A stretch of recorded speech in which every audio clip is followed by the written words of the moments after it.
Oh man, so glad we get to play another Kojima point-and-click adventure. Absolutely, man. This is, in terms of Let's Plays, this is in the category of love to see it. Yeah, man. I mean, like, if you ever deviated from form in any way, shape, or form, I would be so upset. Yeah. Anyway, hello everybody. It's your old friends at Monday Madness, and welcome to a brand new Let's Play. Welcome back into the Kojimaverse. Myself and Adam are just about to play, in quotation marks, because, you know, bunkers and lockdown. We're about to play Zone of the Enders. And as you can see, there's a... Hi. Yes, hello. Yeah, I thought you were fucking with me there for a second.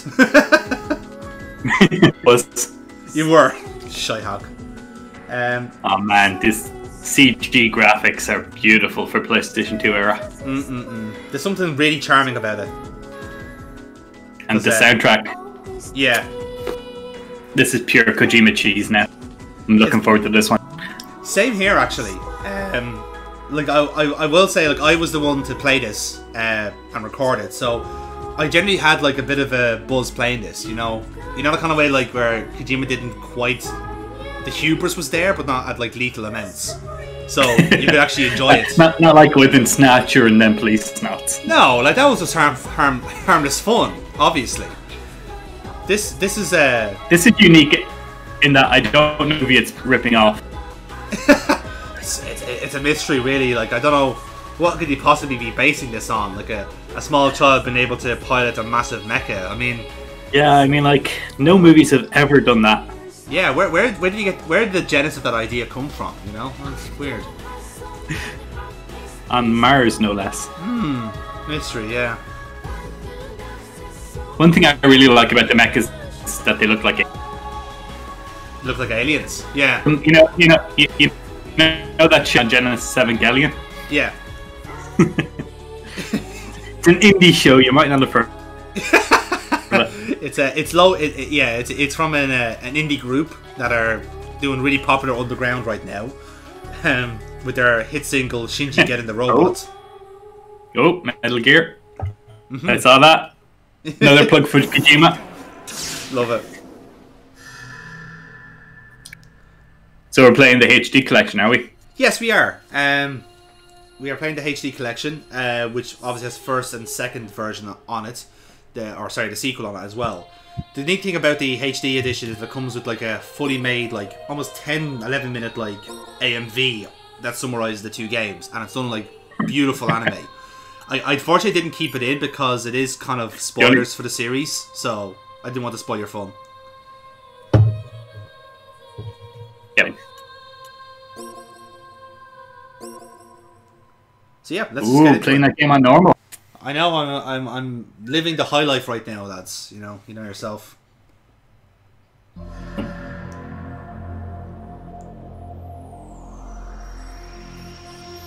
That's a nice shot of Jupiter to kick us off.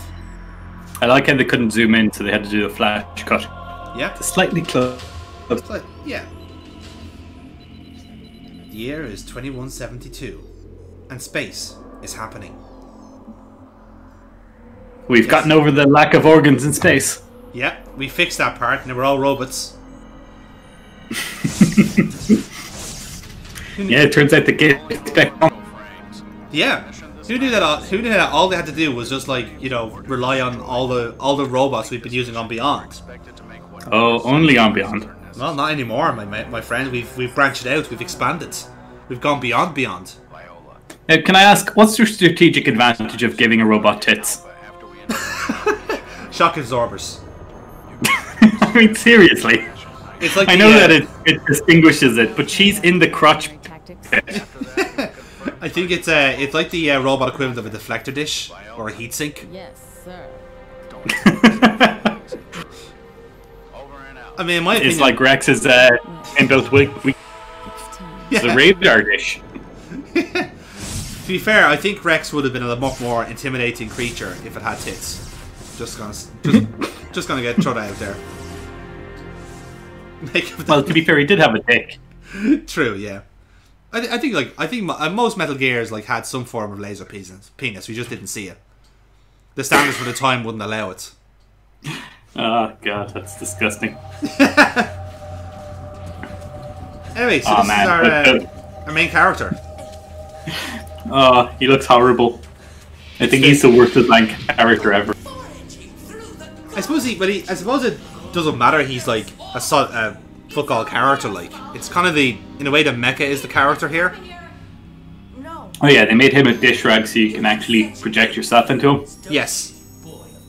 The worst thing is he's just such an unlikable little shit that you can never empathize with him.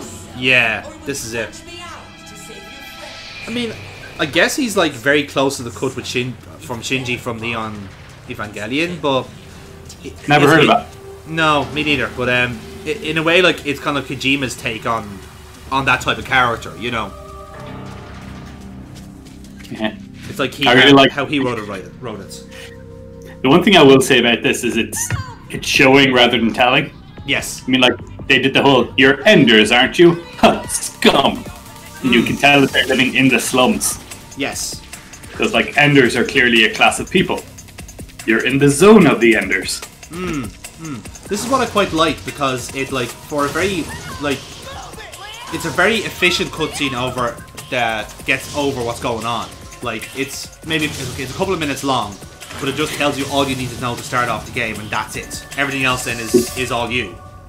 It's not introducing your character as someone with amnesia, then a 10-minute cutscene about you explaining your amnesia, and then someone afterwards saying, "How's your amnesia?"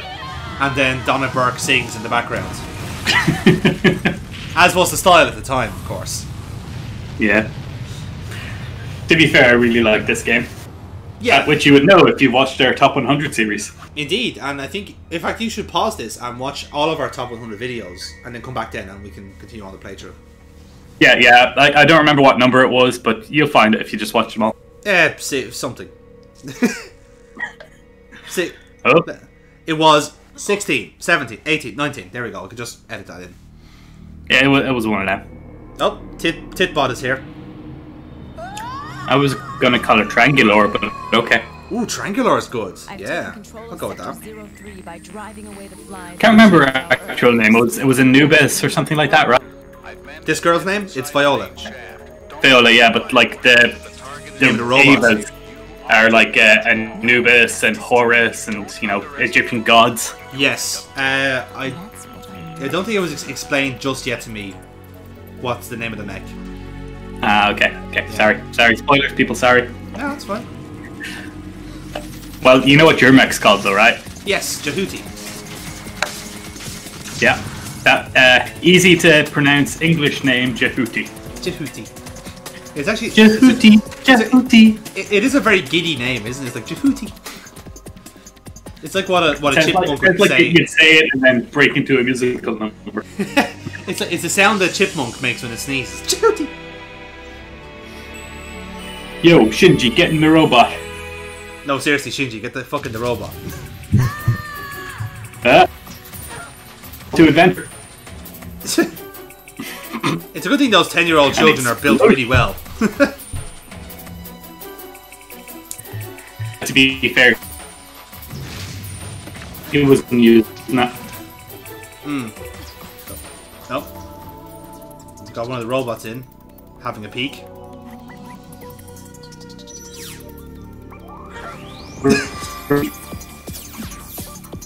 There's something yeah. There's something I really like about just literally falling into the robot and going, "Oh, sure, yeah, let's adapt to the situation. I'm totally in control here." Oh, it's like, I'm a 10-year-old. Of course, I can fly this military. Good morning. In fact, it's a perfect fit for me, no less. Military spacecraft. That is stronger than all the subsequent models. In fact, the cockpit is such a snug fit for me, actually. I'm actually quite pleased with this.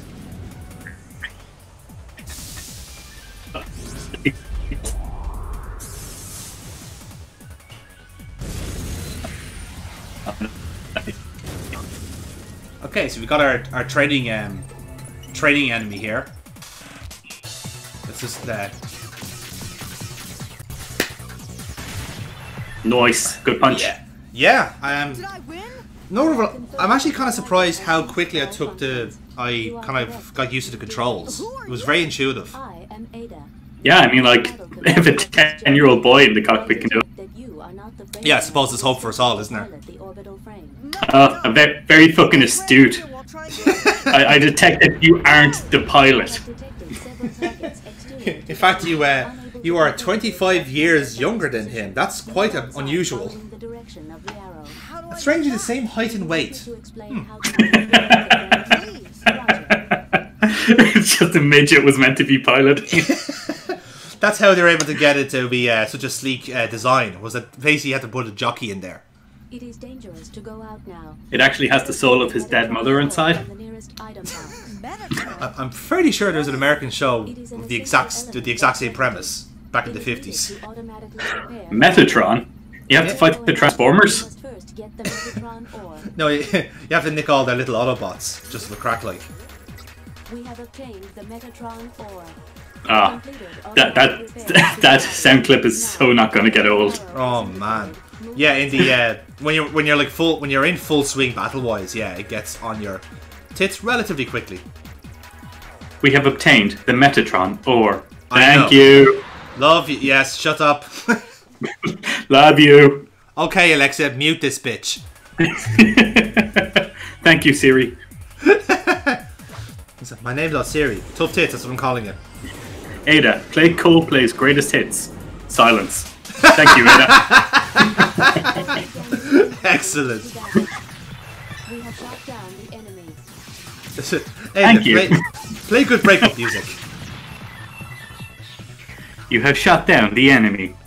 But really, because the explosion of robotic limbs didn't give me the hint. No. Ada, we're in a very tough battle. Can you please play low-fly hits for you to chill out and study to? Those are actually some of the most annoying enemies. Yes, they are. Those fuckers with the javelin shield, isn't it? Yes, and they have the. Oh, nice one. Yes. You're getting into this, man. I am, man. Watch me go. Like, I'm actually not half bad at this, which I was pretty surprised at. Have you felt that those 3 seconds of gameplay that you've actually had? Mm-hmm. You notice that like the cutscenes actually kind of tense you up for them, so you actually don't feel like you're not playing when the cutscenes are going, which I really like about this. Yeah, exactly. The combat is so fast paced. Oh yeah, nice. Like, don't get me wrong. Like I as much as I wouldn't say I'm necessarily used to playing in games with fast pace, but I'm not used to games that do it really well. You know what I mean? Like. Yeah, man, it's great. I'd actually encourage you to go back now and play it on hard. Yeah, I might do. In fairness, see how well I can go. See you again, boy. How did she know you were a boy? You could tell from our fighting style. Our knees were shaking. Ah. You mean that everyone is dead? Jehuti had an erection. Yes. All your friends are dead. I fucking love this. It's like, oh wait, I've murdered all these people? Yeah, that was the idea. Oh no. I refuse to kill people because I'm a hypocrite. I am an irrational child. Hear me roar. Report your current status. No need for that. You know what happened. Report your current status. Fuck you! Fuck you, I got served by a child. Leave me alone. I am too middle-aged for this shit. You know what? I'll try again later when he's had more chances to play with the controls and become accustomed to using the robot. Then I'll be sure to win. Well, she didn't really agree with the orders, let's be fair. She wasn't exactly chuffed to leave. No, but she followed them like a good soldier. Indeed. It's almost like she's a career soldier or something. Your mental condition has reached a level of -8. Your combat operation will I fucking love to know how that's actually characterized. I'd love to know my own mental condition. It's like, oh, we are Monday Madness. And yes. to be fair, I think today might be Tuesday, or... something? I shall guide you through. It's hard to tell nowadays with the lockdown. All days blend into one. Whoever is aboard Oh, yeah. Jehuti, can you read me? The unidentified person aboard Jehuti. Do you read me? No. I can understand how you must feel. No, you don't. You really, really don't. I've had a fucking hell of an hour. Everything you did on my monitor. I understand exactly how you feel. And you've done all of this. You know, most 10-year-olds like me are either like, you know, learning to ride a bike or learning to swim or catching a Bulbasaur. I'm not fucking equipped for this shit. You proved you can. All my friends are dead and I killed a man. Listen. I must Yeah, like, something for us. that's just an average Tuesday for us in the Resistance. Come on, join us. You'll fit right in. Come on, man. Viva la resistance. You know how the shit goes. And we've been asked to carry that orbital frame, Jehuti, to We're the Jupiter Defense Force, or Jehuti for short. vicinity of Jehuti? I don't know. Alan must have been there. He's the frame runner we sent there. Fucking I Alan. said I don't know, didn't I? By the time I got there, everyone was I say Alan's one of those guys that has like really horrible timing, so he'll get there but like 3 hours late. Now when you Alan is actually in the sequel, Is he in the just sequel? walking along behind you. of course, Alright. Thought you were joking No, there for a man, second. I haven't played the sequel. I've been waiting for on the channel. Oh really? Shit. Okay. So we're gonna both approach it blind. No, That's good. I don't Yeah. want to. Ah, excellent. No, you listen. I could get attacked again. And who the hell are you anyways? Yeah, you might want to get out of the giant fucking red target on your back that is that robot if you don't want to get attacked again. more of your help. Yeah, like if you're trying to live a normal life after this, you're doing a very bad job by being in the I want robot. nothing more to do with Oh, was it the Code Geass one? It's no. That's the most advanced fighting robot we've got. Everyone and their dog will be gunning for that thing. Lot more people will You might as well just wear a sign around your neck that says "Shoot me." Everybody will die. Your friends, your family, every single one of them. We can't let them get a hold of Jehuti. If they do, it will be the end of this colony. No, it may be the end of So yeah, so the civilization. logic here is that okay, we have a 10-year-old child we might be able to manipulate into giving us this mech, or we can wait for Alan. Yeah. That's, I mean, I'm not saying the Resistance have a good plan, but surely Alan's still the odds-on favorite here, right? I can't drive this. Yeah. Yes, you Well, can. you I just saw did. do it. Fuck's You sake. can do it again. Maybe Keep they it, were kid. just impressed. One thing I really like about this though is like it's clearly the colony is literally on fire right now. Please, Yeah. help us. It's mostly industrial. There's maybe like 4 or 5 suburbs. There's Yeah. at most 100,000 people living on it. That's all I'll do. Who gives a shit if it blows up? That's all we ask. This is it, like, it's, like, all you're doing is just keeping it on fire. I mean, quite literally, who gives a shit? One thing. Yeah. I mean, half the population seem to be enders of some description. Killing is all right for you people, but Hey man, you have to keep that class system one way or the other. Understand. You're not going to tell me hashtag enders lives matter. The person in charge is Well, they do, actually. I can't get through to him, but I'll let you know as Not according to the plot of the game. No. Well, it depends on our perspective. Like, we're a 10-year-old child, and we're hardly going to care about politics at this time, are we? Elena. That's true. You care more about food and can't you don't even like flying the giant robot. No, all you want is your mammy. Okay. We don't kill indiscriminately, as you seem to think. You have to be working for the enemy. I will explain the mission plan. The mission is to transport this Jehuti to Mars. Ada just, like, with changing the subject. preparations for It's not to having that philosophical debate. Here's what you're going to do for To me. rendezvous with the civilian freighter Atlantis. One thing I really like about Ada is how mechanical she is. Jehuti has just had an Like, she overhaul, does not give a therefore whop. has only minimum Yeah, system exactly. capabilities. It's almost like she is a robot. Jehuti's capabilities Almost. will depend Yeah. on She's more robotic than all of the rest of Kojima's robots. True, First yeah. of all, we need to Like little transport John. the modules from the local server in this area. He had a heart. Let me indicate he was- the local server with a marker. He meant well. You are to proceed to He tried. He was a retrofitted Kodak camera. Or Polaroid camera, but he meant well. Yeah, and I mean, the chief, like, he Clearly did a well. great impression. So, We have obtained the I suppose these are our little We have item obtained the scouting pickups, I data Oh yeah, guess. the item boxes. More than one Most of them are just weapon upgrades, right? More or less, like, it's... Look, once the game kind of opens up a bit, you do have to kind of, like, jump from place to place. Because you might need a passcode for this thing, or you might need this, and this. So, everything kind of comes So- together once you get the right first step, if you know. And for the most part, like the items you pick up can be used. Then it's Metroidvania style, so you can unlock new things in old areas. Yeah, exactly. And they really do take advantage of that once you kind of get past this prologue section. Let us avoid unnecessary battles. There is another local server in this area. Let us avoid unnecessary battles. Proceeds to fight thousands of robots. Oh yeah, strap yourselves in, lads, because I take every fucking battle I can. Fuck. Yeah. Is it too late to opt out of this mission? No man, I got this. I know what I'm doing. Ish. Yeah, okay.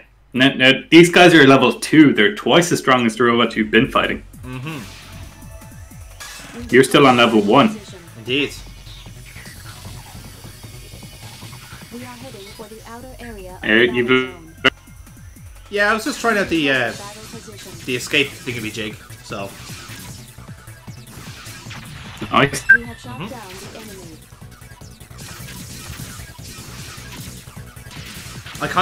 What happened very early on was I kind of got the hang of like one particular move, and I just kept overusing that in particular. But it's one of those moves where you learned afterwards that it's more. I guess so, yeah. Like it came in really handy against the shieldy boys, if you want to call them that, because they have the higher level ones have the halberd like weapon, the kind of like massive laser beams, and you just need to take out those fuckers quick, or else you're in trouble. This is me trying to make sense of the map. It's a 3D map, man. It's pretty self-explanatory. It is. We will hold battle position. Again, I didn't think that you'd buy that one, but okay. We have shot down the enemy. Well, thank God you were there to tell me we've shot down the enemy. Otherwise I wouldn't have known. I just thought that oil tank exploded by itself. Yeah. We need the passcode. Yes, so this is what we were talking about earlier on, where like you should get access to these boxes, but you need to get the password first. So that's when the kind of like the more roaming aspect of it first, where you'll passcodes in one area, then you go back to collect this, and then whatever MacGuffin you collect is what you need to proceed in the game. So, like there was that you found another item box, and then you were like, "What? Why is this not interactable?" Mm-hmm. I think you figured out, "Ah, shit, I'm coming back to this level, aren't I?" Yeah, exactly. You kind of know that you're going to make 2 trips either way. Yeah, that's something that you don't actually mind about this, though. It's because that is the part of the gameplay. Well, yeah, like it's because the action is so fast and entertaining, is that you do kind of get a natural ebb and flow to your play, because like, okay, I just beat these enemies, I've healed up, have a wander around, collect what I need, move on to the next area, and just keep like scanning around until you get what you need. So there is like there is a natural very good pace to the game in that sense, which also means still haven't learned how to use a charge shot, huh? I'm getting there. I do use it eventually. Okay. Yeah. The charge sword is critical for some bosses. Yeah, I noticed that. We have obtained the program. We have obtained the flying node module. Yay, we can fly. Funny, normally you need a HM for that shit, but it's good to know we've. It's like, wait, so we haven't been flying? What the hell have we been doing to this point? Gliding. It was falling with style. We have been disobeying gravity. Now we can fly. Well, to be fair, you are in space. Yeah, true. Like, you shouldn't actually have gravity. I will say, man, you have to leave from the start menu. Yes, I didn't know that. It's very counterintuitive. Yeah, a little bit. Are you not leaving this area? Thanks for being a passive-aggressive bitch. We're trying. It's almost as if we're learning how to play the game, Ada. Fucking weapon. It's like, where's the exit zone? I can't find the exit zone. What do you mean the any key? I don't know where the any key is. Oh yes, look at that. Cock out, flying it in the air. That's the way nature intended.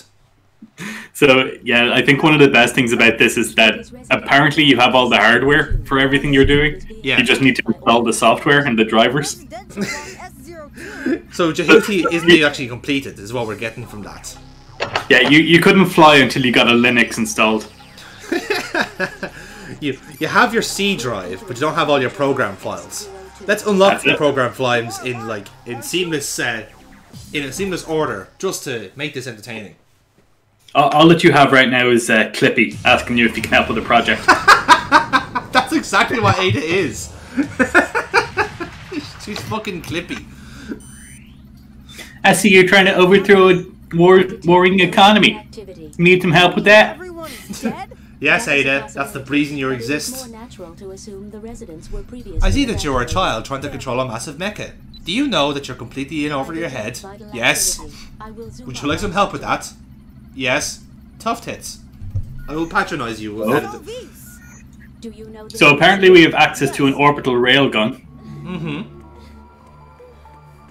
Well, that's nice, Adam, but unfortunately we have a love interest to deal with. Love interest? As is the style with all of these games. Metal Gear. Salvis! That is you! Isn't it, Salvis? Are you alright, Salvis? Leo. I wonder what her name is. Leo? I think it's Steve. What are you doing here? What are you doing here? You must evacuate to the shelter immediately! Trust me, That I'm a guy's mecha Luke. now. Children may still be in the church. So, You're going to the church? That's fine. I'll blow it up. It's suicide! It would be funny if that was an option. It's like, let's just blow up the church. Now, see, there's nobody in it now, alright? Come on, let's go. just launch a missile without even looking. It's like, now there's nobody in the church. Come on, let's get out of here. Hail Mary, full of piss. Let's get the fuck out of here. well, I'm not dead yet. Well, keep fucking trying me, bitch. Like, maybe that's a speedrunning strategy, is to destroy the church so you can skip this entire cutscene. Wow, those lasers are slower than the speed of light. Then they're not... Didn't think that was physically possible. I don't think they are. They're clearly fake lasers. Or phasers, as they are called. Ah. Alright, let's do this. First boss of the game. The jellyfish. It is a jellyfish, isn't I'm it? not a kid. There's the proof that you still are a kid. Of course. Kids wouldn't say that. By denying you're being a kid, that means you're more of a kid. Exactly. Because if you're an adult, right, you'd have said, yes, I'm 12. And said, haha, clever disguise, you. Tempest. I do dig the music, actually. Real, Rihanna. it's very like Wipeout-y music, which I kind of dig. Now, I will admit I prefer Rules of Nature. Oh, I think everyone does. Like, that goes without saying. Yeah, boy. There's the church shop. Not my preferred strategy, though. Okay. Yeah. You see now, this is my unsuccessful attempt. I think my second cut here is my successful one, where I just straight up murk this prick. Will you learn not to get in close when he's on fire? Yeah, exactly. Just not even get close at all. Just keep your distance and start taking pot shots. Okay. Damage index exceeding 75%, indicating major damage. Like, what I will say about the bosses is that if you do have the wrong strategy, you will get like wiped out immediately. So it means you have to try something else. It's another great thing about like this generation of games that every boss was a puzzle rather than just straight up how do you fight. Yeah, precisely. I will say like my tyrant battle was a bit like was just me a factor of my tiredness, where I was just going like, I'm sure there's a way around it, but I'm gonna brute force this fucker either way. So I'm looking forward to that now. yes, but yeah, at least with this one, I do actually figure the way around them, and then success. Success.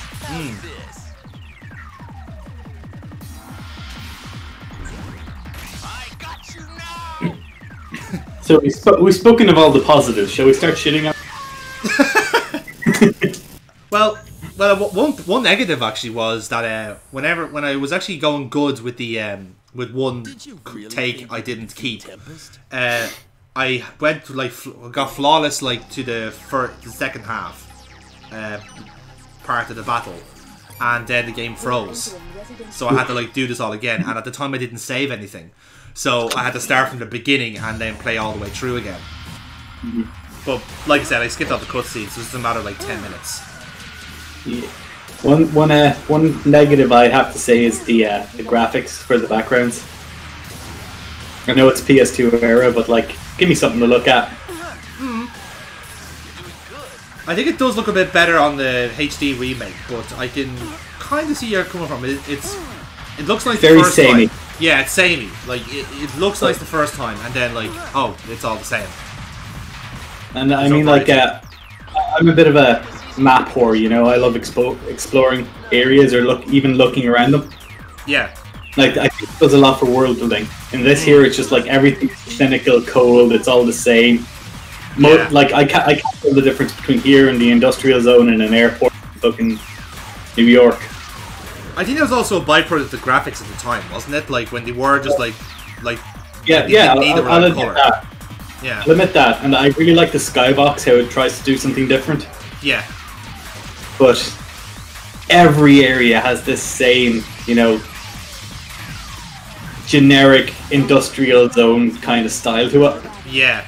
Which, fair enough, consistency, but even the suburbs just feel super mechanical, and I can't imagine people actually living in this world, you know?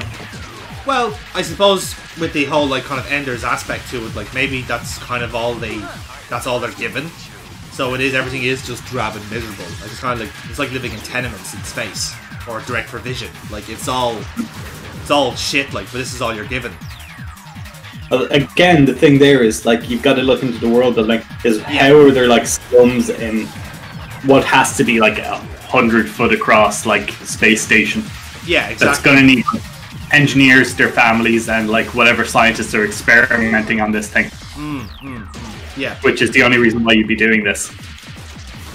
Yeah, like, it would have been nice to have, like in a way, like, a good comparison actually is Beneath the Steel Sky, where, like, it's kind of like gone for the same kind of like drab first area, but once you immediately go to the next area, it's completely different. Yeah, and, like, you go from Australia to civilization. Yeah, exactly. But the neat thing about that is that, like, you know you come to a different area because the music's different, the graphics are different, and the people are just chalk and cheese. Like, you go from, like, alright lads, I'm working down mines, to, ew darling, look at my dog, don't push it into the lake. You know, it's completely different. Yeah, if this game did that, I think I'd take points away from it, but I know what you're saying. Yeah, you know what I mean though. Like, at least you have that contrast of, like, setting and characters. Yeah, I mean, this game's clear message is war is bad. I think every Kojima game is like that, isn't it? Yeah, Snatcher wasn't. Snatcher was don't trust your neighbours. Yeah, fair. I think, what's the message for, like, police thoughts? Is, like, always enjoy your time with your friends. If you kill someone, make sure to adopt his kid. Don't fancy your daughter. Ooh, yeah, I forgot about that. I think we all try to forget about that. And as we all know, the message she looks nothing like her mother. Yeah. Anyway, we've moved on now. Yeah, moving swiftly on. Now we're into little boys. Yes. Your dreams, and you too could call it a massive mecha. You too could be a Shinji Ikari figure. Yes. Oh man, you really don't like using the sword. No, it's not that. It's not that. It's the fact that this guy seems to have, like, the close quarters combat didn't seem to work for this fella, so I just kept the distance and whittled him down. Yeah, I mean, it works. Clearly. Like, stage 1, he's immune to the swords, I think, based on the, well, not immune, but his flamethrower octopus arms. Yeah. Then I found that the second stage of this to use your charge up sword attack. Oh, you can get up in his grill then, yeah. Yeah. Oh, okay. And it does more damage. But hey, man, you... Are still alive. I am releasing Yeah, the occupants are still alive. We should do something about that. No, I don't want to kill again. Your question does not But you've got to kill, Jonathan. No, I've got teenage angst. But if you don't kill, he will kill friends of yours. But I can't. I'm so angsty. But it's been nearly 5 minutes already. If we don't hurry up and kill him, he'll just use his escape pod. In fact, the escape pod has taken really long to load up. It's almost as if the whole ship has to explode before it'll kick in. Doesn't every starship wait to like be exploded to launch escape pods? Look, I'm just saying, shoot him. Shoot him. You had no problem with shooting him before. But it was a sporting competition. Like, you don't punch a boxer when he's down. Yeah, yes you do. Otherwise he'll get up and punch you. Yeah, but like, you're forgetting you're not a boxer. True. I shouldn't be like applying pugilist logic here. This is not the base for it. I love how Leo's like, you may be talking like a human, but you're clearly just a computer because you don't understand the sanctity of life. It's like every other human in this fucking game understands what she's saying because they're a fucking adult. Yes. Now man up and kill your enemy. Finish your vegetables. Eat your fucking greens. Do your maths homework and shut the fuck up. Procreate. Spread your seed around space. Oh Jesus, man. maybe don't just jack off into space. Hey, it'll get there somewhere, somehow. Oh yeah. I suppose robot lives don't matter now.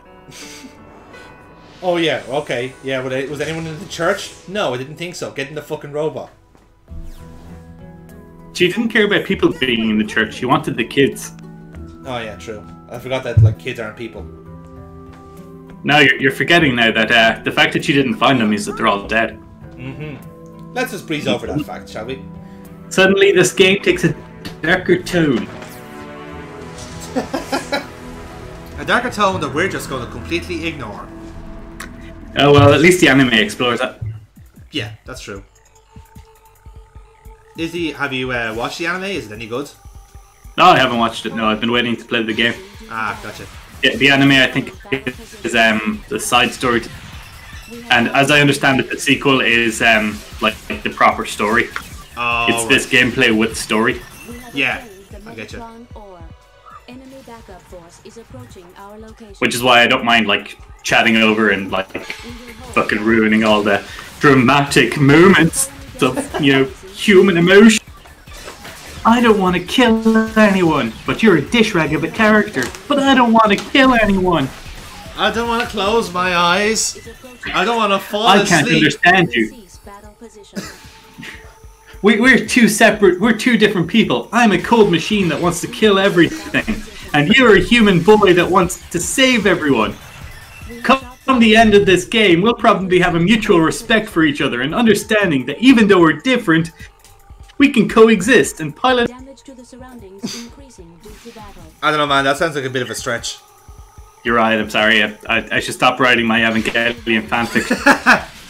Yeah, just get back to doing like an AMA on it or a AMV on it. And if Kojima had listened to people when they said that to him, we wouldn't have this game. If Kojima was allowed to make his anime music videos back in the 90s, he wouldn't have got Death Stranding, alright?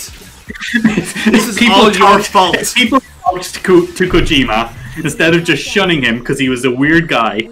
A weird asexual Japanese man. So, shun your incel. Don't sit. See, all of this is your fault because you didn't go out with a date with Kojima. Because of you, we're entire universe of games that are nonsensical and great. Yes. We wouldn't have got that. We would have been living in such a peaceful society where none of that would have ever happened. We wouldn't have had games. We would have died out. They would have. Kojima is single-handedly responsible for making video games. Yeah. Or at least popularizing the idea of a video game. Ah, you found the Javelin passcode. Indeed. Are you ready to use the Javelin? I do. I use it for the for some the hidden item things in the area, the porters, and then I realized, oh wait, I have far better weapons for this.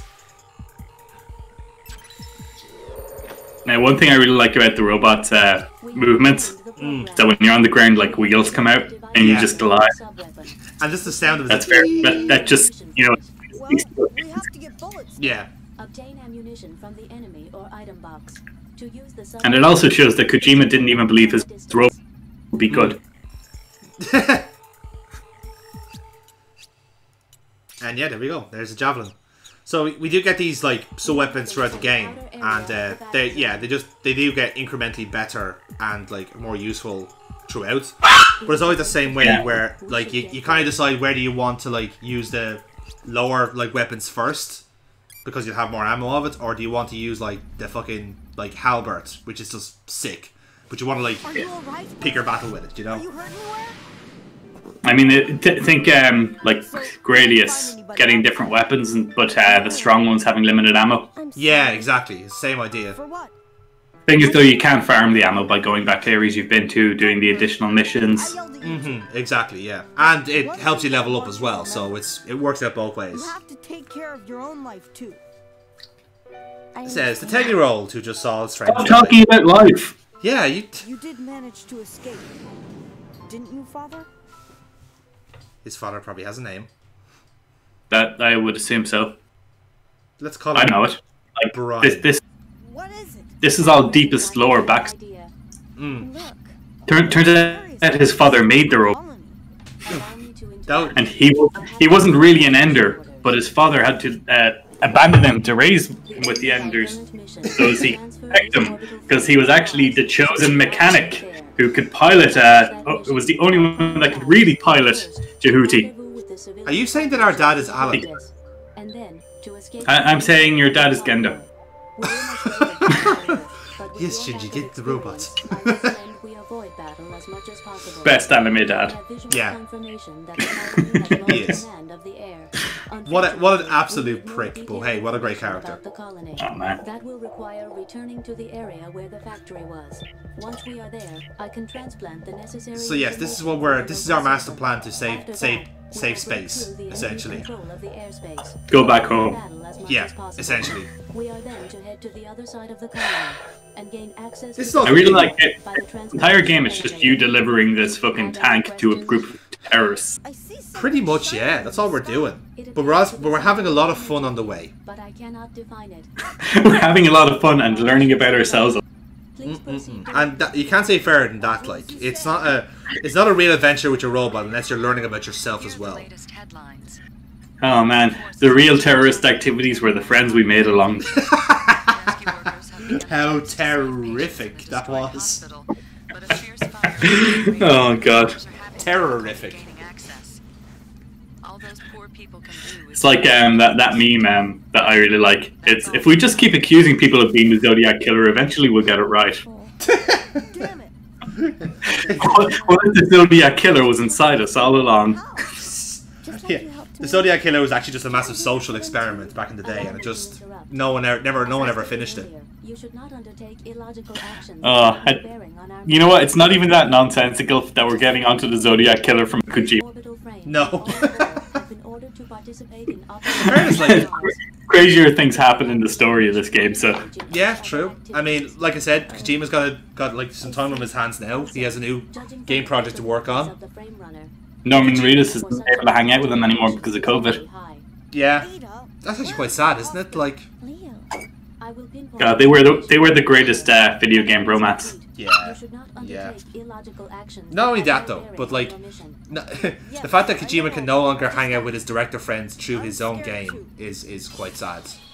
How else is he going to be able to talk shop with Guillermo del Toro, you know, or with Nicholas, or with all the other fucking directors he managed to smuggle into. I genuinely thought you were going to say, or with Nicolas Cage. Is he directing? Yeah, he's actually the protagonist of Silent Hills. Oh man, one thing I really like about this is the longer you take, the less people there are you can save. Yeah. So I don't know if you noticed that, but if you've gone and done the quest critical mission first, there will be half the people in that city for you to save. I know there's a section later on that you kind of have to leave the SOS for a while. So Ooh. I didn't notice that. We're not going for perfect play. No, we're not going for perfect play. No. Oh well, now I'm less invested. I'm sorry for losing you so early on in this session. As if perfect play was ever an option. Yeah, exactly. So, yeah. Listen, look at who you're playing with, okay? So let's see. There's 2 Metatrons, a passcode. Oh, look at you going straight for the passcode. Okay, yeah, man, let's do this. Damn, we might have a let's play that's less than 2 hours long. Sure, let's go with that. Oh, that's not encouraging. Well, I don't know if you can see the video length, darling, but yeah, it's not going to be 2 hours long. I've seen long plays of this game that are 4 hours long. Yeah. Casualties increasing due to battle. But, to be fair, casualties are increasing. You've got to stop. Yeah, I don't know what happened there. It wasn't me anyway.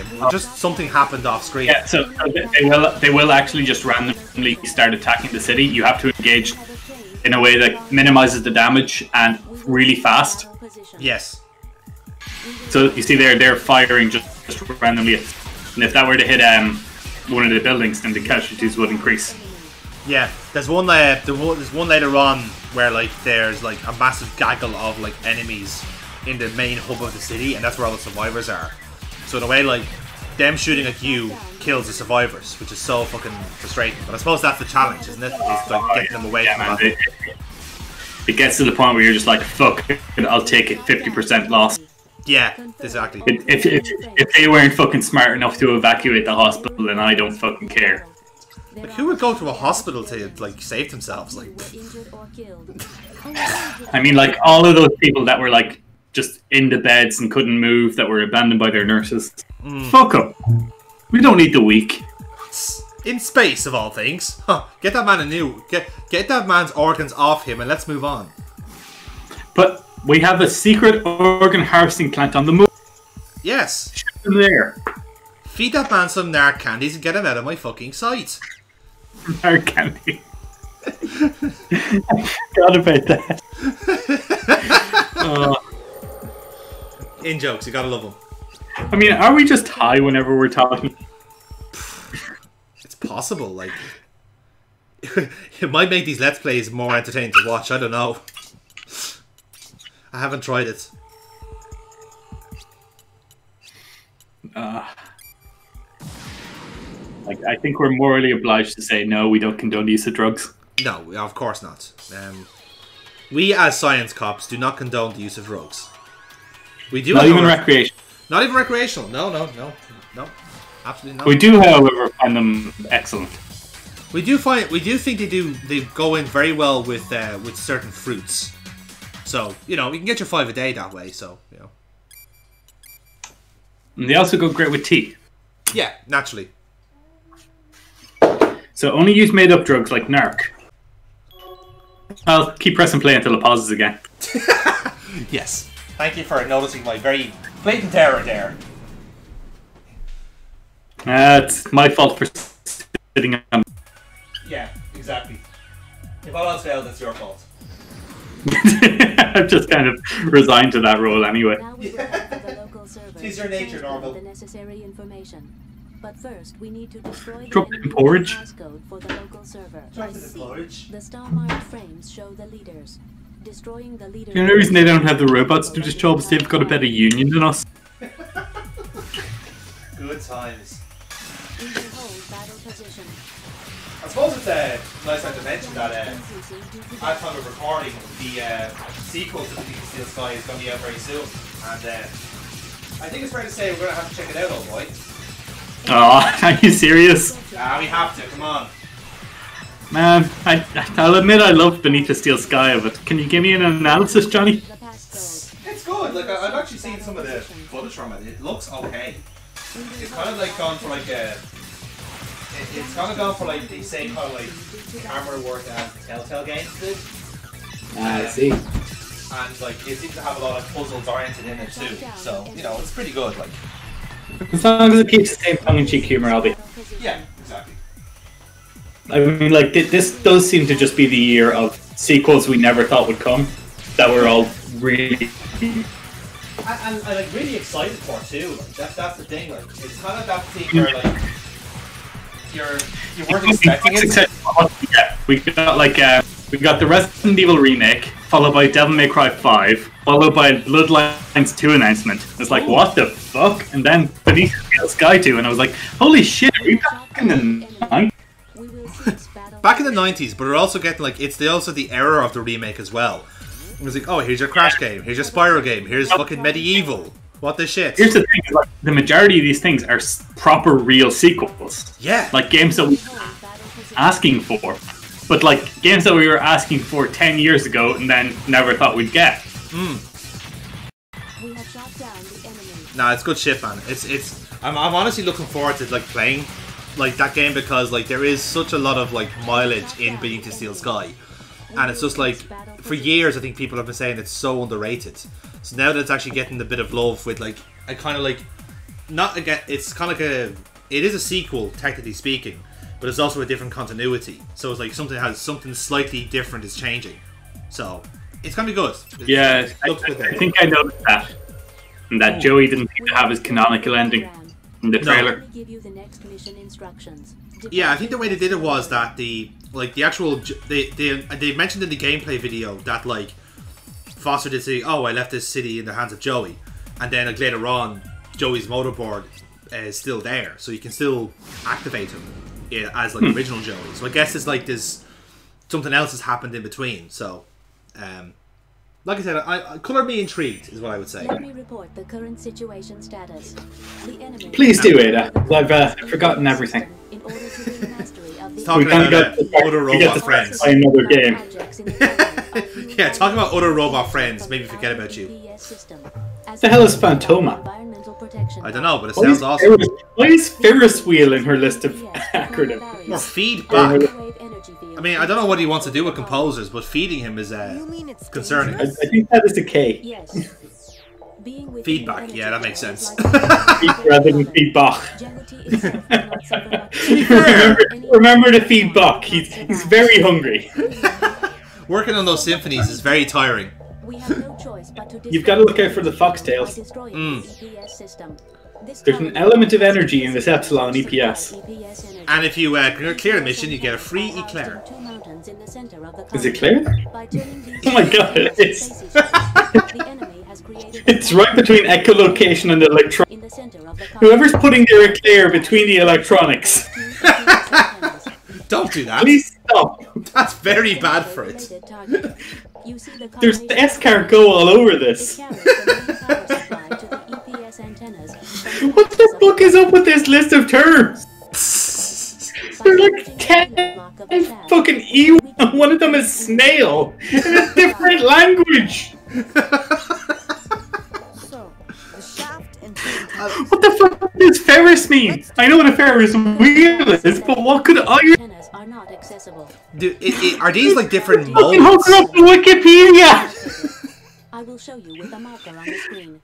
Where is Jordan in all of this?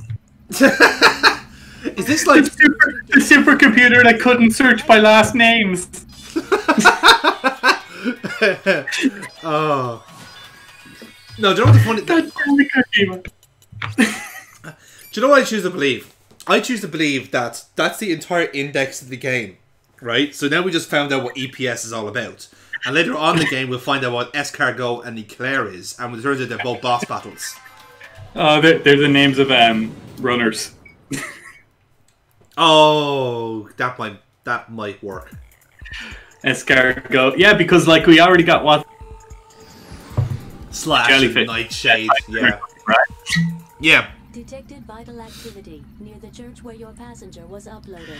So Ferris wheel will be another one. Yeah. And he is an actual Ferris wheel that just keeps like rolling through town and you have to stop him. Oh, and you have to save the civilians. That would be a horrible mission. Yeah. Fairness. I'm expecting it to be a real one. We will hold battle Bearing in mind, it's a couple of years since I played this, so I only vaguely remember things. Yeah, and you could say anything to me about this lore of this series, and I would totally believe you. You know that Zoe is actually the name of his love interest. I'm gonna call bluff. Correct. What did it was? What did it was? Acronyms can't mean two things. This one is for mother and youngest son.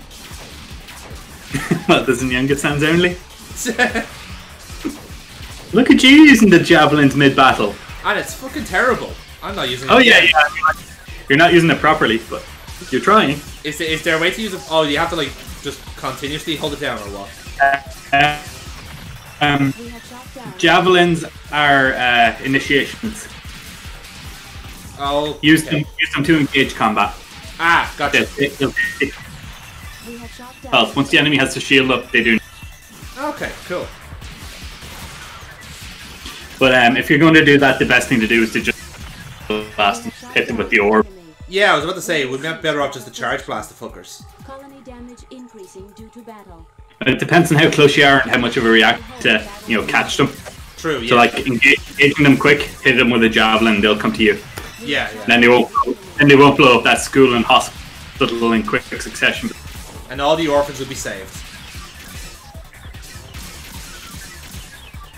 To be fair, there weren't that many survivors. No, this one's handy enough. Like everyone's just like localized in the church. So one thing I will say about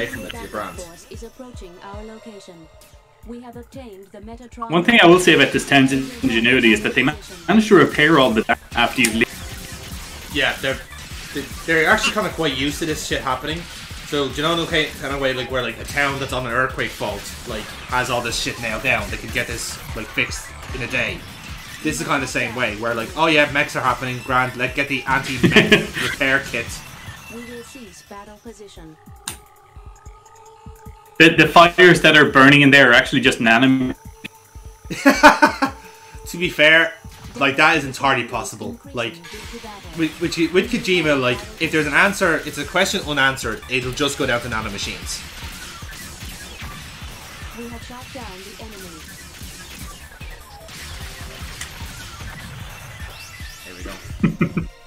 Mission accomplished. I will report damage to neighboring areas from this battle. Many buildings were damaged.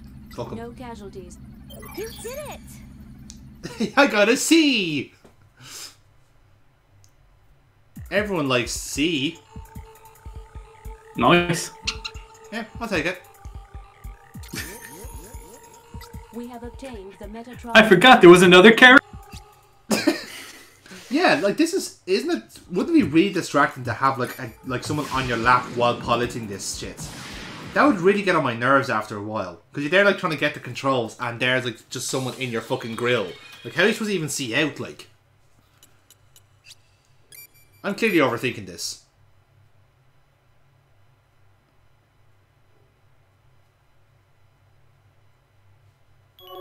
I'm back.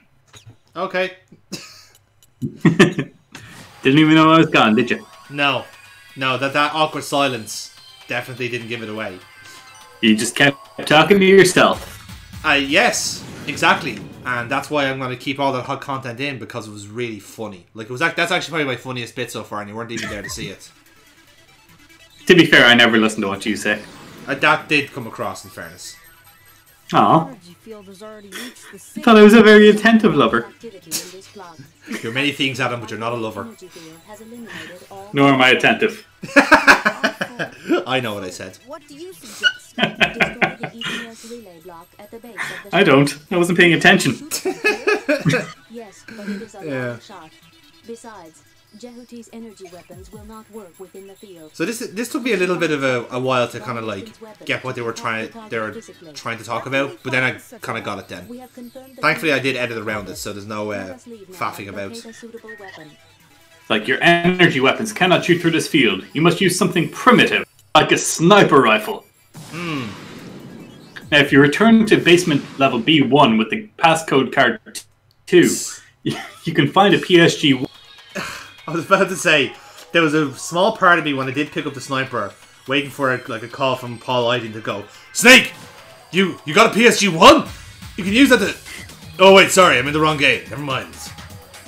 To be fair, if like it was a PSG one and the kid had to use it properly, because Jehuti doesn't have fingers, that would be great. That would be good, yeah.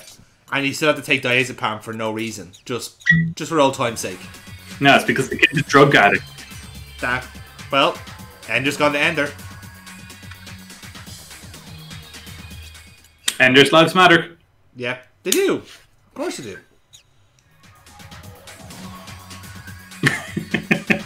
He's the fucking protagonist. Of course they do. Yeah. As with all these fellas. Well, I wouldn't go that far.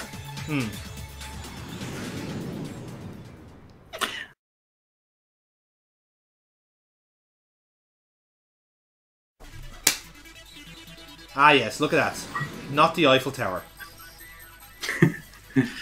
So I fucking actually really like this design. Yeah, it's kind of cool. I was going to kind of like... There's a wall there, mate. There's a wall there. I noticed, yeah. This is me trying to, like, figure out that, yes, the MGD1 things do not work. But I was also trying to, like... I think I was trying to draw the enemies out, thinking that maybe they have the item I needed, but obviously not. So I just have a few, like, banterous battles here for the time being. That's alright. Yeah. I really like how your javelins actually do pierce. And to be fair, you are fighting, so yeah. Yeah, exactly. I will say, like, I do really enjoy when like more enemies just pile on, because then I am able to like duck and weave around them. Like, it really does give you the sense like you're in a fucking proper fight here, and it's just the fact that you're able to just switch so seamlessly from enemy to enemy. You know, I was a big fan of that. Alright, so you were trying to lure out that passcode. That's what I was thinking, you see. I was thinking, like, get the passcode out, and then maybe that's what I need then for, like, the future area. But it wasn't the case, like, this is just a passcode for something else. Yeah. But, like I said, we'll see that once I do get past this point. We will cease battle position. Like, I wouldn't mind, the game is sneaky enough, like, not to let them goad into battle either, so... Yeah, they're not patrolling one, is it? Well, they're patrolling, but they're patrolling like the other semicircle of the area. Whereas the ones that are like outside the shield. Yeah, this is it. So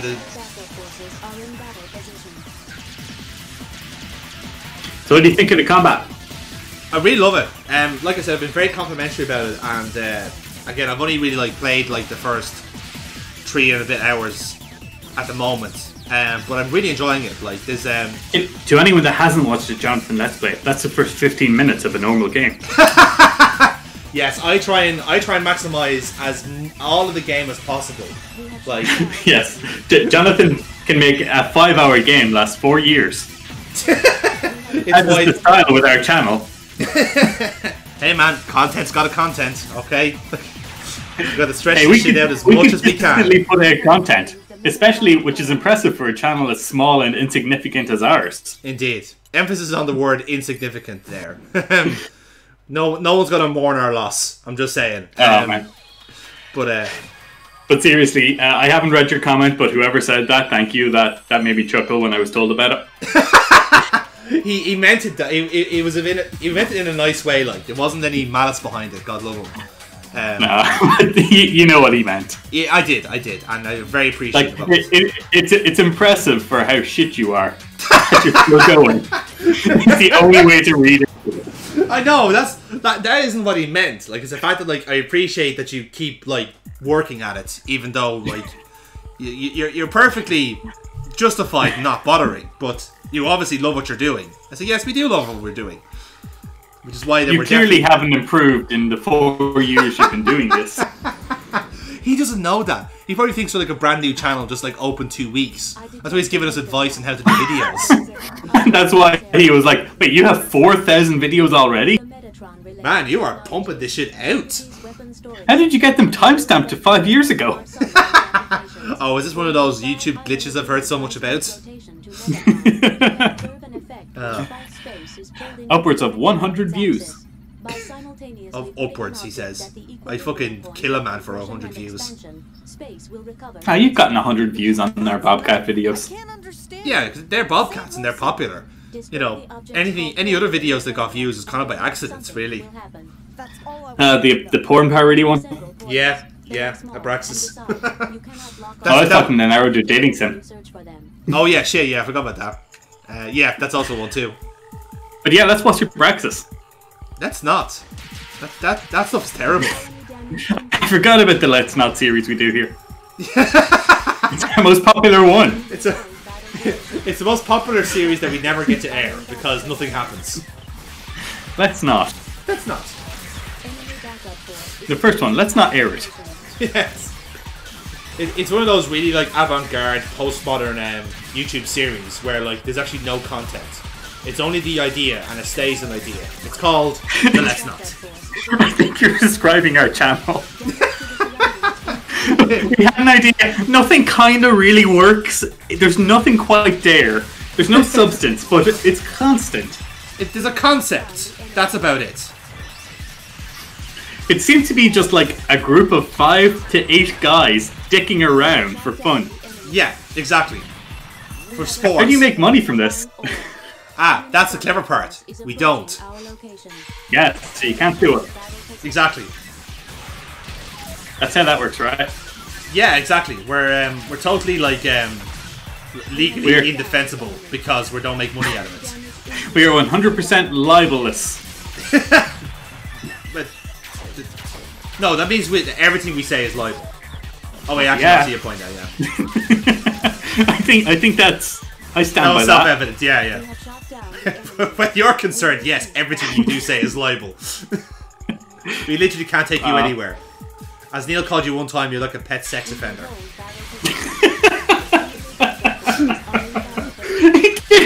What was this?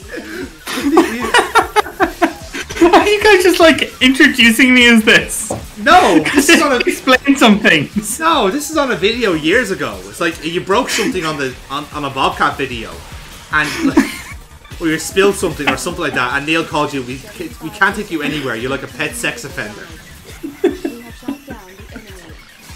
It's like, this is Adam. He is our pet sex offender.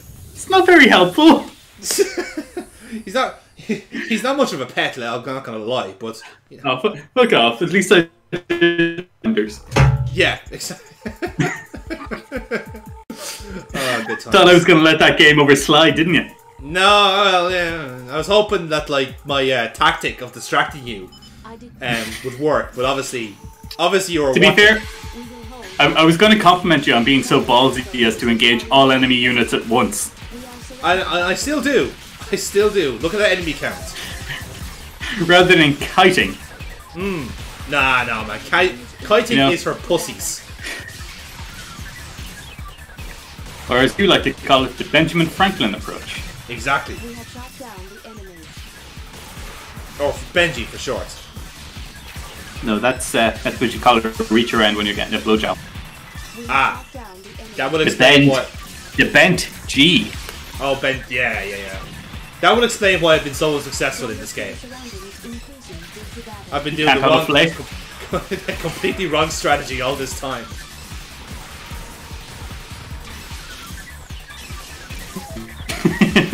Auto battle, engage. This is it. Like I love how I'm able to do like the quick change like that, where like the game kind of like there's an enemy approaching you anyway, but because like it's closest to you, you can automatically switch to it and like knock on one silly. Like I really do like that, because again it just adds to the frantic pace of the battle. Like you're just going like just killing everything in sight. Like the battle's not meant to be frantic. Oh well, it is when I'm concerned. This stopped being funny 3 hours ago. Not meant to be funny. Sir, this is Shakespeare, not a comedy. Here it is written comedy. Shakespeare was widely varied. But it was one of his greatest. That's why I always had to laugh at when I had to fucking study Merchant of Venice in school. And like everyone describes it as a comedy. And we're all going like, really? I don't find this fucking funny at all. I was like, no, you have to understand. Because you have to yeah, it was like that. It was just like, it would be funny to you if you were racist against Jews. It was like, well, I'm not. So the joke has kind of fallen flat on me. But again, I'm an uncultured swine, so ignore what I say. Okay. Don't think it was racist against Jews. I think it was against the style of money launderers that literally came after a pound of flesh. Yeah, but the way the English teacher, yeah, the way our teacher explained it was that basically like Shylock was this kind of Jewish stereotype, so people would laugh at him as they came on stage, which is a bit harsh, really. Yeah, Macbeth was a Scottish stereotype. Yeah, but that wasn't the comedy. Or maybe it is a comedy, depending on our point of view. It wasn't. Ultimately, you can interpret every Shakespearean work as a comedy. No, it's, the great ones are. I don't want to get into a wankery thing, but like the Tempest with Romeo and Juliet. It's the only thing that separates those two is. It should work. Yeah. Let's head for the shaft. What makes Romeo and Juliet a tragedy? Granted, you can argue it's from the death of Mercurio. Yeah. Which is where it turns from being a romance, because it's not a fucking romance, no matter what any fucking idiot teenagers. Romeo and Juliet is not a relationship to aspire to. No, they die. They die stupidly. Yeah, exactly. Like it's they choose poorly. 4-year-old man who fell in love with a girl. He didn't even fall in love. Established that he was chasing anything with a pulse, and she was just an idiot who had two options. And then when both of those options died, she was like, "Well, guess I die." In for a penny, in for a pound, glug. Quite literally, she would have been happy if Romeo had died and Paris had been alive. She says so in her final soliloquy. It is not a fuck, people. I hope that of all the things, I'd argue it wasn't even a fucking tragedy. It was a fucking blessing that those two died. I love that out of all the things that you could have expected from this playthrough, getting a cultural breakdown of Shakespeare was not one of them. Getting Adam's views of Romeo and Juliet was not what you would have expected. No, that would have been high on the odds charts, really. Like a vagina joke, maybe, yes. Some sketchy humour, yes. But a breakdown of Shakespearean sonnets, no. I would not in a million years. I haven't broken down the sonnets. No, but you will be. Like that's just like. Let's review Shakespeare. Let's soliloquy. Oh man. Yeah, as I said, The Tempest, it was a comedy to the start, which turned into a true romance at the end. And if you disagree with me, then fuck you. That's the end of Adam's Shakespearean reviews on this channel. Yes, my word is law. I am a clearly Shakespearean scholar. Tune in next week while Aiden reviews Of Mice and Men. I want to see that. Oh no, this is the start of a whole new series. Aiden's got on Of Mice and Men, James has got The Kill a Mockingbird, and I've got the Daily Star from 1989. It's gonna be great, lads. Tune in, strap yourselves in, it's great. We'll turn over and I'll start reviewing Edward Munch. Exactly. Or it's Monk, isn't that? Edward Monk. Yeah. So the Scream being one of his most popular works. It's a call of nature. Do you know what it'll do? It'll just turn into like a round of like authors from Whose Line Is It Anyway? Where like you have to speak like Charles Dickens. I have to speak like Agatha Christie. Someone else has to be fucking like Arthur Conan Doyle, and then like somehow Paul Merton gets like the Sport magazine from 1996. You know, it practically writes itself. Yeah. Not sure if I, because I'd recognize the writing to see it, but I couldn't think of it. You know. Whenever I read it, I don't attribute a voice to their writing. I think I think from the Whose Line game, it was the actual impressions of the authors themselves, because they're all big theatrical nerds. Okay. So they know how they talked, you know, or at least with like someone like. Oh yeah, look at this. You're actually doing very well at this. Look at that, lads. by using a Nicely done. That's actually not the easiest shots to make. I did it! Yeah, I think I didn't even miss one, I think. I did it! Let's get back to this distinctly non-Shakespearean character of Leo.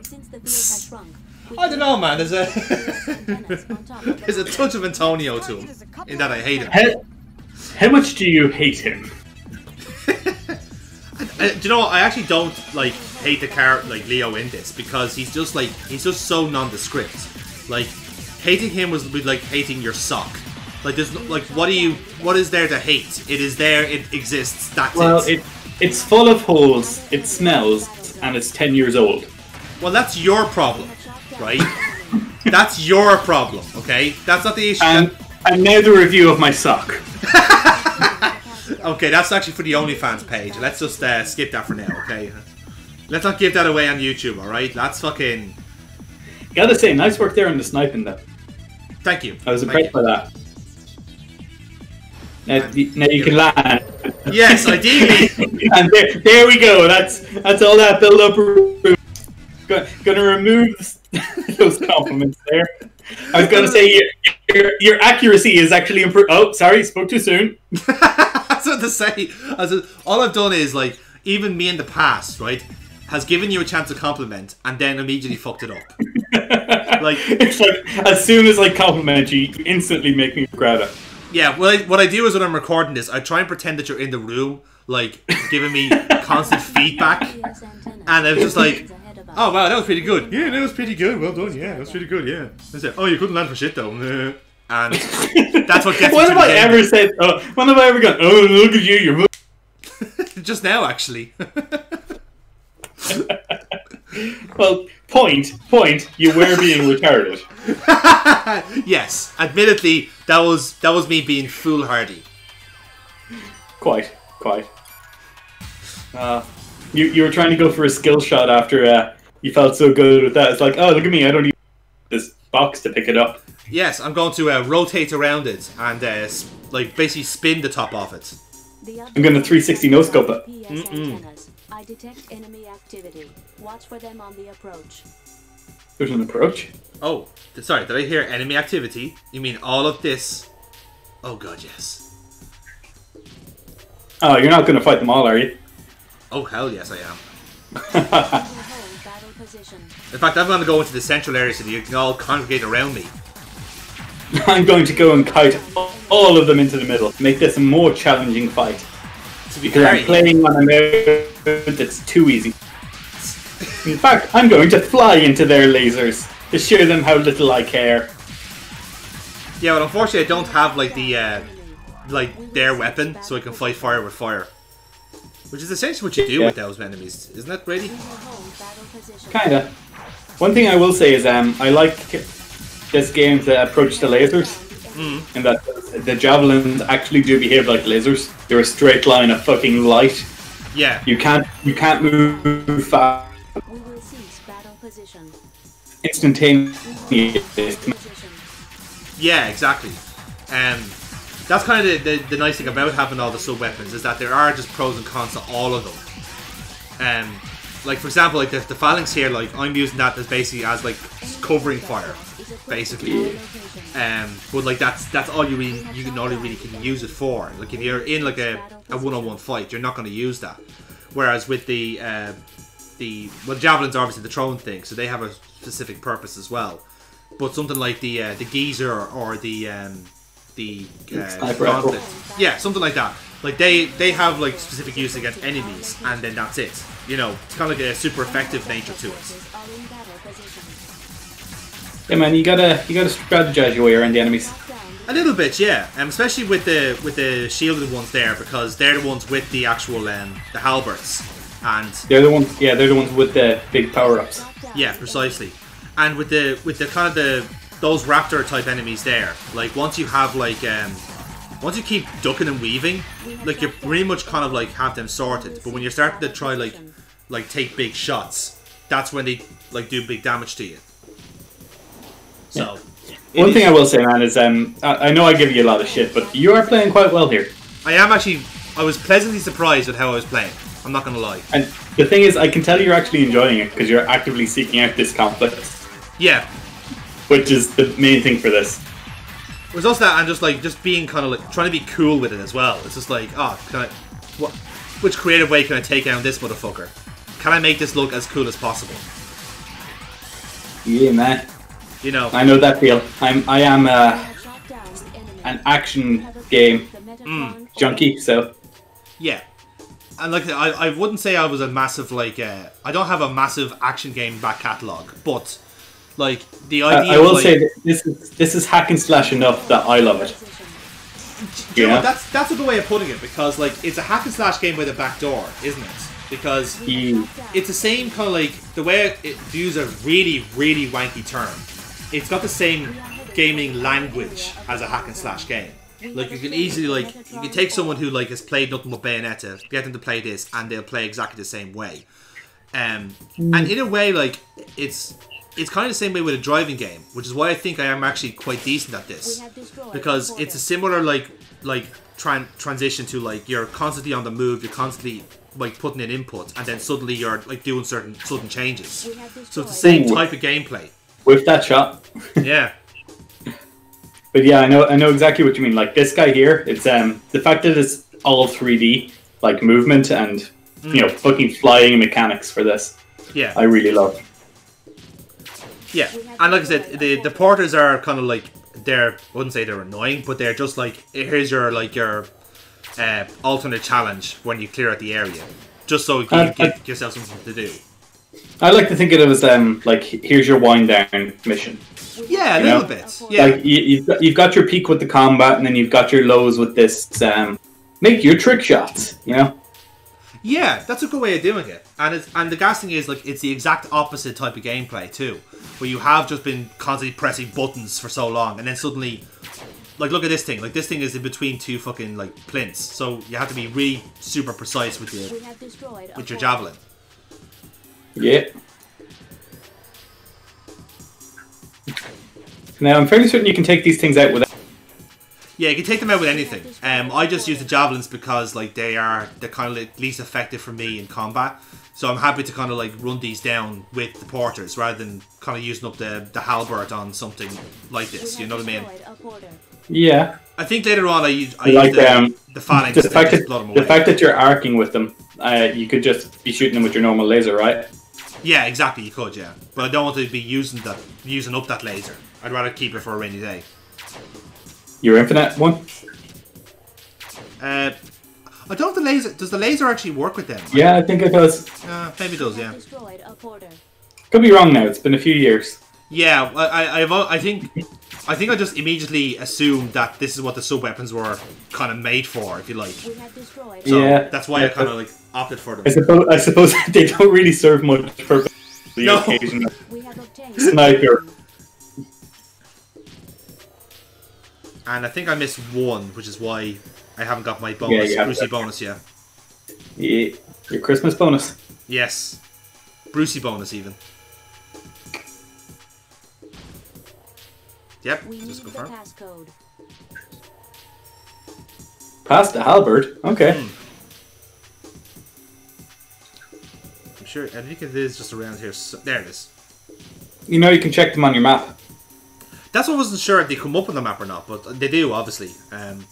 But yeah, they actually do stand out like a sore thumb because of the floating light around them.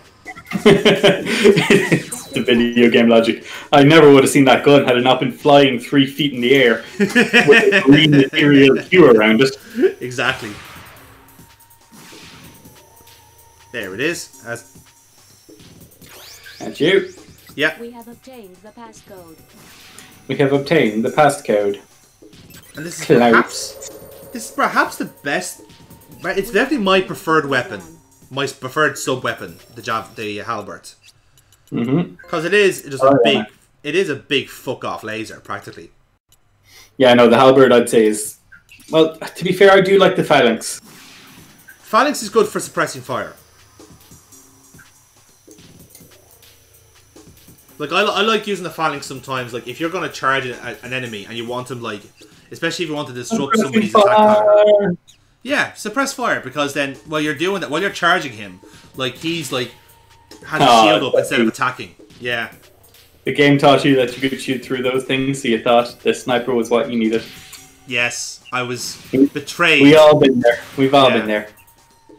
Betrayed, I say. It's a different kind of force field. Like one I wasn't adequately prepared for. This force field cannot keep out organic matter. Please, evacuate the cockpit and plant this explosive. The only way... We can't destroy them. There we go. I can see that. There is a fallback plan to destroy these targets. The EPS system... I can't destroy this. Yes, I can see that. I was waiting to see you notice. I was hoping that you would say something, but you didn't, so... Yeah, awkward. Now? Is anything wrong? No, nothing. I'm just gonna sulk. We are heading for the... You mean I have to kill more people? Your point being? You know I don't like killing people. Leo, do we have to have the talk again? No. Would you prefer if I told you that these were piloted by puppies? No! That would make me feel far worse. I like puppies. Oh, then pretend I didn't tell you that. If you told them they were piloted by feral cats, well, now that's different. Find the maintenance passage. Yeah, I like feral cats. Yeah. Okay, Specifically feral ones. Yeah, feral that's cats. One to eat a dick. Yeah. Okay. One animal we can all agree on: wasps. If they're piloted by wasps, kill the fuckers. See, the thing is, I don't mind wasps. Jesus Christ. I'm a vegetarian for a reason. Wasps are useless. No, they're not. They keep down, lots of pests. If we didn't have wasps, then we'd be out up to our fucking ears in spiders. Yeah, but there's other things that can eat spiders. They're called wasps. Wasps kill bees or hornets, whatever they want to call themselves. Wasps. There are wasps for every animal. A wasp is just a generic term for other insects and lays eggs in them. Either way, still bad. I like how you're like, shit, that could be right.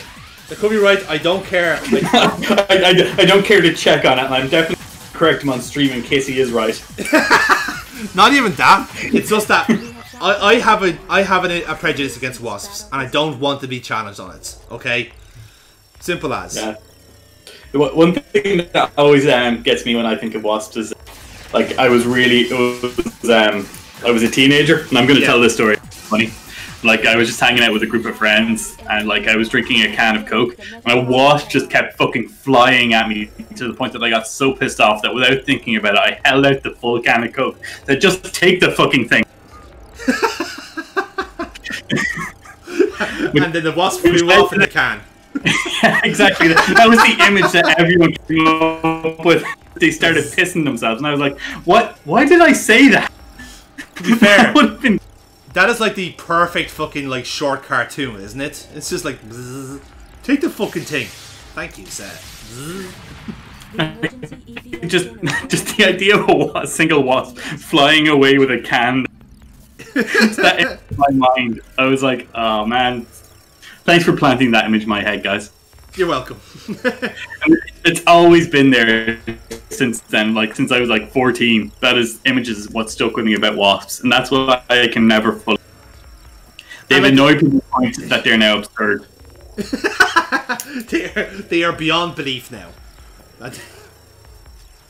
Just because that image wouldn't exist without a wasp annoying me, you know? Yeah, yeah. It's come from a position of annoyance, but now it's emasculated all wasps.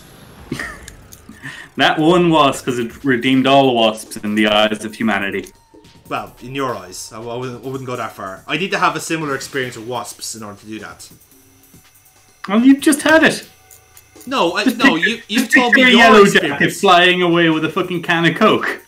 It's hilarious, absolutely. I'm not discounting it, but like, I need to have a personal experience with wasps. Like, that's I can't just steal yours. That's not fair. That's yours, man. You know. Fine, I'll bring a bag of wasps the next time I see you. No, don't worry. We have enough fucking hornets nets around here as it is. We're grand. Enough of the bastards hissing away. Not the bees. I wish there were bees. At least they were useful. I like that. The halberd is effective against enemies using the halberd. It's like one of those weird like YouTube poops where halberd just keeps interjecting into the sentence. The halberd is useful against enemies with the halberd, and you can use it against the halberd. Halberd. My body carries an electric charge of over 10 halberd. Halberd.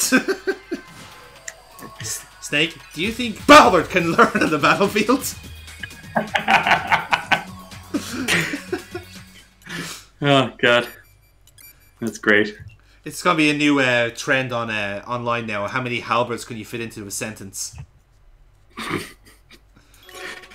What's your favorite Dark Souls weapon? Halberd! Halberd! Hey, what was your favorite character in The Merchant of Venice? Halberd! Albert. In Married with Children, what was your favorite character? Albert! Albert!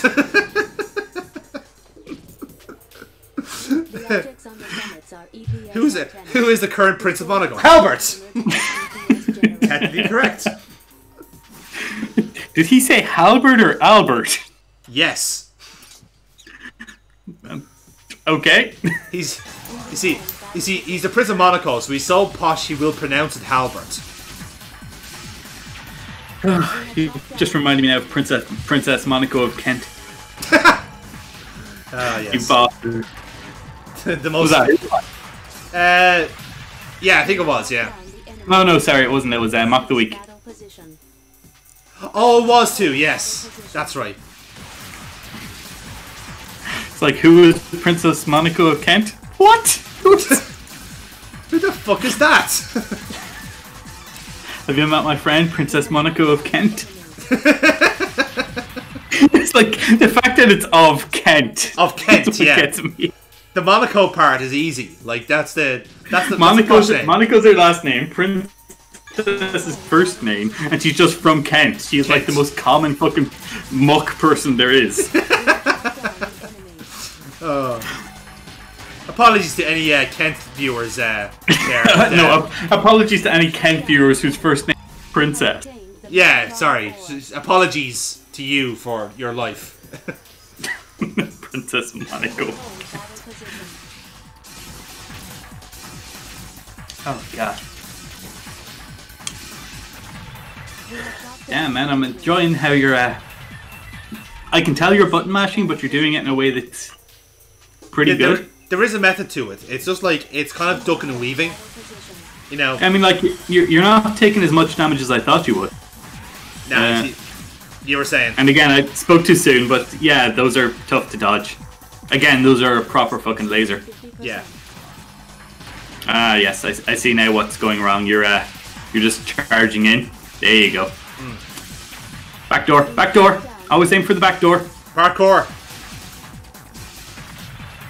Even if she says no, it's only if she gets mad when you try it. Sorry, what? You always try for the back door. Adam, I think doesn't hurt to ask. Doesn't hurt to ask. Adam, we were talking about lasers here. We're having two different conversations again. I'm not. It can apply in two places. What, lasers and back doors? I was talking about butt sex, but okay. That's what I'm saying. Yeah, so we were having two different conversations. Well, it sounds like we were having three. Okay, well, you were having two conversations. We'll divvy it up that way then. Fine, fuck it. I was having two, you were having one. Yes, exactly. Therefore, I am yet again the winner. I have got more conversations than you. Well done. What do you want, a fucking medal? I can make more double entendres. To be fair, that is the sole reason you exist. Fuck you. That's the sole reason you're allowed in the channel. Exactly. So here's Adam. Carry on, Adam. He's as we call him. Adam. Adam, do the thing. Dance, monkey, dance. If you throw him pennies, he'll say more. if you throw him, stop. Exactly. That's it. That's how we get our Patreon money. Is if you donate to our Patreon right now, you can mute Adam and all of his euphemisms. You can keep Adam off the channel for 3 months. I mean, that's a every time we do a charity drive, you just put me on stream. until people pay me to stop. Yeah, we could have you on doing like the whitest dance possible, and like we could have you on just like doing like a grind. Possible. Just like I didn't realize I had the power. You've always had the power, Adam. Don't let anyone else tell you otherwise. I am the standard whitest dance. Yes. I am titanium that white. Yeah. We've run the numbers. We've checked everyone out. We've means tested to God knows at what level, and you are the whitest dancer we know. Fucking I believe it. Is that the same energy field as the one above? I'm just saying. Correct. It should be a common strategy on a stream. Like, if you see bad dancing, pay to make it stop. We should try to find another way. I'm gonna have to design like an avatar for The music reinforcement and program. big in the corner now as a loading screen. So white. It'll be all arms and shoulders, no hip movement. Yeah, exactly. It's you're trying to like you're trying to like gyrate, but you're doing it with your arms. So Yes. We are heading for Which the is how I of dance. the battlefield. indeed, it's how we all dance. So don't feel too self-conscious about it. You can dance. No. You It is people have seen me on nights out. I do not. Hold battle position. Move. I know you're practically immobile. Yeah, exactly. Exceeding 75%. I wouldn't lie. I don't even mean it either. That's just how I am. Shot down The worst thing is you ask cryptic riddles. One of us tells only the truth. The other will tell only lies. If you wish for me to dance, you must ask me one question. down the enemy. We have obtained the passcode. It is the only way I can get out of it. Really, is by confusing everybody. Hey, trophy. Yeah, I'm getting silvers all along, lads. It's good stuff. It helps that all of the trophies are silver. I didn't know that. Sorry. No, it's fine. That's fine. Obviously, you had a lot of fun. There is bursting my a bubble. gold one. Yeah, I know. I'm well aware there's a gold. I was hoping there's some bronze to make me feel better. Well, you did get a trophy for starting the game, right? Well, I presume everyone does. Didn't strike you as odd that it was silver? No. I just thought I did a really good job at the intro. I thought I watched that. I thought I did a really good job. I was ready for the. All I'm saying is, I thought I did that section really well. All right. I thought I nailed the tutorial level so good that the game was To be impressive. fair, you've got the trophy. Like I can't say much more. Yeah, exactly. So are you ready? Gotta say the fucking robot designs in this, man. With the pulsating thing, the fact that he ripped it off from Metal Gear Solid 2 at the end. Yeah.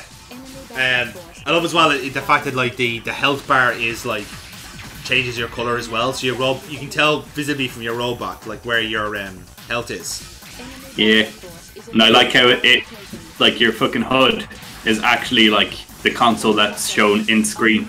Yes. Yeah. It's good. Now, I'm not sure how you can fight from the crotch level. You're piloting that really well, but Well, I I suppose it makes as much sense as anything. Like you wouldn't want the pilot to be the obvious like weak spot.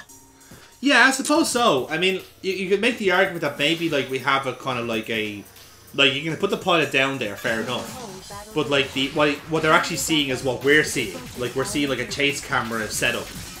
I think we've established that we have a satellite uplink that can like scan anywhere. So yeah, we probably can see first person, third person. And the cool thing is about stuff like chase cams is that they're actually trying to like look into that for like racing, for like actual racing, real life racing. Would you have That sounds terrifying. Yeah, but the idea is that it's supposed Oh to man, you might have drivers that will die instantly as they mince themselves into a corner thinking they're not. Yeah, that's been kind of the fear of it.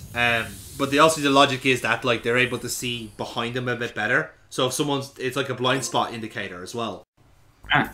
So I like how your dad scream as father and not like the girl that you've been cradling this whole time.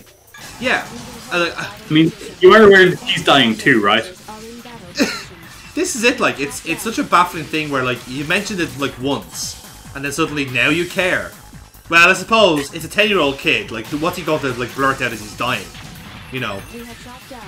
I mean, there's grown men who are on their death. Would probably help. Maybe, yeah. I mean, there's grown men on their deathbeds that call out for their mothers, so you know. It's not exactly unknown. True enough, but like, Jesus, dude, like, come on, stop it. Get some help. Grow up. You're politics a mecha. There are kids that would live and dream of these days. I don't know. Neon Evangelion made it seem pretty bad. No, that was just Asuka. No, she was just badass. Admit it, the show only got good when she showed up. Yeah, true. She's from Germany. She is.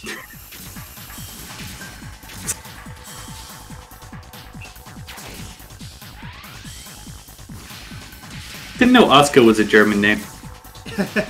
It's an actual province in Hamburg. Didn't know Hamburg was a German name. It's actually pronounced Asuka. Asuka. Asuka. No. But it's spelled with the kanji. No, it's Asuka. It's an umlaut gone wrong. Ah. Damn it, now you put Fly Me to the Moon in my head. Hey, that's all you, man, okay? We're playing a mecha game like this. If you start singing Fly to the Moon, that's all on you, buddy. I don't know where you get that from. Please splice over the Fly Me to the Moon battle remix. I would like to, but I think the estate of Frank Sinatra would sue us. So, well, he didn't sue Bayonetta, so. Nah, true. Maybe just didn't know. Me to the. There are like 80 different versions of it as well for Evangelion endings alone. Jesus, didn't know that. You didn't notice that they used a different singer? No, because the way I was watching it was kind of skipping through the end credits, so I didn't really notice it. Oh, you didn't watch the Funimation one, did you? I honestly can't remember. I don't think so. Sorry, just Funimation sickened me. I know, force of habit, I get it.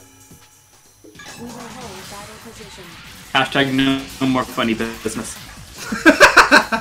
Is that like the cancel Funimation hashtag? Oh yeah. It's the cancel culture, like the anti-Funimation one.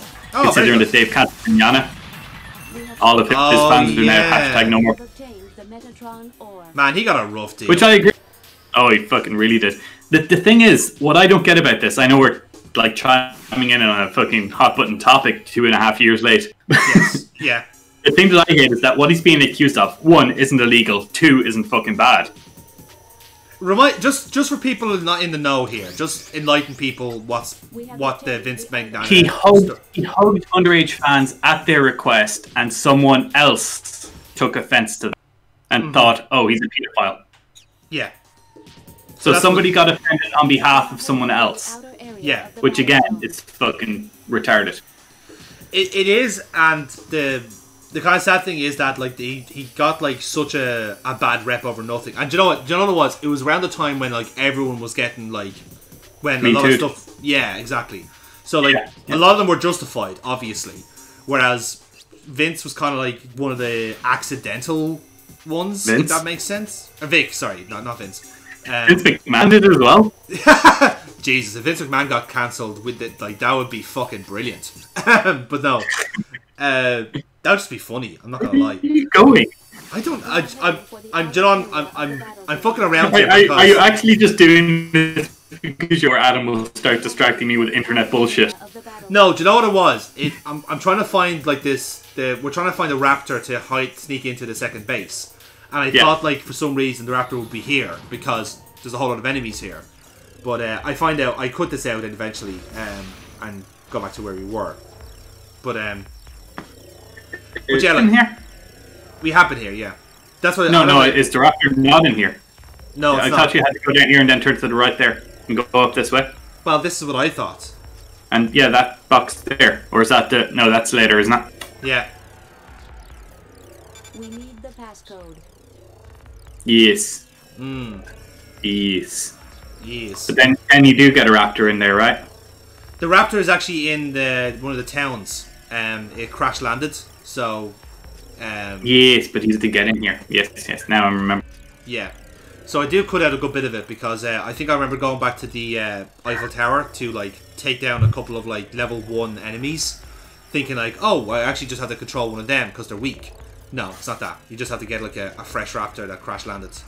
So, Yeah, one that hasn't been programmed yet. Yeah, exactly. So this will snap back into reality eventually. Once I figure out what the fuck I'm doing.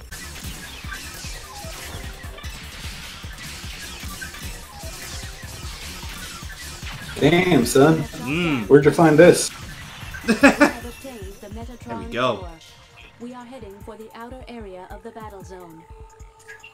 Hey, you better get into the inner area. Or else bad things will happen.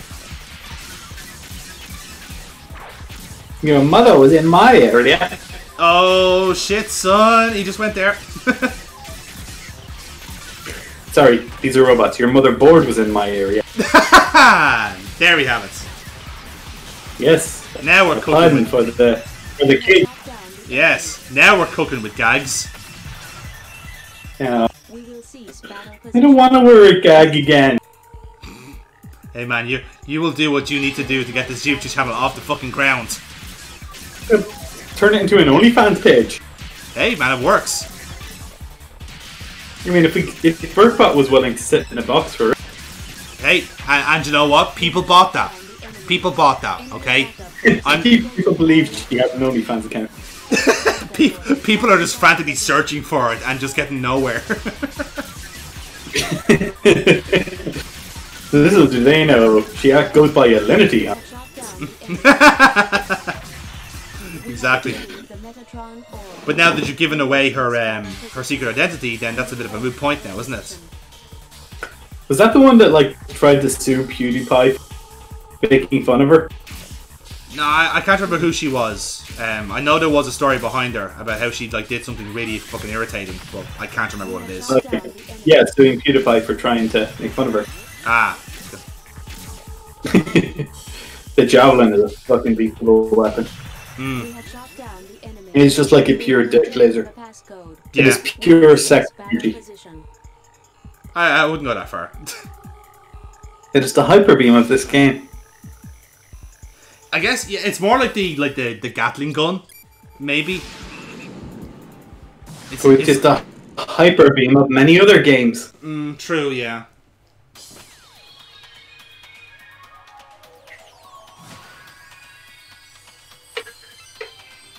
So it wasn't there, huh? No. And like I was almost certain I cut this part out, to be honest. Honestly, I didn't. Yeah, that's fine. You can cut out our whole big speech about not fucking big. Yeah, I think that's a good idea. People don't need to know our existential pain. Existential? Yeah. That's the word of the day. Ding, ding, ding, ding. Oh, let's play it anyway. Yeah, I think this would have been a better game to be actually sitting through and playing with. Yeah, but at least we keep the series going, so I'm okay with that. Yeah, that's fair. How much longer have we got left? Where are we at? We're just about to reach the 2-hour mark. About 5 minutes. We have shot down the enemy. Cool about that. I'm assuming we're cutting this bit out, hence the dance. Yeah, exactly. We'll cut it out. You know what you need to.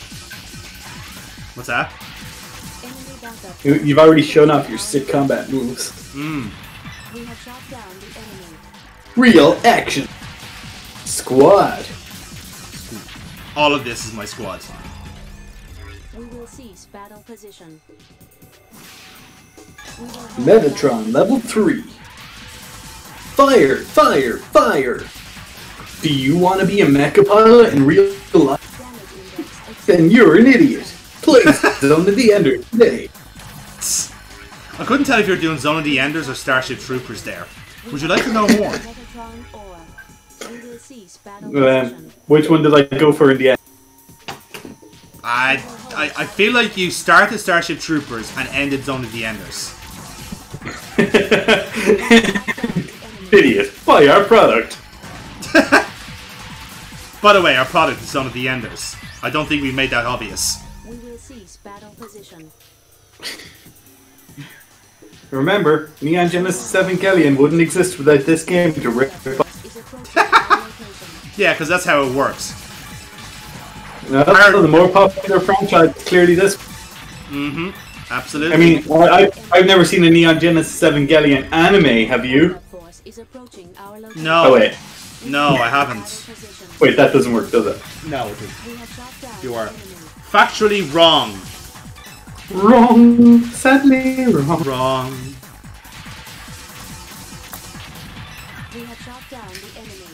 We have shot down the enemy. You're quite right. Yeah, that totally doesn't get tedious. Oh man, yeah, no idea. Yeah, dude, I'm expecting you to do a supercut of just like random reactions of we have shot down an enemy unit. Yeah, that's not getting tedious. just consistently just make that. What I'm gonna do is I'm going to change the my text message noise to "We have obtained the item." It was like, oh, we have, yeah, it's a text message. We have obtained the passcode. That's what You've shot down the enemy unit. So, you should have that as a soundtrack that plays whenever you make a sick burn on someone. You've shot down. That's actually, that would be pretty good in fairness. I don't know why I'm going here again. You're lost. Fine. Yes, I am actually lost. I think what we'll do is we'll. Please don't tell me you cut out the story mission. No, I didn't. Like I thought I cut this part out, but obviously I didn't. Oh wait, hang on. Do I have to? Yeah, I came back here for this fella. Ah, that's right. Again, supercuts are our. That's it. Yeah, I needed the control module first, and then I can control the raptor. That's why I came back. No, I was right in that we needed to go. Again, I'm like vague memories. Did you know I have amnesia? You have amnesia? You didn't mention that before. Or I have amnesia. Did you? It is highly possible. Let's give it a try. Where is there a raptor not under control? I do not think there is a raptor which is untouched. We must find one which is relatively undamaged by stray shots, or otherwise unaffected by the battle with Earth LEV forces. Those raptors which have fought against... Okay, we're fighting Earth. Are we the bad guy? Or maybe Earth the bad guys. Maybe they are. Earth can't be the bad guy. That's where Jonathan Seed lives. Oh, Adam, you're so close, and yet so far. Okay. Ooh, level 6. Hello. Hi. Yeah. Yeah, man, it's a battle. Some serious shit going on here, lads. There we go. One thing I have to say, I fucking love your character design. Yeah. Like, the fact that you seem to have a skirt, like, your character definitely feels feminine. Yeah. Well, your runner, rather. Yeah, the runner feels like... Like, obviously it's a very androgynous design, but yeah, I see what you mean. Like, it kind of like... I mean, it's like a Valkyrie. It's Valkyrie-like design. Camera, obviously, but... Damn. Sleeker.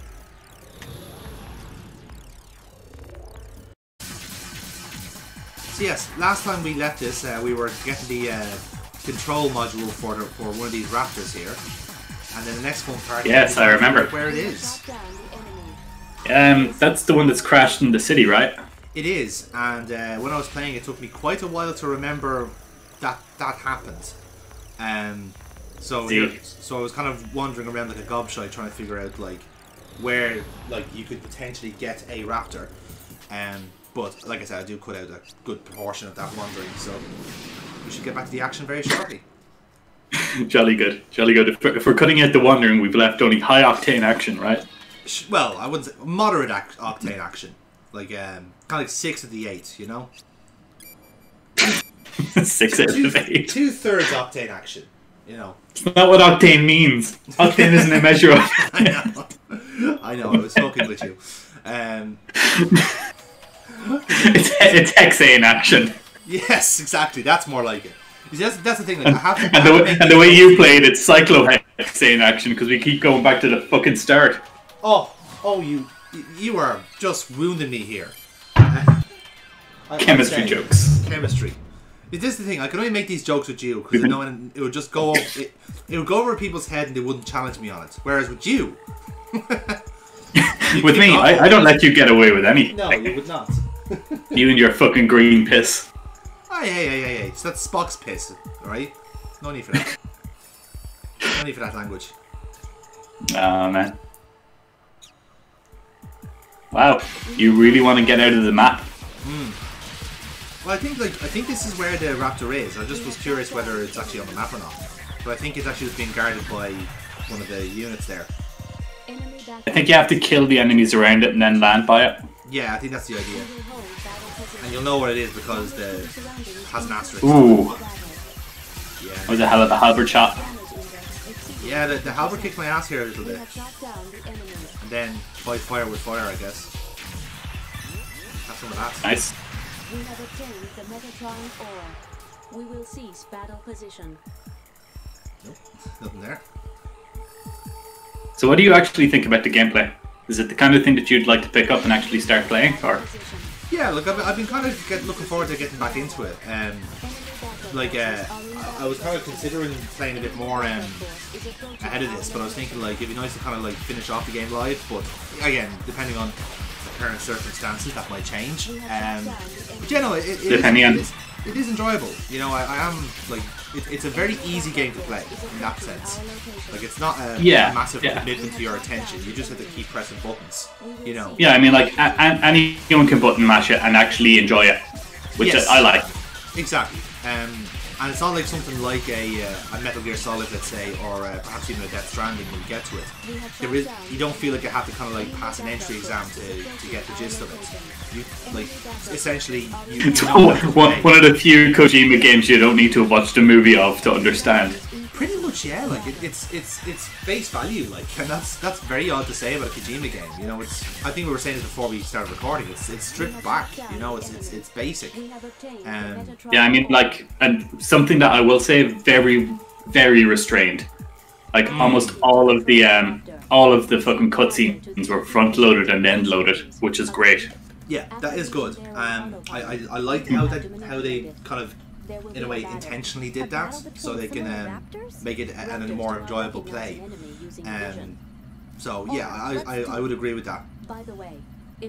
More than that, like this here, the way she's telling you what you're doing. This is what the cutscenes are. They are go from point A to point B, have a little bit of dialogue to explain where point C is. Yeah, exactly. It does kind of like prove that like Kojima can write something fairly straightforward. It's just that, like, for something like Metal Gear Solid, which is essentially like a pet project of his, like, he does have points he wants to make, and he will very much keep making them until you stop paying attention. Well, the one thing I will say about this is it's the most video game he's made. Yes, yeah, I'd agree with that. Like, it's definitely the most arcadey. Yeah, I mean, the core focus of this really isn't on the story. No, it's not. It's all down to the gameplay. And how fun you can make it for yourself, I guess. Look at you with your fragile little robot not fighting anything. Yeah, I decided that I'd go straight to the point here because like I don't think I'll get any XP out of it, and I would only be just damaging it, so it seems a bit redundant to tackle all these people. So I apply a little bit of stealth. And then get on with the game. Stealth in a Kojima game. I know, it's crazy notions. I have to say, I do actually like this little segment. It's different, you know. Yeah, and anything that kind of forces you to change up how you play in games, I like a lot.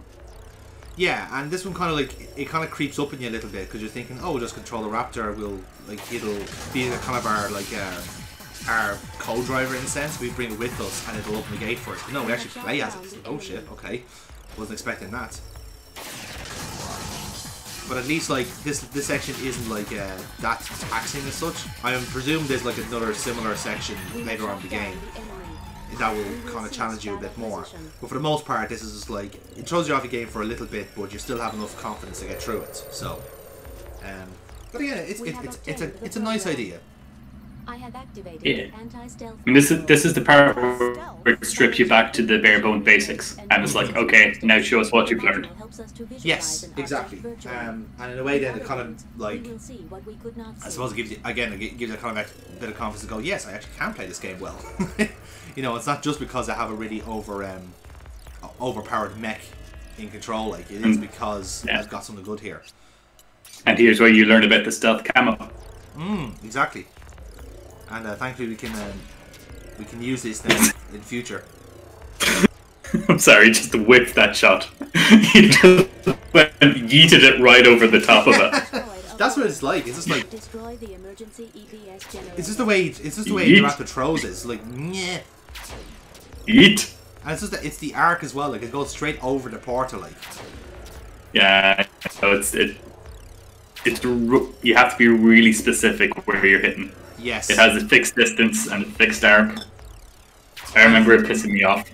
Yeah, and it kind of it looks like really frustrating because like there's a little bit of depth perception to it, but it's also the fact that like you can't really make that many precise movements. You know, when it's a PS2 game, shockingly.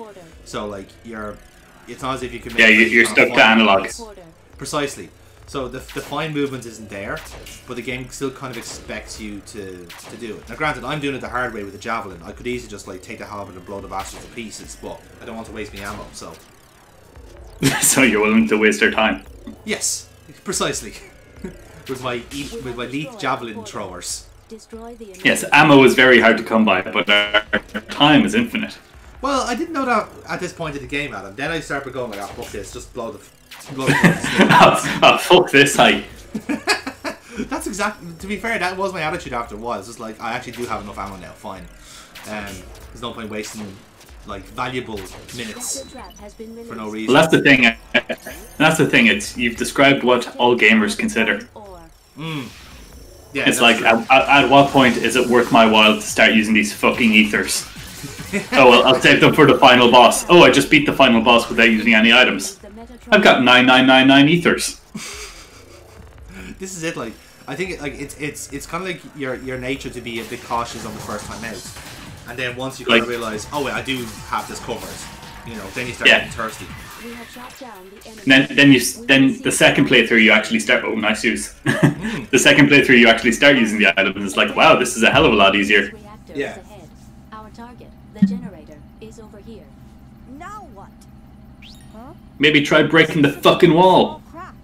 This view shows the traits. Have you tried sorcery? Is that an option? No. Have you tried sorcery? That's a callback. That is a reference.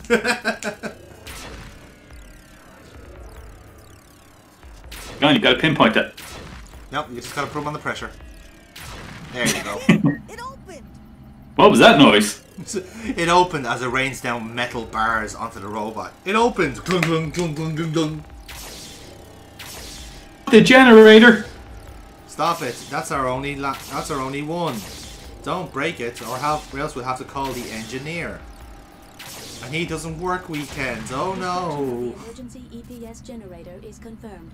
The EPS. I mean, I'm assuming they have engineers. The energy field in the surrounding skies should be clear by now. Let us proceed. Wouldn't it be kicking the balls if Thank you you, left the Alexa. generator? Wouldn't it be gas if you left the generator room and it still was open, like the shield was still up? That's something I really like. There is the little fucking drone just goes, what the fuck was I doing? What did I just do, mommy? What the fuck was that? Jeez, where am I? Or whatever the binary is for that. Ooh, we have a sauce to deal with. You gonna go help him? I kind of feel obliged to, Adam. I am the hero of the game after all. You know? Well, now you are an Ender, and these are the upper class society. Do you really need to help the people that look down on you? Well, perhaps it might change my point of view, their point of view of us, if I do. I like how we're talking about this as if you've actually paused the game to discuss this and not just didn't cut this out of the fucking video. I must have gone for a slash or something in there. I forgot to cut it out. I don't know why. What am I doing? Well, the ramifications of us not saving the town are we'd be a horrible person. We'd be no worse. We'd be no better than those soldiers. Exactly. It's always important to ask the hard philosophical questions before going into battle. You know, I always said that. You know, it's like the. But before you make your decision, always stop time. Yes, precisely. It's very important. You want to give yourself as much time as you can to make your call. In order to do it, stop time around you so that you can think about it for as long as you need. Absolutely. Then make your choice. Very, very important. And if possible, make a save state. It couldn't hurt, you know. Just in case you fuck up saving the people, that way you can go back and save them again. Exactly. Perhaps you know, I don't know why more firefighters don't do this. I do think there's laws against it though, because the whole like fucking with time aspect of it is pretty messy, especially if you're trying to. Don't fuck with time. Yeah, essentially, yeah. Try not to fight near the people who didn't escape. Oh, well, fine. Wait, did she just say try not to fight all the people that came? Try not to fight near the people. Oh, I thought you said try not to fight all the people that are trying to escape. You're allowed to kill 1 or 2. Yes. We will accept 4 civilian casualties. Just 4? Okay, 5. Well, you're at 100%. Oh, you're at 53. Never mind. 93. You've killed 6. You've killed 6.7 people. I like those odds. Tell me how you destroyed the killbots. With some cool action moves. Well, it was simple. I realized they had a pre-programmed kill limit. So after sending wave after wave of my own men... We have shot down the enemy. We will cease battle position. I mean, it would be nice if we did have like a Brannigan type character to take on in the battle, and all he does has is just waves and waves of his own. Like it's literally the battle. I'm sorry. I like how you immediately went, I'll put the hospital to my back and then dodge these lasers. Okay, I will take the blame on that one. I did actually shoot that building down. Okay, that wasn't your fault. That wasn't your fault. You had to use the spread shot. There was no way to pinpoint target that giant robot. No, there's actually no chance. What happened there was my finger slipped on the button, and you know, it's easily done, that, especially if you're in a tense situation like this. I mean, like you're a 10-year-old ender in a giant fighting mecha. You can't be held accountable. Well, I think I am being held accountable. That's the issue here. You know, I mean, we've got a 5th casualty so far. I mean, that's not bad going, is it? Really? All things considered. That's fine. To be fair, 80%, that's still a first... Oh my god, stop using the scatter shot!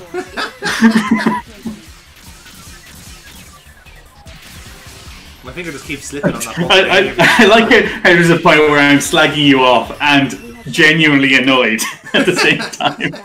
Yeah, you're kind of flirting between being complimentary and being, like, insulting. And you can't pick a tone. It's like, I was like, oh my god, you fucking idiot! No, it's genuinely every time I try to compliment you, you immediately follow it up with something mind-blowingly stupid. And I am loving it. Exactly, like, if I was doing this perfectly, you'd have nothing to commentate on. So, if anything, you should be thankful. If you were doing this competently, I would be enjoying this, but for a different reason. Yeah, exactly. You wouldn't be able to mock and laugh at me. The thing is, I can't even be mad at you because I know you're trying your best. This is the best I get, apparently. Oh no, you're actually playing really well. Like, saving the citizens is damn near impossible. I just really like how it's always your lasers that's killing them. Yeah, exactly. Anybody more skilled, then it actually would have been doing. No. Even if you just turned around and fought them from the other direction, you keep either facing the survivors into them. Right there, you literally wedged in between 2 survivors. You just circled around him and faced the other way. Why Why do you like killing people? Is it because you're just numbers? In a sense, yeah. I mean, they are just numbers in this case. It's like, how many survivors are left? 73.3. Grant, no problem. That 0.3 is a pregnant lady. Just 0.3 is a number, lads. That's all I'm saying. Just a statistic. It's not even 1.3 is the pregnant lady. That 0.3 is the pregnant lady. Ah, yeah, naturally. You know, her life is only worth as much as the fetus. Unfortunately, that's the way. Haha! Getting political. That's the way it's like in space, apparently. That's what it was like in Ireland a year ago. That's true, in fairness. Still, not bad. Good job. C is a passing grade. C is a passing grade. I'm glad you noticed. I'll be clinging on to that C for as much as I can. Don't be dirty. What? Was there a pun? I'm sorry. I'm sorry, wasn't there one? Okay, I think we have plot coming up now, which is very, very... We finally get to go to Mountain 1. Yes, which is... The best mountain? Well, I don't know. A lot of people think Mountain 2 is more scenic. It's closer to Jupiter. Oh yeah, but come on, they named them in order of how cool they were. Mountain 1 clearly ranks above Mountain 2. I don't know. I don't think that's how it works. In fact, Factory 2 is just complete shit. Oh, no. I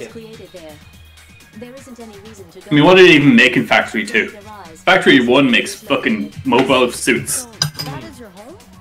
I love as well like Jehuti just goes, oh hey look, this is Factory 2, this is where it was made. We don't have to go there now. Just throwing it out there. Just throwing it out there. If you wanted to visit my parents. Oh, now we have a reason. Just got shot down out of the sky. It's like, this is where I was made. If you ever happen to need to repair me for any reason. Well, we don't need to repair you now. Bang. Oh, yeah, guess we better go to that place because I have the memory of a fucking goldfish. I detect a high energy reaction ahead. Too late! It will have no influence on our battle capability. Yeah, you don't need to detect it. I can fucking see it. 13 different clear-cut reasons if you wish me to. What are you talking about? I need scissors, 61. The index is 50%. You can easily dispose of him. You say easily to win over that gigantic thing? I do like the shape of that. It's kind of like a... It kind of looks like... I don't know why, but it reminds me of Kakuna. You know, the Pokemon. Enough of that. What the hell is happening? To be fair, I think they all kind of have like an animal motif about them. Yes, they do, in fairness. Father! So yes... Oh man, you actually believed her? I know, I was kind of like... I had a feeling we had like something wrong with us. But, yeah. I assume we do need to get our affairs fixed up. I think we have a virus, I believe. Is that a problem? We are damaged, I think it is. Oh, okay. It will have no influence on As in her sensors and all that shit is borked. Yeah. So one hit will actually kill her. Yeah, exactly. I think I learned that from the... I'm just double checking one more time. There isn't a way around this beat. To be fair, this is another one of the Kojima bullshit fucking look in the manual moments. It's, I never would have thought we'd have to run from the boss fight and then come back to it. Yeah, precisely. Like, you are kind of like, because you're just thrown in, you're thinking like, oh, do I have to take this on with the virus? Or is there a way around it? Which is why I try and be a little bit conservative, but alas. Yeah. To be fair, it did kind of signpost where you were meant to go. Exactly, yeah. It's just that I kind of knew as well that's where like it was telling you to go, but yeah, you just forgot to plug your controller into the second controller port. That's basically it. Like, again, that's the codec calls saying, you know, plug your controller into the second controller port, Snake. Yeah. So yeah, there's absolutely no way you can take on this raptor at all. You just have to get yourself fixed up, son. Still though, that's classic Kojima bullshit. It's like, to be fair, because of this kind of crap that he constantly pulls, it's the reason why we went, oh, for fuck's sake, Kojima, in every game, and then figured it out without looking up the guide. This is the thing though, like, it's kind of his, like, technique in this, because he does know how, like, gamers work. So like, Yeah, he constantly breaks the fucking fourth wall to the point that you're like, okay, where's the crack in the fourth wall? Yeah, you're just there, just like checking the dam for the first crack, and then there it is. There's the All right. Hand me over the manual. I'll translate it. Okay. Apparently, the way to click the virus out of the system is to do a tap code, whatever the hell that is. The virus is on the back of the CD case. Apparently, the virus can be cured by pouring chocolate over it. That doesn't Apparently, make sense. if we eat garlic, it'll boost our immune system. No, it says it here. It says it here. If you eat a certain type of mushroom that's bioluminous, it'll charge a battery, which will fix the virus. Huh. Ah. See, I was just going to leave the boss fight and go back home. I mean, that was an option, in fairness. I mean, we did just have a raptor we could just jockey back onto. I like how they're like, oh, I hope Ada can be fixed. You know, this object that we're putting all our faith in, that literally controls this giant fighting robot. I hope we can fix it. I hope too we can fix our Windows processing unit. Fucking Windows 10. This is why. Actually, no. You know what this is? This is Apple, right? This is totally Apple. Because once it shuts down, you can't use the fucking thing at all. You can't even do like a boot server. It's just dead, right? This is exactly what Apple would do, right? Can we not just try turning her off and back on again? Because I'm great at turning women off. Oh, I'm glad that you made that joke and not me. I fucking preempted you, motherfucker. I know. I'm slightly annoyed at that, but but yeah, it's I do like this section because again, it's you have to avoid everybody now, and the problem is. Yeah, I mean it's different gameplay. Yeah. I mean it's almost like it's a tactical espionage action. Let's not go. Let's not go for espionage, but tactical indeed. Well, it's definitely not high octane anymore. No, it is not. Defending our engine installed because we put fucking diesel in instead of petrol. Diesel mixed with sugar. Yes, exactly. Someone's cut our brake wire. Fucking. Our smart car can no longer recognize traffic signals. That would be dangerous. That would be terrifying, wouldn't it? I like how that's still like the major thing for you know, computers deciding whether or not you're a computer. Can you recognize traffic signs? And self-driving cars can't. That's the scary part. Like, imagine if you're there and you're like your Google car going like, okay, we're gonna turn left now, and you just hear, "I'm blind." He's like, okay. Switching over to manual drive. No, I am driving now. Inverted controls activated. What? No! I would like to go home. Self-aware car just fucking turns into Hal. Basically, I can't let you do that, Jonathan. I'm sorry, but this is a ravine. I am a car. I can turn left, right, go forward, or backwards. Yes, but can you go up? This statement is false. Shit, I should have said that. Ooh, don't break the car. Oh yeah, this is a fucker as well, because like, there's this one raptor. Could you imagine? Could you imagine though, given... Oh, that would be painful. What is my purpose? You're my chauffeur. Oh my god. Oh my god. Where would you like to go next, sir? Yeah, I mean, like, it's horrible. It is, but, you know. What if it always dreamed of being a toaster? Well, that would be your fault for buying the wrong program. If you get the thing that wants to be a do robots dream of electric toasters? No, the robots dream of being electric toasters. That's what you want to ask. Do androids even have dreams? Data did. We need to watch Ghost in the Shell again. No, Data had dreams. What did you say? I don't remember that. No, he had like, whenever he like would go into like, when he'd simulate sleep, and then he'd simulate dreams. So yeah, technically he did. Yeah, but Data also got his fuck on. He did get his fuck on. He was fully operational in many acts. I love that in the third episode. The third episode of Star Trek, when they introduced the android, they answered the long asking question, can androids fuck? And can you fuck it? Can you fuck it? What? Can you fuck it? No! Oh, no. Fuck's sake. I mean, like, it is true. That is human's position. Can you fuck it, or do we protect it from being fucked? Yeah, exactly. Do not lewd the daughter. Oof. Wrong medicine there. I will say it's very nice having our mech back to full speed. Oh yeah, being able to take more than one hit. Now we can finally have our revengeance.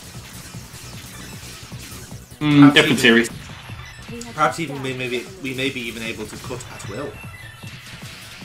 No, but you can cut what you will. Yes. Okay. Fair. I'll accept that. God, could you imagine if Rising Revengeance actually allowed you to cut anything? Well, how would that even work? It would have to be an open world sandbox.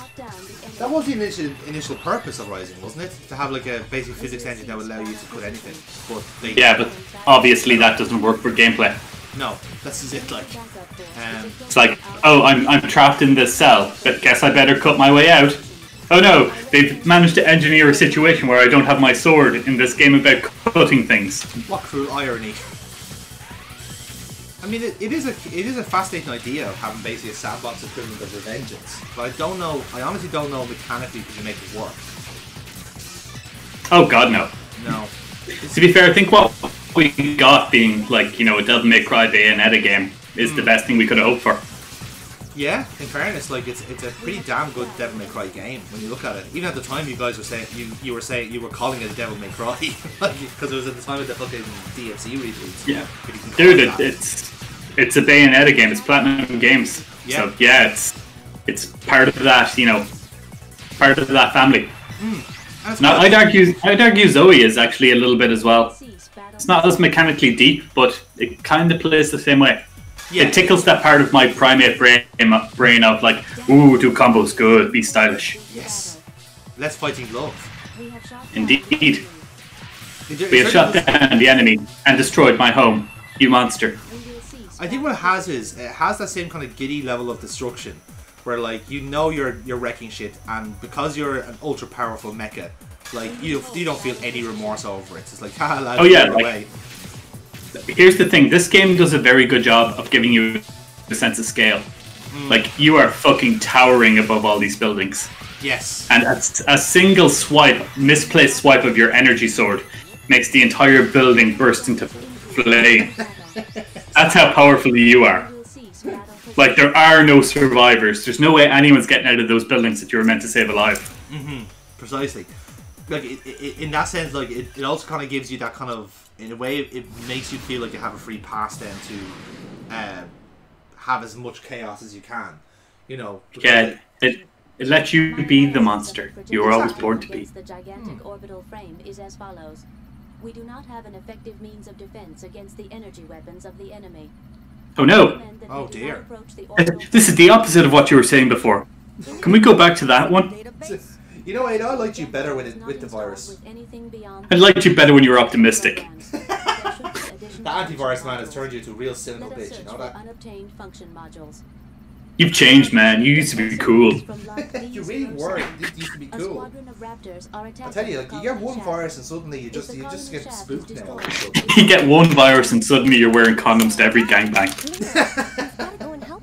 What happened to you, man? What happened to you? You used to be fearless. Fearless, I say. Fearless. Now let's go kill that giant robot. That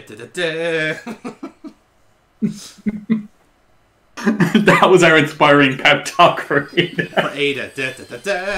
That was her anime power-up moment, was it? Yeah, that's it. Fix that motherfucker. don't take none of your shit from now on, okay? You got this. You got this nailed. The old Ada I knew was powerful enough to overcome any adversity. All we had to do was open one more box. One more mysterious halberd box full of sweet, delicious ammunition. Oh no! Enemies! We've not seen them in every other level before. So this one is a But bit what of are they doing here? They're congregating here. It's almost as if we have to defend the tower? No, that's too stupid. That wouldn't happen. It's a nonsense idea. I quite literally mean nonsense. I think there might be survivors in the tower. Apparently so, but like, you fucking live in a tower, like. How do you have a power block, like? I don't know if you've noticed, but one really poorly controlled mecha has been going around destroying all the non-controlled mechas that are trying to kill people.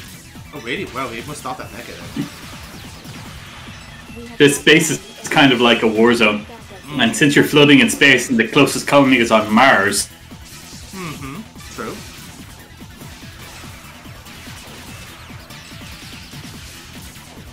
I do like this section because, like, you can kind of see the tower getting, like, smashed to bits by these raptors. You are your sworn enemies, I think. I haven't really been paying attention. I've been told, here, destroy this, and I go, yes ma'am, bam, fucking get in there.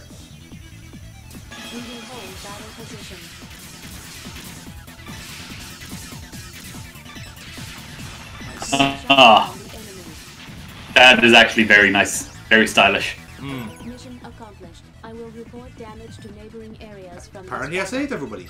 No damaged buildings. Buildings destroyed. No casualties either. The attack on the colony shaft has ceased. Well, that one guy did stub his toe, so we're gonna dock marks for that. 99.9999%. Where did that 0.001% come from, Ada? I broke a nail. Oh shit. Oh, that's terrible. Awful, man. Did you just get the Good Samaritan trophy? Allegedly, yeah. Very racist against Samaritans. I assume that's for like flawlessly saving an area, like no casualties, no buildings destroyed. Yeah. Cool. That's a very easy trophy to get though for that tower. Like, yeah. To be fair, it's a silver medal for a reason. Those are actually quite hard missions. I guess so, but even then, that tower one was. I thought it was piss easy, like, because all you're doing is just like going around and twacking raptors until they die. Like, there's not much else to it, like, at least in my opinion. So these are all different areas, and I think our means to defeat Mr. Raptor is in one of these areas. So I think I do have a look around and see what I can find.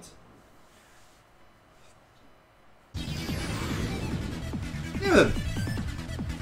God, that fucking pose when you come into a new level. Yes, it is a real, like, good evening. I'm here to wreck shit. I'm here now. Your day is ruined. Oh, this is a nice city. Shame if something were to happen to it. Jesus, are you extorting them for protection? I mean, I could. I don't think I will because I'm obviously the good guy, but you know, I do have the means to do it. To be fair, when did anyone say you were the good guy? This is true. You are a street urchin, like, a life of crime is right up your alley. Statistically speaking, it is what will happen to us all. Oh, nice. You got the punch mechanic sorted. Yeah, in fairness, this area is great for that kind of like grab and punch because you can't just launch them into buildings. Yeah. I think that's my favorite move, where you just fucking yeet them across the map. That is good. Again, it helps when you do have something for them to crash into, because then like these raptors just take any time at all to just be smashed up. Like. Yeah, but like getting even getting the distance when you're surrounded, that helps. Yeah, it does. It does.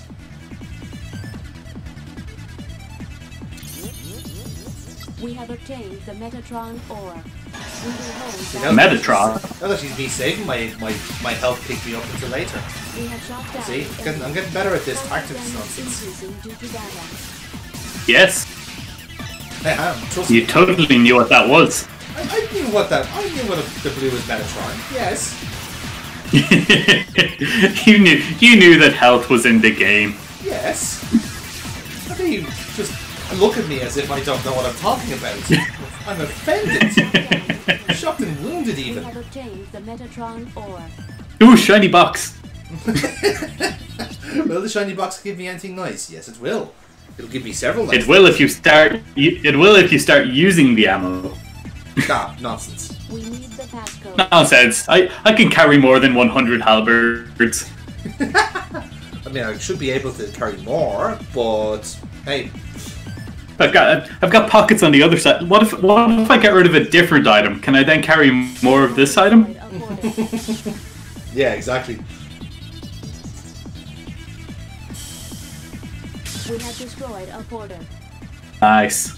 Yeah, the halberd's really good at doing this. Once you have it lined up. I like how you're setting it up so that it's more than one. Yeah, that's again. It's trying to make good use of the ammo as well. We have destroyed a porter. But like I said, the next thing, the thing I really like about this is you're destroying all these porters, and what's going to be in the box at the end will be like half the halberd ammo that you used to destroy them all.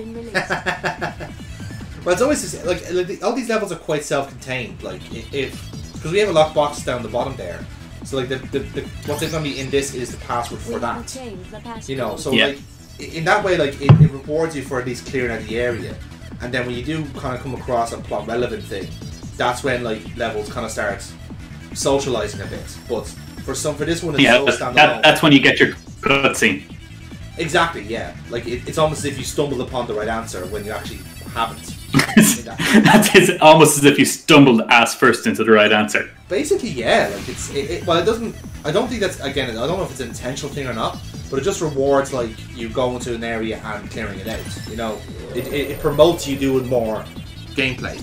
You know, and seeing what else is out there. Yeah. To be fair, I think take that wall. Eat it and die, son. This, no one in particular.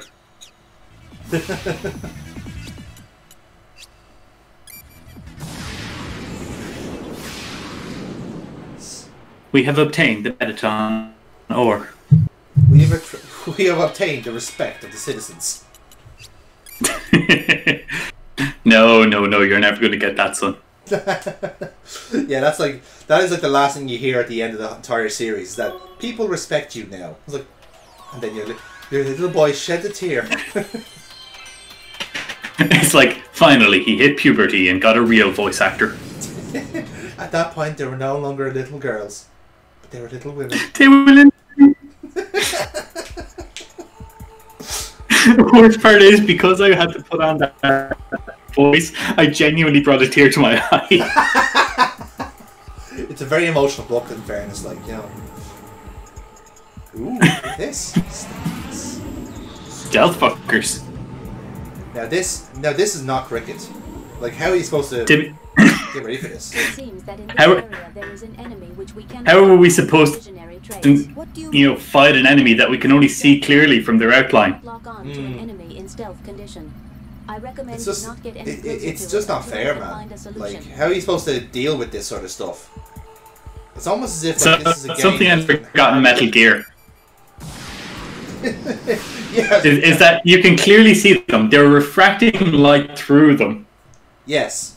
Damn, That is the humanoid shape. He is the opposite of camouflaged. We have previously taken control. It's not even that though, but the issue is that like we can't log on to them. We can definitely see them. They can see us. And even our HUD says, yes, there is a target here. That one. I like it. It's like, go back and clean up your mess. Remember what you left behind.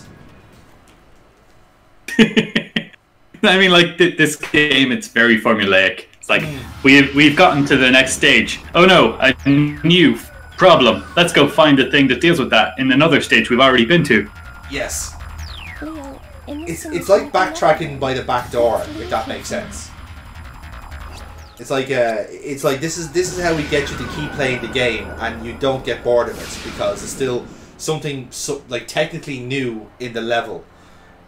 Yes, it does look familiar, but stop asking questions. I mean, it is very Skinner boxy, and it's definitely recycling assets. But yeah, it works. I like how you stop by the enemy just to, taunt him a bit. Just say check we're in. coming for you. Just check it. Make sure he's still there. Just saying, man. Hulk Hogan, we're coming for you. You still there, buddy? Yeah. You just hanging out here, yeah? Just shooting lasers into space. Okay, that's cool. How did you even get in here? What is the combat operation like of that thing? Exactly. I mean, if they're able to launch something that huge, why not just launch a fucking nuke? Good point, actually. Yeah. You're kind of wasting your time with this Mickey Mouse jokes, aren't you? Oh, very good. And another thing, why aren't they just using nukes?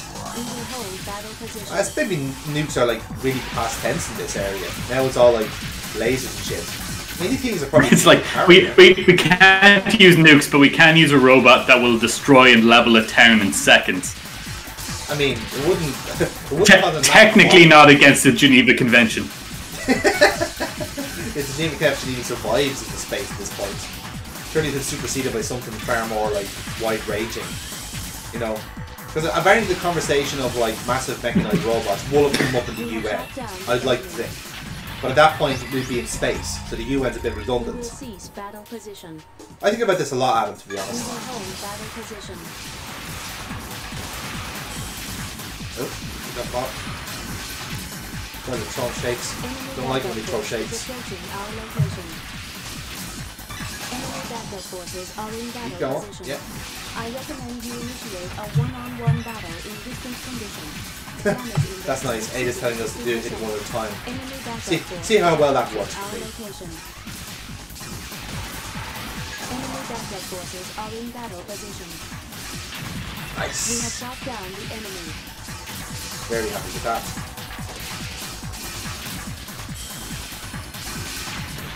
We have shot down the enemy. We have obtained the Megatron ore. There's something really enjoyable about taking on a whole load of enemies at one go. I had 6 there on the go, but you're able to just clear them out one by one. It's really pretty fun, Something really enjoyable about it.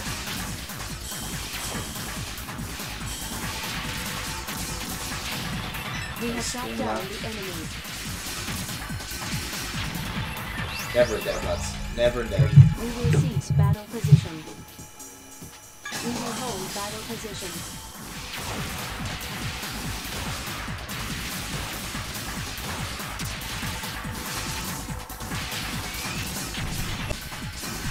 No.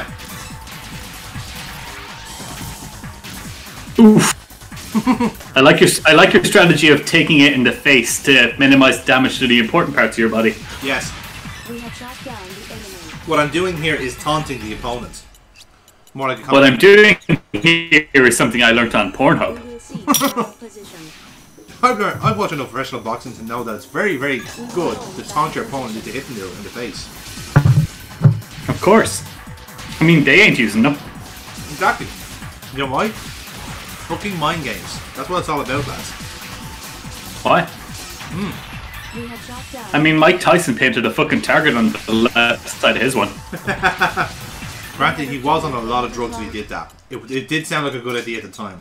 We will cease battle position. Do you ever watch Mike Tyson Mysteries? I've seen it. You've recommended it to me. I think I've watched a few episodes of it.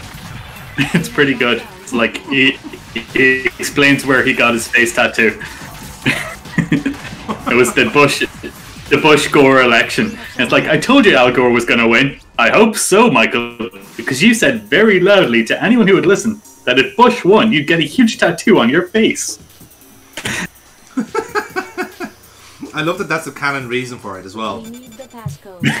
It's great. Pigeon constantly. That's Mike fucking Tyson. Mike Tyson, how do you not know him? He's got a big fucking face tattoo. One of the most famous people in the world.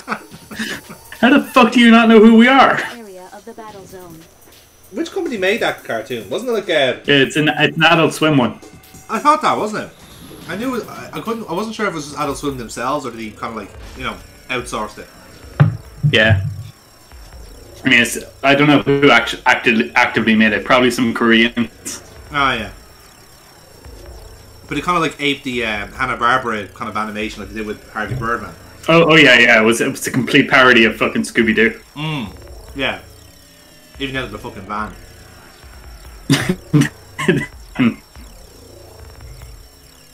It's like, I'm Pigeon, I'm with the Mike Tyson mystery crew or team or what. Look, I don't know what the fuck they're called. It's Mike fucking Tyson.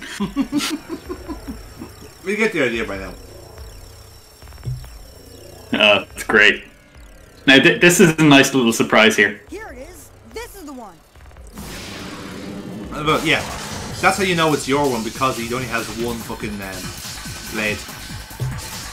That's how you know it's your one, because he's the only one that gets an introduction. Father, why did you abandon me? Father! It's battles like this is why I have issues. Good. I can beat them now. All I had to do was consume my son. Apparently, but one great thing about this is you always knew you were coming back here if you bothered exploring the area with that guy. Yeah, because you know about the sidetrack as well with the loot box, I suppose you want to call it that. Yeah, that's exactly it. I don't know, man. I know it's not the perfect game, but I really enjoyed it. Yeah, it's fine. Like I said, it just does the job. Perfectly serviceable game. But perfectly serviceable people. Yes. We have destroyed Yes. the quarter. Yes. Ah, look at you. Finally using up your ammo. We have destroyed Yeah, it's about fucking time, in fairness. To be fair, I believe you were saving it for the children's hospital. Hey man, you have to send them off in style. We have obtained What style? Being on fire isn't a style. It's pretty stylish though, let's be fair. Yeah, I guess if you're on fire, that's pretty cool, but only if it's by choice. Okay, fair enough. That is somewhat a valid point. We have obtained the program. Program? What is a program? I don't know what you're talking about, Ada. I'm a street urchin. I don't have a computer. I don't understand what you're saying. I'm 10. And I'm apparently not in any kind of education. Well, obviously not. Quite frankly, it's understand anything. Are you sure, Ada, you're not just piloting yourself here? Am I just simply here just to sit on the pressure sensor that your seat requires by law, and you're just doing this all by yourself? He is the human interface, the one that has to say no or yes to any decision made. So in a sense, like Leo is the paperclip here. He is the rubber band around the fucking turbo button. Exactly. I hope Leo understands that. Like, I hope he's on board with his role here. Like, he is literally a passenger in this. Oh, definitely. Yeah, I'm taking a bit of a risk here going for the halberd straight away on low health. But I think I can pull it off. Plus, I am like level 8, so like, clearly it's not a doubt, lads. I totally have faith in you, but I'm also kind of on the edge of my seat. Oh, thank God. That pulse-pounding action that you know me so well for. Yeah, it's almost as if it's high octane. It could be high octane, you never know. We have shot down the enemy. Enemy backup There we force go. is Oh, thank God. Wee little bit of health back now. We're on yellow. damage to the surroundings increasing into battle. Oh, we're back in the red, lads.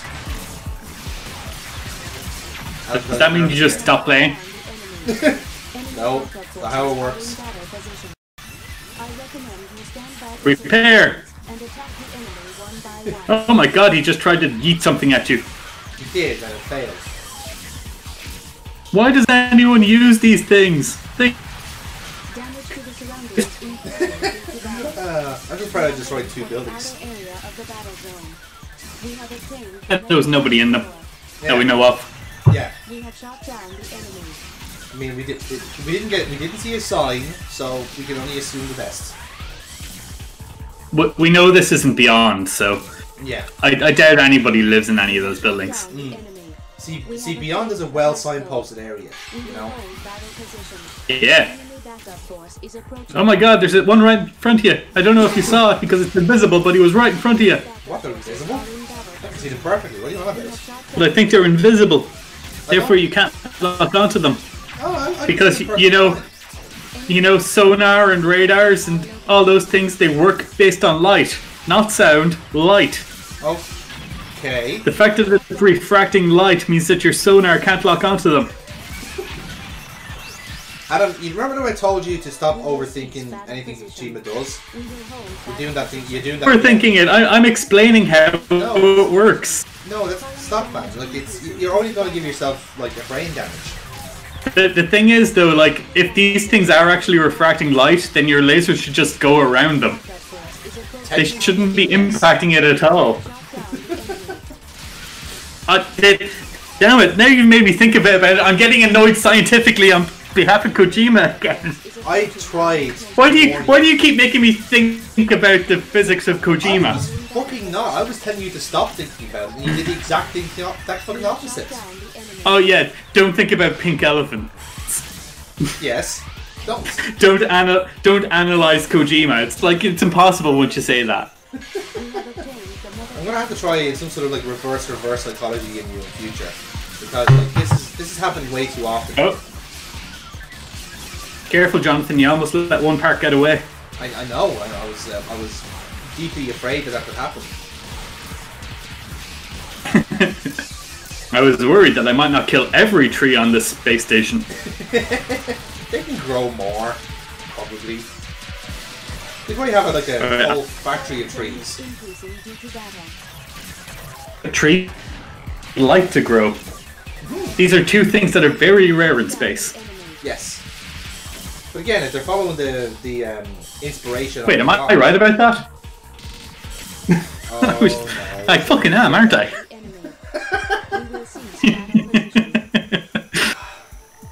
I don't know what I'm more annoyed about. I'm more annoyed about how you thought about it, or the more that you like got somehow to the correct answer. Like, that's a real chicken and egg situation there. It's like, I shouldn't have started thinking about it, and because I did, we realised a flaw in Kojima. So, well done? Question mark? I don't know, maybe they just transplanted organs into the trees that allowed them to live in space. They've actually been trying, yeah. They've actually been, all they've been doing is like just like stitching on like fresh branches to keep the trees fresh. It's a semi-synthetic black poppy that turned into a tree. This is it, like again, this is in one way what this game is missing is bullshit science. And after all, like this game is missing bullshit science. Says you flying around in a plasma-powered robot. Yeah, but it's not telling you that it's a plasma-powered robot. It's just telling you that apparently all of its powers through programs. It's like, just install all the programs at once, you cunts. But this is it, though. All it's saying to you is, like, you are 10 years old.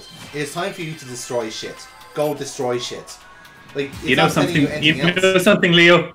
You're 10 years old. I think it's time you got a job. I've signed you up to be in the Mars military. Leo, you're 10 years old now. It's time for us to have the talk. Santa isn't real, and you're an ender. Therefore, you have no rights. So, happy Christmas. The thing is, you do have a father, right? Yes, supposedly. I'm misreading this. Like, you do go home, right? I do think, like, at some point we remember, oh shit, yeah, my dad is in trouble. Fuck. Oh shit, yeah, I had a father that I keep shouting out to whenever I die. I was just so excited about being a mecha that I completely forgot about my family. God, I hate when that happens. Yet, all I can talk about is my fucking family. Because I never enjoyed being a mecha. No, it's just so taxing on me and my 10-year-old brain that I just have to go home each time and go for sleep. That's just it. Oh no! I murdered all those people in those unmanned robots in the first level. I'm a monster. Let me go kill all these people in these unmanned robots. Yeah, I like that. It's like, That's why like Leo's so happy about this, because he knows he's not destroying anybody. But once a boss comes around, oh no, we have to show mercy. Like, show mercy. Like, you're a massive fucking robot that was going to kill you. Leo, you realise you're causing billions of dollars worth of property damage, right? Even if you're not destroying people's lives directly, you are ruining their careers. Yeah. If you're not killing them directly, what you're doing is crippling their economy. Like, the guy that's piloting that robot, he gets paid minimum wage, Leo. And you just got him fired. He's a 0-hour worker. Once the robot is destroyed, he's gone. He had to bring that shield from home, Leo. all of these fucking robots were made at like somebody's garage. This is just Robot Wars. Yeah. The entire plantation here is all just the stage for Robot Wars. Oh, Adam, could you imagine? And you are a house robot! Oh my god, it makes so much sense. Adam, could you imagine if Ada was voiced by Craig Charles? Yowazik. Could you imagine that going like, here, go over to this point here? Oh, we need that for the Zone the Enders HD remake. Yes, exactly. Can we contact Craig Charles? Is he available? Is he doing it? Oh my god, can we just get him to say, these robots have a better union than us? We've ceased battle position. Come on, Rimmer. I want a Red Dwarf Zone of the Enders crossover. We will hold battle position. Oh, that'd be great. You have shot down the porter. Gonna be. Oh. Zone of the Red Dwarf. Zone of the Dwarfs. Enemy backup force is Zo Wars. Zobot Wars. Zoe Wars. Enders Wars. I'm pretty sure that was part of the Ender series. Could have been. Pity. Or else it's a Star Wars, Enders game fanfic. Yeah, probably. And if it's not, somebody should really get to work on that. Hey man, you said it first. You just copyrighted your name. You got it nailed on. Fuck. Does that mean I have to write it? No. It just means once you have the name, you've acquired it. You can just copyright law is just that easy. Harry Potter and the Deathly Hallows is entirely my work. I thought of it when I was 10 years old. Yeah, exactly. It's like, I thought of a new Harry Potter novel. Oh, really? Have you copyrighted? Yeah, it's Harry Potter and the Unlikable Turn. Oof. I think it needs some work. Okay, just we'll work on that for a while. Oh. Porter Look at you, but your Porter Pender. That's somewhat sexual. Yeah. That is a really good pun. It's a nice alliteration. Yeah. Extra points for being so clever. Ding. You caught me without my bell. Yeah, I know, I'm sorry. We'll add in the bell in the edit. Yeah, No, we won't. We never fucking do. Why the fuck would I do that, man? That is so Will you just swing at it with your fucking sword? No, I must shoot it down. I must destroy. It's very important that I destroy. It's 2 feet in front of you. How are you missing? I must destroy. Please understand. This is my one and only function.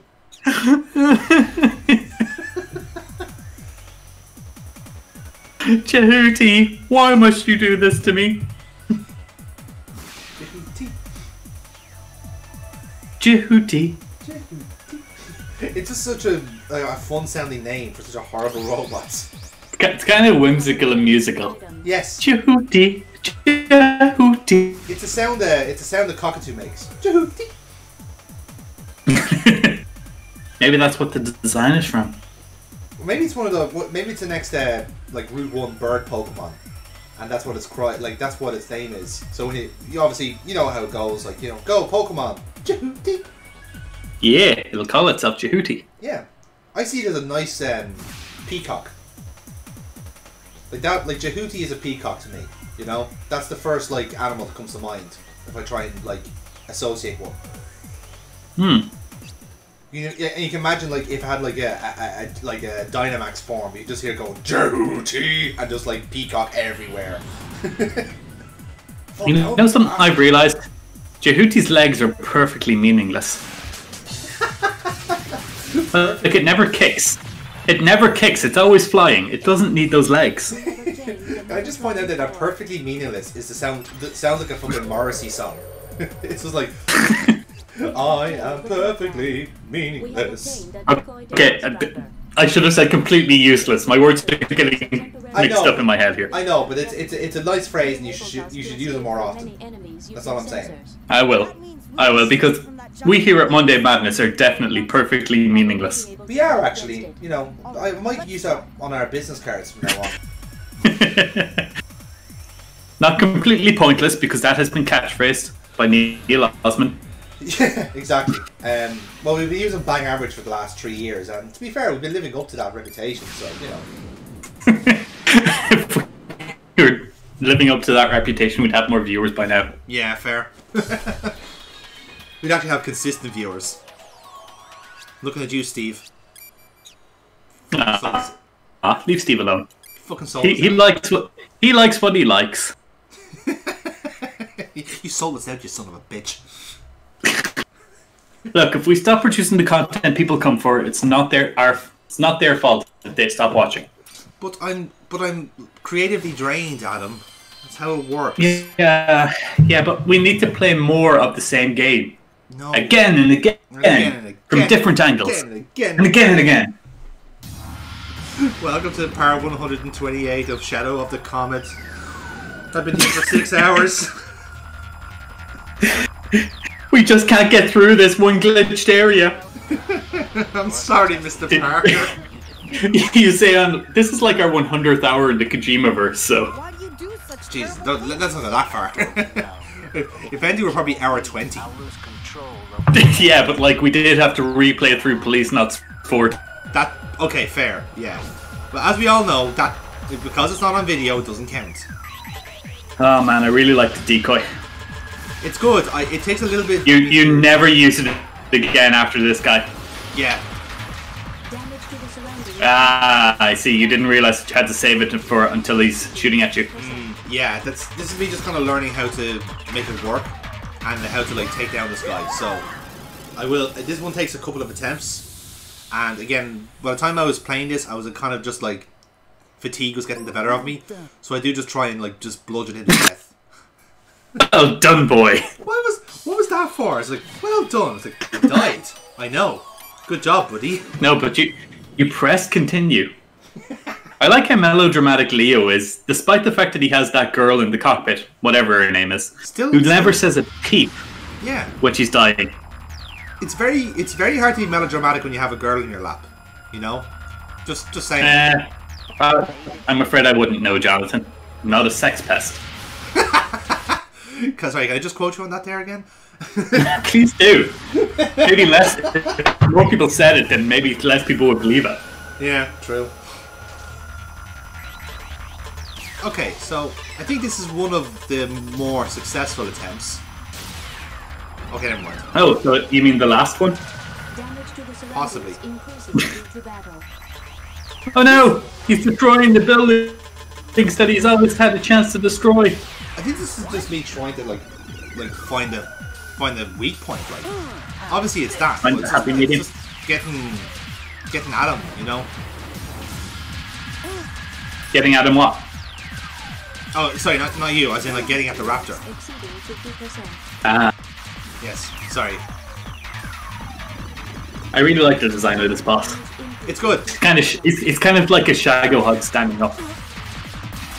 Yeah, it's it reminds me of Kakuna, but sticking it to Metal Gear Solid, he looks a bit like the pupa. You know, the rolling tank, the mini Shagohod. Yeah, that's what it really reminds me of. I've played Peace Walker. I do like the pupa. I don't know what it is. It's just like it's it looks like just a fun car to drive. I like taking it out with non-conventional weapons. Yeah. What's the tricky one? The mines is the tricky one, isn't it? Because you have to like. No. The 4-player slingshot is the tricky one. That Yes, okay, fair. That's tricky enough, like. You require quite a lot of teamwork on that one. Considering one of you has to be the bullet. Yeah.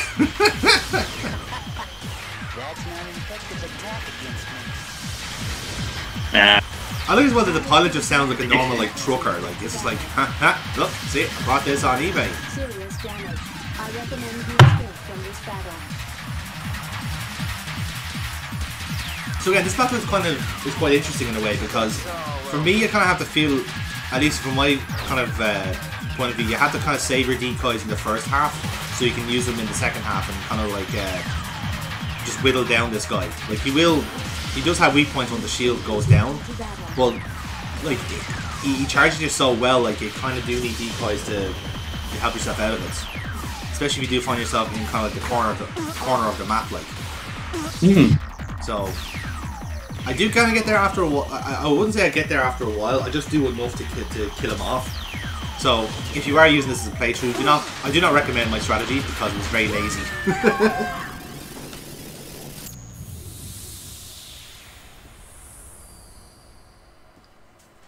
So let's see how this one goes.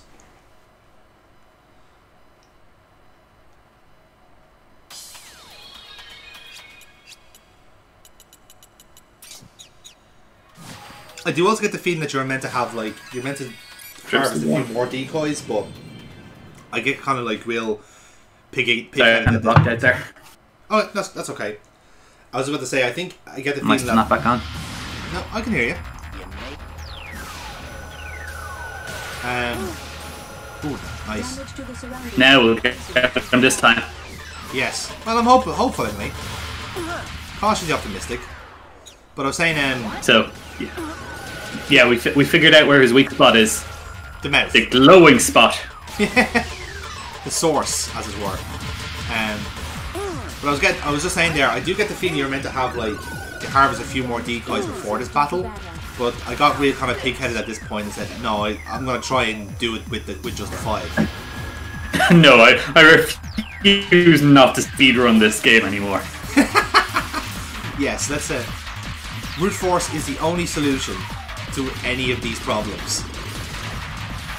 And I refuse to hear any other alternatives. Refuse? Nay, refuse. It's the same option.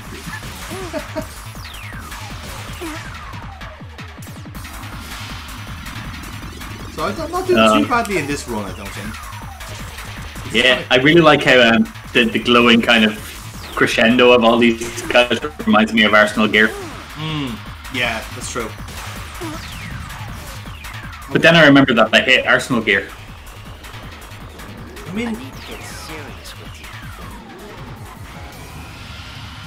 I'm trying to... Oh my god, it's a Hercules needle! I was about to say, actually, I was just about to say, I think it's supposed to be like a stag beetle of some kind. It's definitely a pincer maneuver. A pincer maneuver, because it's an absolute gentleman on the battlefield. Aww. Bless. No, he's immortal in this state. Isn't that a...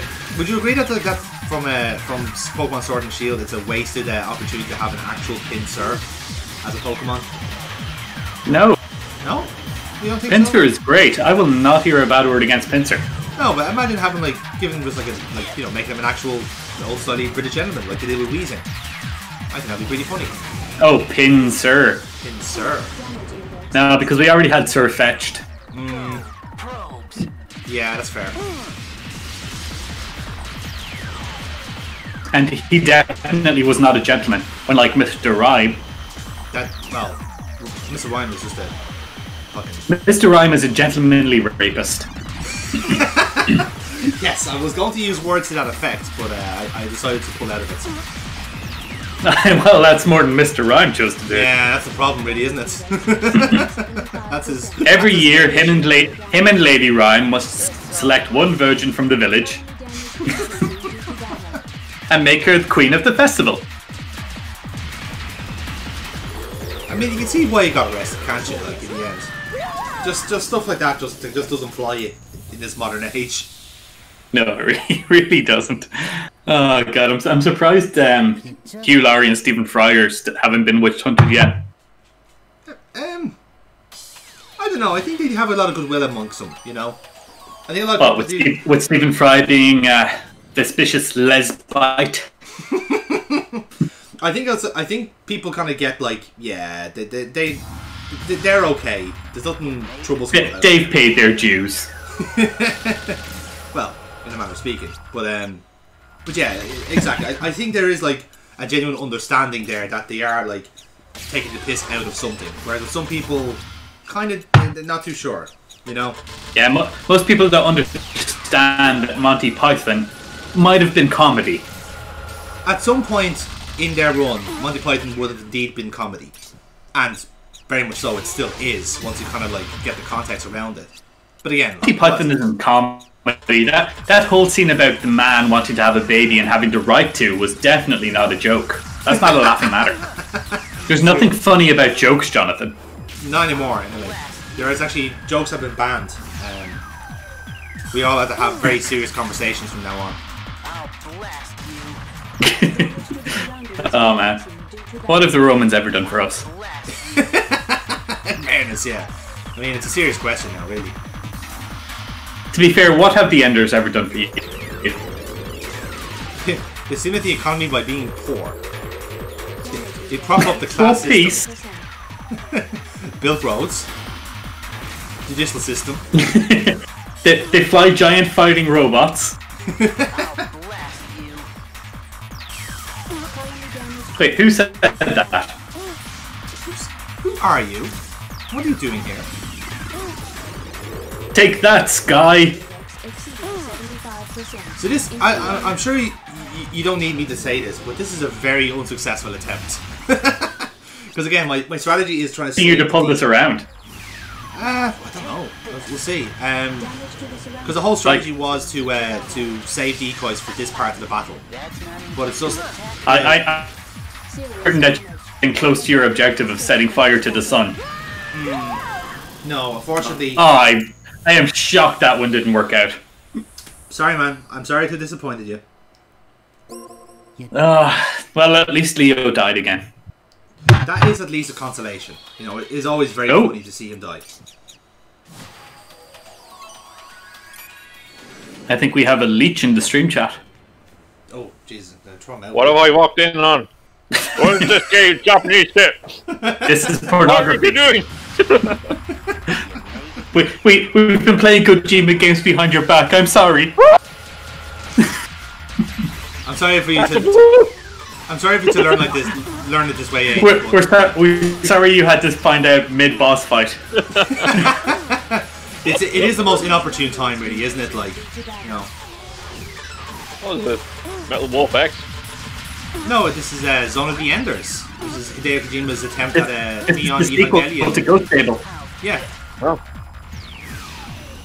This is actually what Kojima wanted as Chapter 3 to The Phantom Pain, but budgets wouldn't work out that way.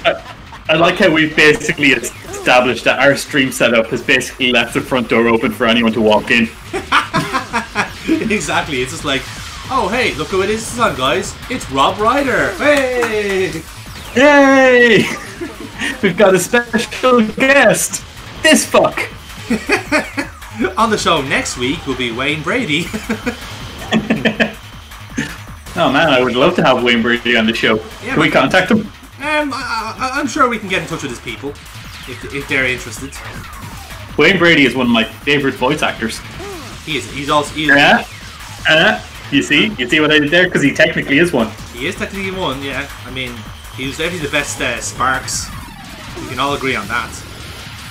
No, I don't think he ever was Sparks. I think you made that up.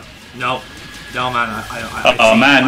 Look at you having a very good attempt in deciding. You know, I'll make this more fun there for the enemy by eating all of his lasers. Yeah, let's make it more fun by bottling it. Yeah, that's fun. Yeah, you got there in the end. No, I didn't. I don't think I did. Oh, don't spoil it. If I did by the fucking skin of my teeth. Which is always more exciting. That's why I really like watching these fights. Thank you. You're literally too kind.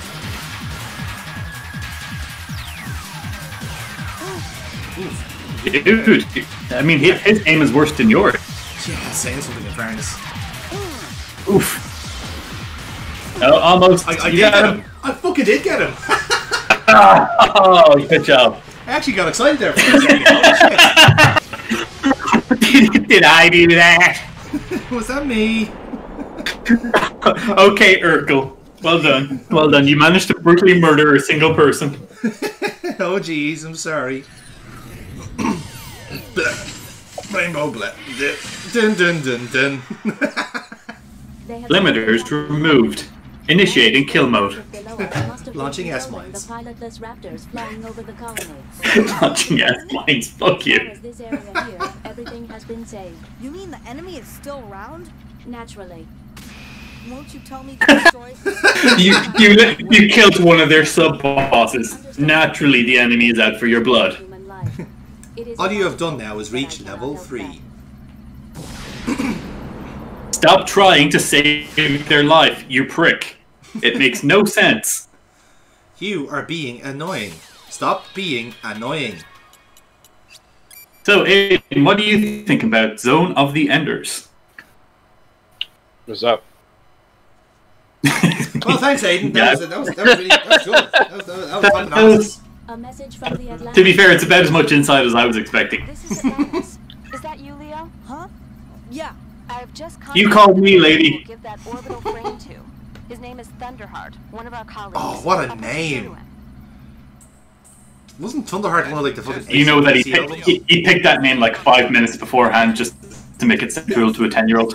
Thunderheart is something that Rick Mail would call himself. What? Elaine, are you really sure this kid can replace Alan? Why do they call him Thunderheart? As a dodgy pacemaker. He keeps electrocuting himself. Listen, Leo. He needs to be defibrillated every 5 minutes. No, that's Heartman you're thinking of. So it'll be a difficult mission for you. So, we will put Jehuti into the linear driver that connects the central part of the spaceport with the outside ring of the colony. We'll put Jehuti into the lunar launcher and get her back to beyond. Jehuti? You'll have to get there on your own. Stop saying Jehuti like that. No, it's fun. It is fun, but you're taking away all the seriousness of this conversation. Nonsense. It lost its seriousness when it called its mecha Jehuti. How do you carry out Metatron? I thought Metatron was your life. It's transportable in methanol, actually. Do you mean I have to do it all again? Of course. Metatron. Of course. It's a fighting orbital frame, isn't it? I'm not like you guys. Don't think no, fighting. Pretty bitch, that's what you are. What? I only came here because I was told to give this to you. So hurry up. Come and get That sounded weird. I've had enough of this. I just came back in and was like, what the fuck's going on? I can't understand you either. We have one of our favourite cliches, which is an unlikely hero. Polish or something, is she? We all know that story. Oh. Listen, kid. My family died too. You don't give a damn about those who die. You think it goes with the territory. That's enough, you little twerp. Alan was... Alan was Elena's boyfriend, and my best friend. He didn't get a cool name like me. But the idea was we were going to call him Lightning Arse. I don't care if you're a boy or a... Alan was. He was her boyfriend. They just started dating 2 weeks ago, but... It just got steady. Now it's complicated. We've got backstory too. Can you not hear the piano music?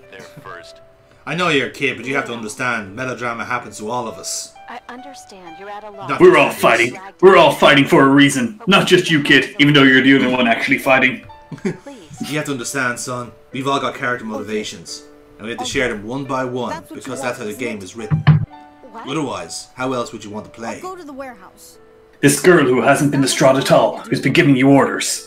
She just lost the love of her life.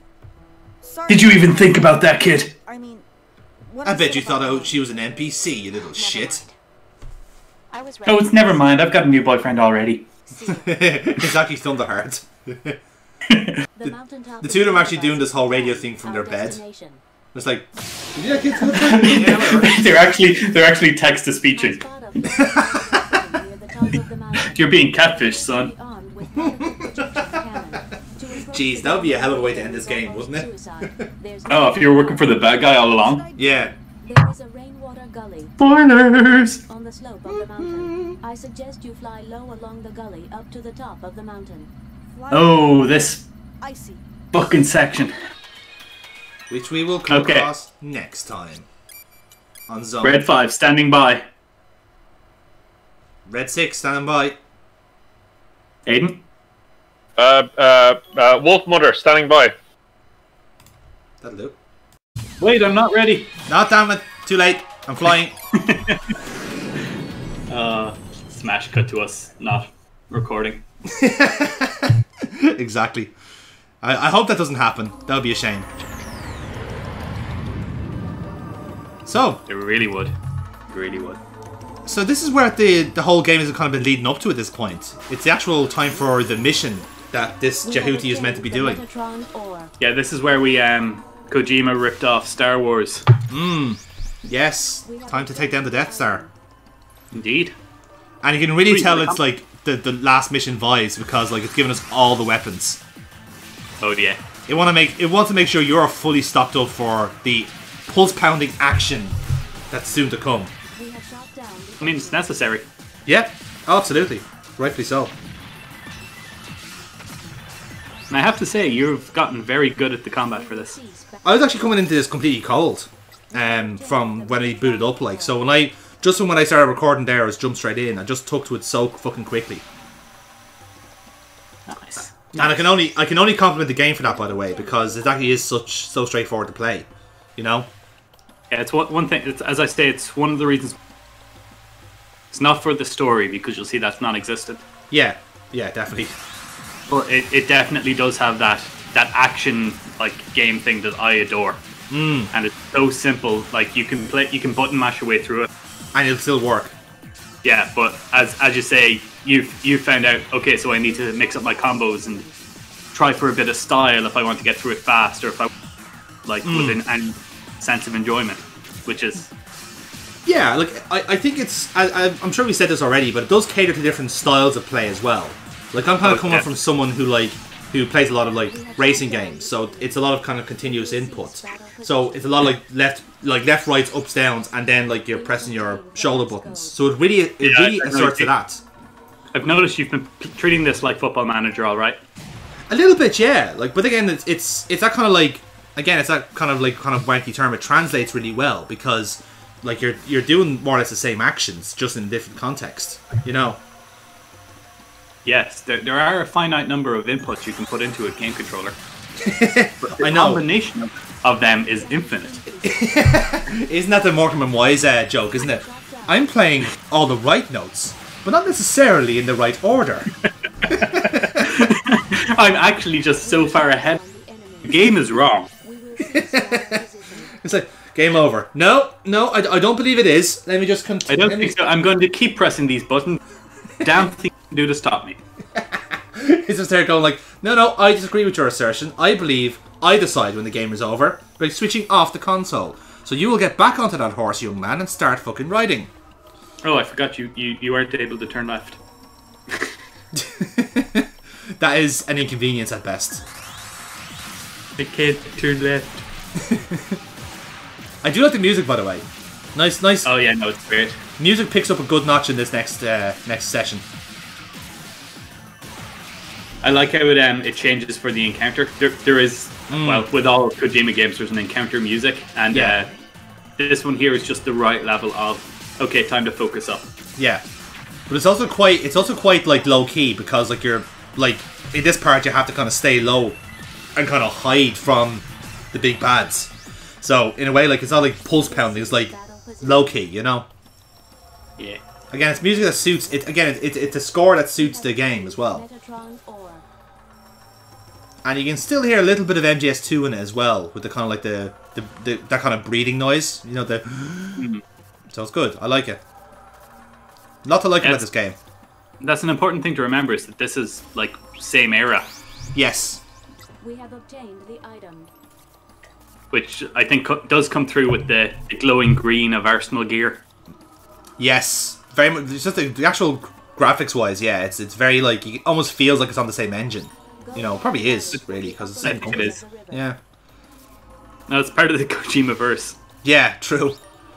I know this is definitely before 3 anyway because of the Hootie statue in Grannon's office. Yes, that's right. That's right. I'm right in saying that Zoe, I think, is the first 2 games. Zoe 1 and 2 is before 3.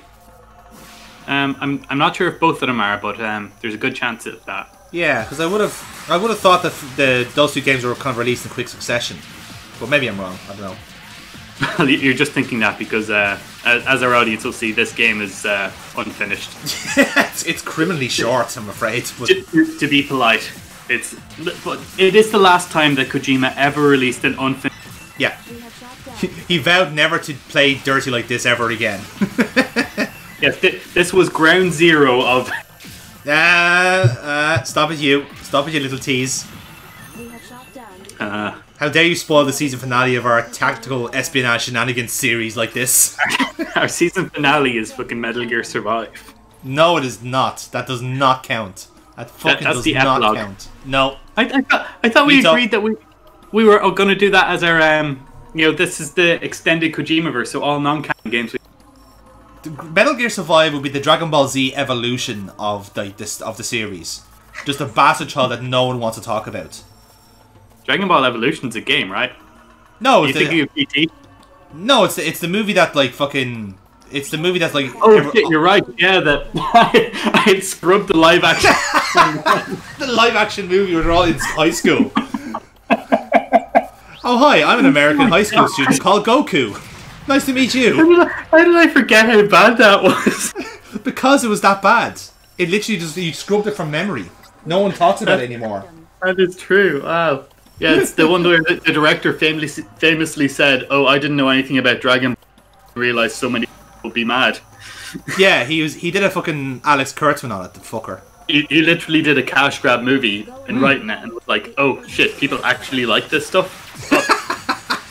What was the another game? Wasn't there another fucking game that got that treatment as well? Or not game, but different anime series that got that treatment. Oh, the Death Note live action on Death Netflix. Note, yeah, that's what it was. No, the Death Note live action movie is what happens when you Death Note.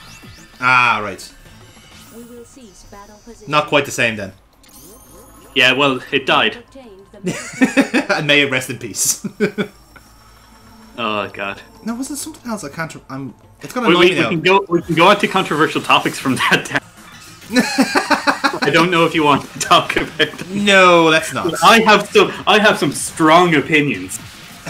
I'm well aware of your strong opinions, Adam, but we're watching a game right now. The gays and women. In that Those order. are all 3 demographics. Oh dear, that's not. My opinion is generally I like you. Yes. Yes, there we go. That's a hot take, if anything.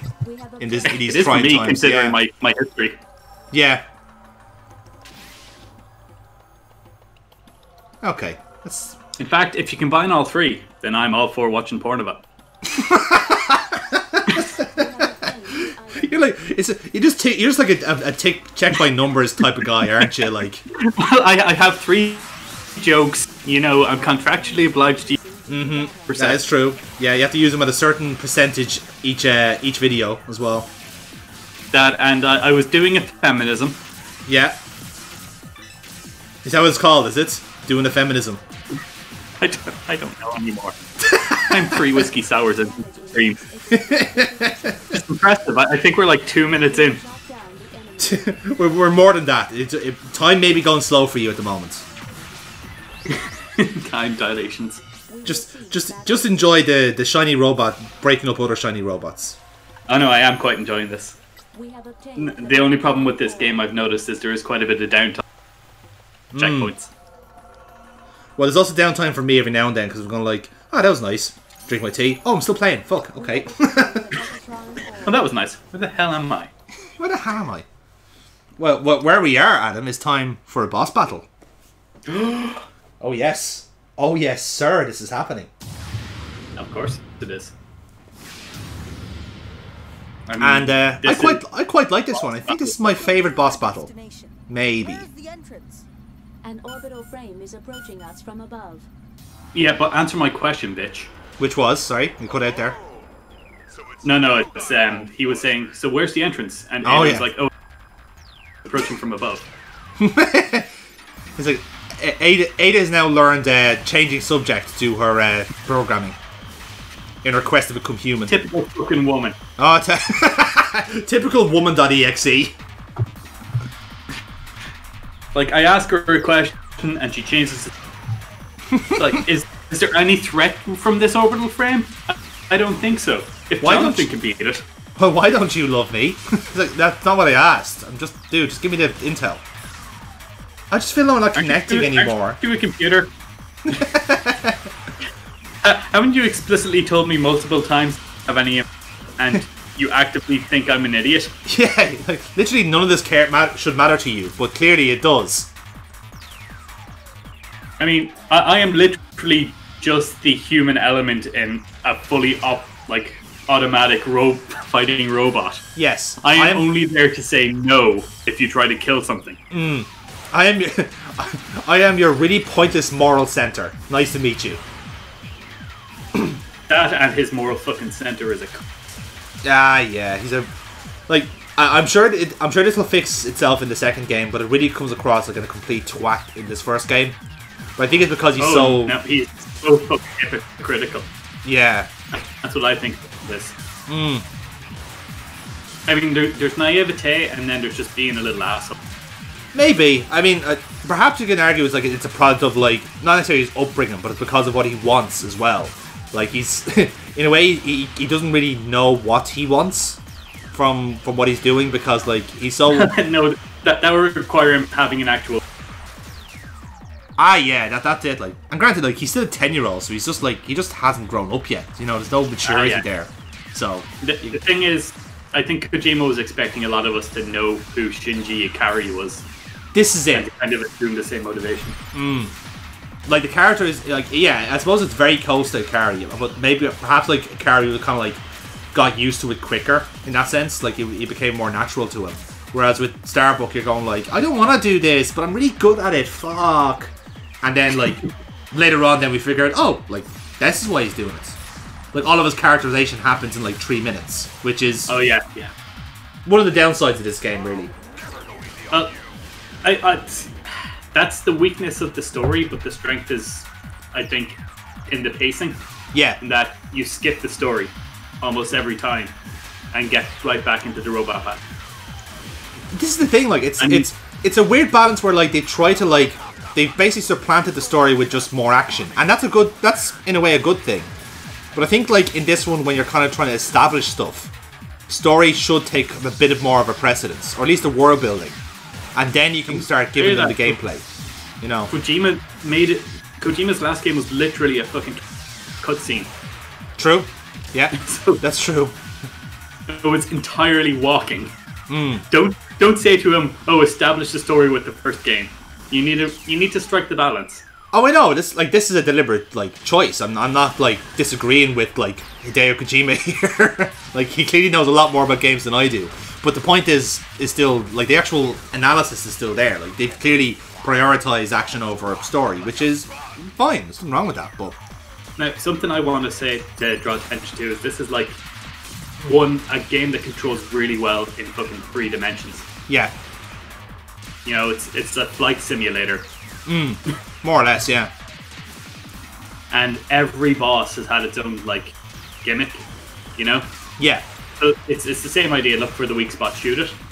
But rather beautifully, each boss has had its own melee system, it's had its own lasers, ways. And once you beat this boss, then you get into what I like to call the boss rush mode. Yes, very much so. Which is where the game picks up and is like, you thought you were playing a game? Please.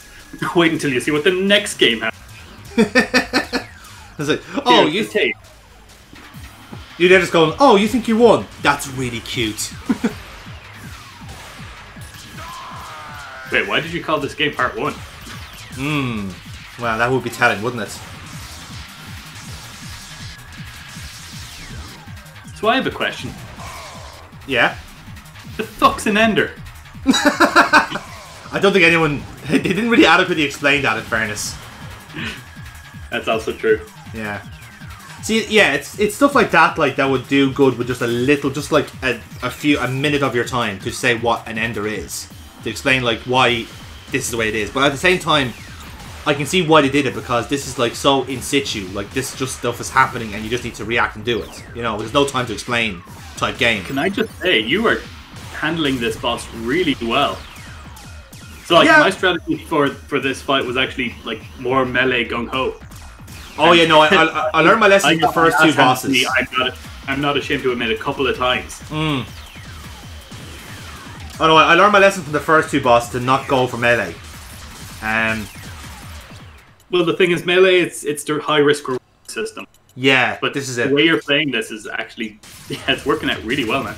Oh yeah, no, I think it's kind of the way I've matched most of these boss battles. Because the first one, like you could argue, like okay, I'm kind of a feeling out process, see how it works. You kind of get the pattern now of like you can hack the guy down to about half health, and then he starts taking the shit seriously. Then you have the real boss battle, and then whatever kind of like little surprises he has when he gets to like quarter health and that. Kind of like the tyrant battle. And then I got blasted out of it. Then you got the Kamehameha. Yes. So that was a shame. But, you know. No, shame, but still very good first fight, and you... Oh, don't worry. You now know the secret to all these games, keep strafing left. Yeah, basically, just dodge. Why didn't you dodge? So don't mind me here, I'm just doing a little detour to see if I missed anything, because I know there's like an unknown weapon, which I didn't unlock, so I thought it was around here. But, you can pause in the map. I could have done, actually. I never thought of that. It was like 2 months. It was like 3 months after the last time I played this game. So half. It's like that first time you played Dark Souls and you did. Go along the valley toward the upper reaches. Yes, definitely. Because I played Dark Souls. Moving on.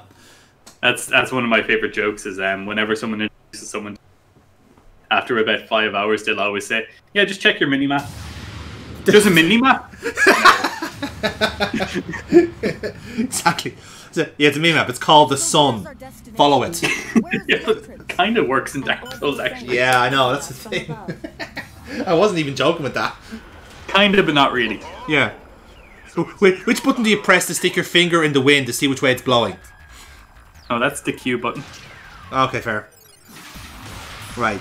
So this one, I just killed the bastard, right? If you really like the first one, you're gonna love this one. Like when you got so pissed off, you're like, okay, let's just do this fast. But yeah, that's actually my strategy. Was that like, okay, I'm thinking like because I didn't use the burst shots as the charge shots as much in the first round. Now that I know that you can take him down this way. Let's do it, and then like hopefully it'll prevent him from using that, as you said, the Kamehameha, because he'll already be destroyed by that point. Yeah. Which is what happens. Dude, spoilers. To be fair, they could probably see from the thumbnail at this rate. You were so proud of the boss fight. Yeah, I'm giving spoilers now because I actually am really good at this game. I like it. I do like it. Again, this is the weird thing. This is one of those games where I never thought I'd be good at, but I'm actually am. You know, it's a nice, pleasant surprise. Dude, if you want to play Bayonetta. Yeah, no, I might even start looking into those type of games. You never know. That is a thought. Let's smash. Yes. As you say, it's all gaming is the same inputs. Yeah. And like I would say, at least perhaps one of my strengths is the sort of like the not necessarily a reaction time, but like a quick muscle memory, like time, like quick movements. So maybe it's that. I mean, dude, like as I've said, I don't play racing games. I did one, and I platinumed the fucking thing. Yeah, so it's you kind of get the gist of it. You're able to transfer the skills over. Here we go. Yeah. Yeah. What? Yeah. So like my hope is that like my kind of objective then was to try and get 3 of those shots out rather than 2. Yeah. And then That's perfect strategy. He'll be murdered. The alternate thing you could do is the super. Yeah, potentially. I don't think I could have gone for the Comet now, in fairness. The Comet seems to be really good, but I actually never used any of the fucking side weapons now that I think of it. Never found the use for it, you know? Me too. Yeah. That's another weakness in this. They were all like key items rather than else. Yeah, this is it. More plot relevant than anything else. Yeah, that supercharged attack is stronger than 99% of your side weapons. Yeah. I don't know if that's something they kind of fix in the second game, but either way, it gets you through the job, so it's all that matters. To be honest, I'm looking forward to finding out. Oh, of course, you haven't played the second game, have you? You? No. Interesting. No, I've been holding off on it since we started doing it. Yeah, I remember. Ah, interesting. Perhaps that's one to look forward to in the future, ladies and gentlemen. Whenever we're allowed out of our fucking burrows. Or good bread. If, you know, depending on how you see our content. Yeah, true. And to be honest, if you're still watching this just for the hate, seriously, what are you doing? Give a like, Aiden. Yeah, I can be fair. I'm with him on this one. Like, come on, get some help. And not that kind of help. No, professional help. Remember, not all women are evil. Just, you know, small percentage. Just like all people. All the ones you know. Yeah. All the ones you've been privy to. You know, it's not paranoia if everyone is. Oh yeah. By the way, I was totally thumbnail hunted there. By the way, by charging through all those mines. Okay, I genuinely thought you were, and that's why I didn't move. An extra fuck you button as well. You've earned a trophy. I did earn a trophy. That's very meta. That trophies are nebulous achievements that don't actually. Clearly, they meant that. You know, that's why they called it that. Kojima getting us again with his biting satire. Shake, fist of D. Thunderheart. What kind of name is that? It's the coolest name ever. Oh, that guy. What? To be fair, I'm like hosting a wrestling RPG soon, and I'm shocked that nobody has picked Thunderheart. I fucking love that guy. It's like, oh, what? Oh, it's over there. I thought I wouldn't be. Find a linear driver. I'll meet you there. Can you do that? Thanks, pal. Answer me, boy. I can't tell till I actually try it. You're quite right. See you there. Well, that's me told. Such a twat, like, holy shit. Do you think you can make it that far? Because there's no other choice. I don't know. I don't know. Leave me alone. I want to go home. I've been making this all up as I go along. Basically, yeah. It's just like, well, whatever. Like, yeah. It was still rude not to fucking answer him. Alright, Thunder, huh? Whatever your name is. Real name is probably Colin. Now, this is the thing about this game, right? I've just... when I was playing this, I was felt like, well, fuck, this is it? Like, we're already at the end point. Was it not like an extra hour that I missed or something like that? It feels like I've missed a good chunk of this game. No, yeah, I mean, like, there's side missions and other things to do, but they're just padding. Really? Ah, they shit. Genuinely don't contribute anything to it. Yeah. That's a pity. Like, I just feel like I've missed like half the story somewhere. You know. No, this is it. Damn. Okay. It's a pity. After this mission, you can have my Selkus. That's why I kind of like. I really love this game, but I hated the fact it's like left me asking for so much more. Anubis is superb. You can't imagine how good it is. It's got such a large wang. It's got 5, as a matter of fact. The quality of the orbital frame and how good the runner is. And explain Jehuti. Jehuti is the player character. Shit! That explains everything. I've got work to do. That's my game. No, actually, Zone of the Enders is the game. But thanks for playing. Yeah. Sorry. I like how she has Rex's radar dish on her head, though. That is a nice touch. It's good to know that technology still exists in space. Yeah, well, you have to build a weakness into some things. True. Ooh, pre-rendered. Yep. Techno's kicking in as well. Time to get that Russian house music in here. Doing very well. Metal Gear. How did you feel when you killed them? Shut up! Shut up! Ah! And away we go. I would have an erection, but I haven't hit puberty yet. Oh, jeez.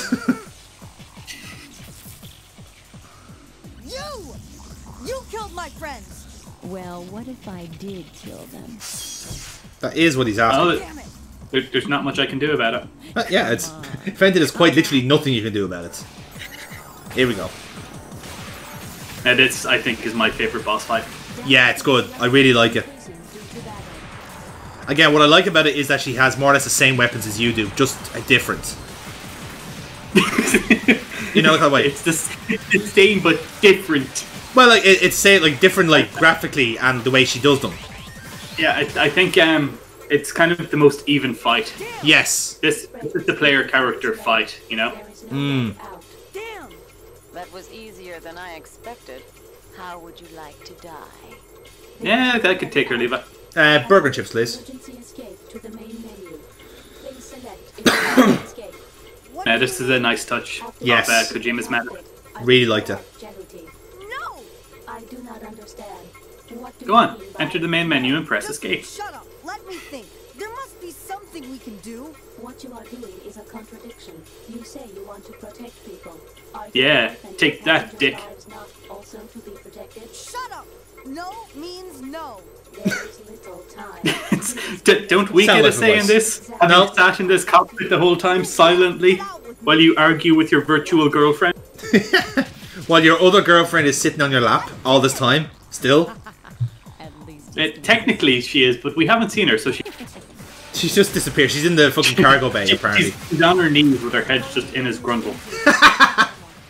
To be fair, we don't know, like, it's entirely possible. How many passengers fit in that cockpit? Oh, it's a cockpit! There we go. Oh, I can't believe it took so long. I should take you more seriously. God, I might be an idiot. To be fair, I do love about the thing about the bosses in this is that like they all greatly underestimate you. So it's like, oh, my health bar is gonna half. Okay, then I'll start battling you then. Okay. Well, to be fair, you are a child. True. They also don't want to damage you over the frame. True. Yeah, they do want to salvage it, so checks out. I should take you more seriously. Yeah, maybe. You know, whenever. You know, the guy that's killed literally all of your other commanders.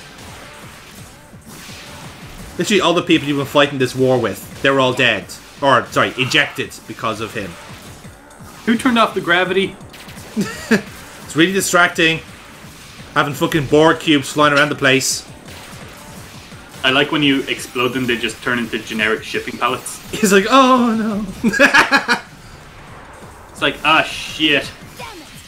Yeah, like the actual metagame for this is trying to like save all the cargo so you can like sell it to the enders after. Yeah, but save the cargo, blow up. Yes! Okay, do it. Ooh. Yeah, took it the right hit there. Yeah, but you got this one.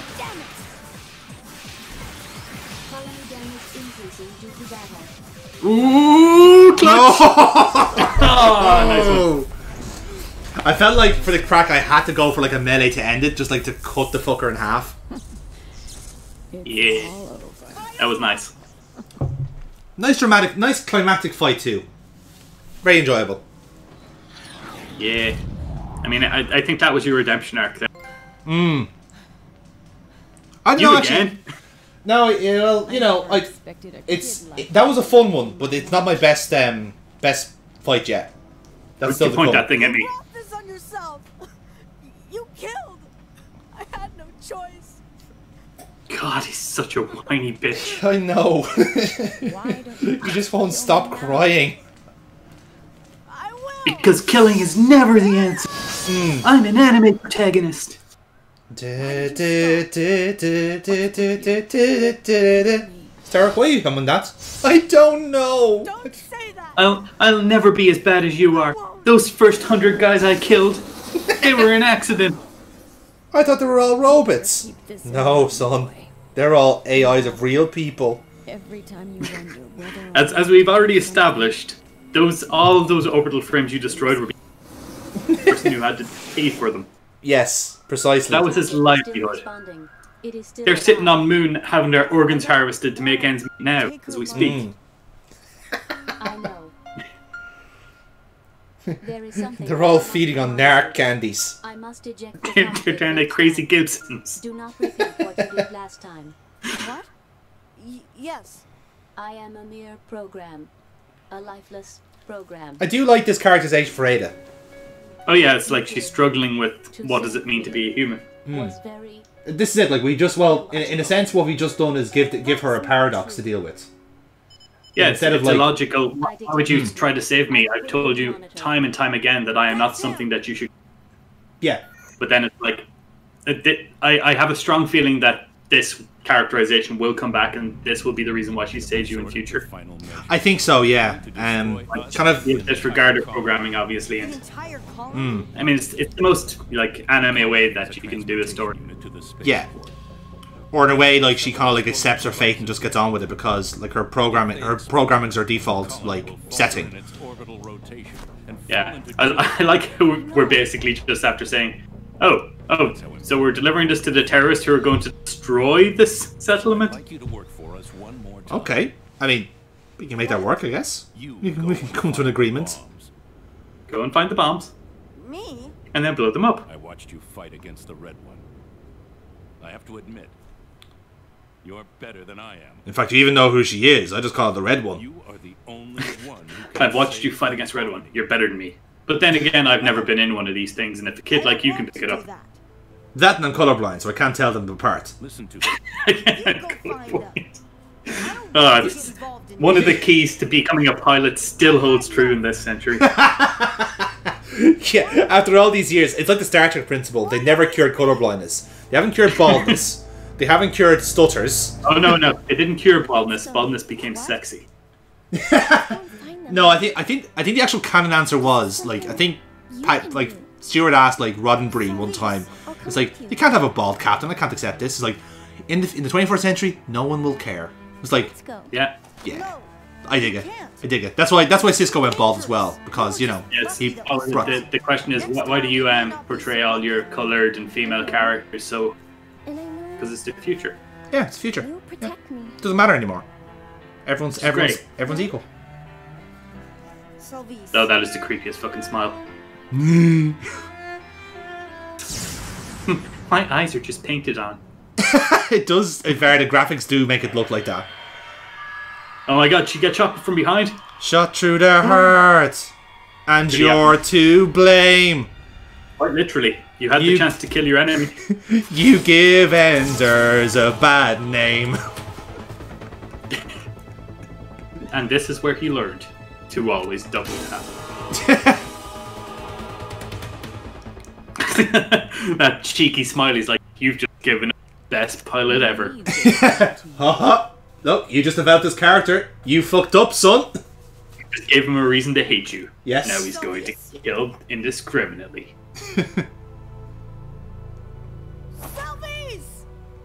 One of the best things about her is we have no character. She's just a girl that died. She doesn't die. Would you believe? I got that. You'll protect me. Well, we could have done that if we didn't get out of the... Damn! Like idiots. Yes.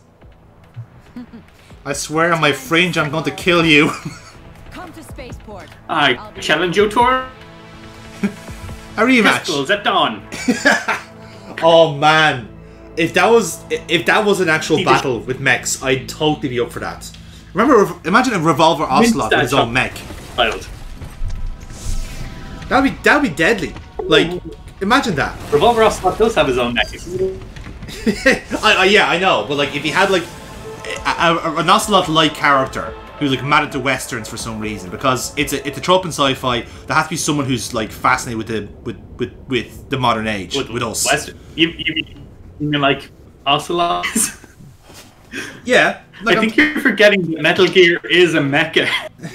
I am. No, I know it's mecha. I'm well aware. You want an orbital frame. I will. I'll take care of her. I just want to give Ray a pair of wings. That's all. That's all I'm saying.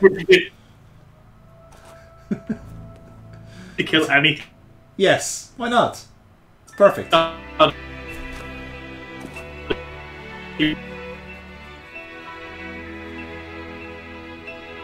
God.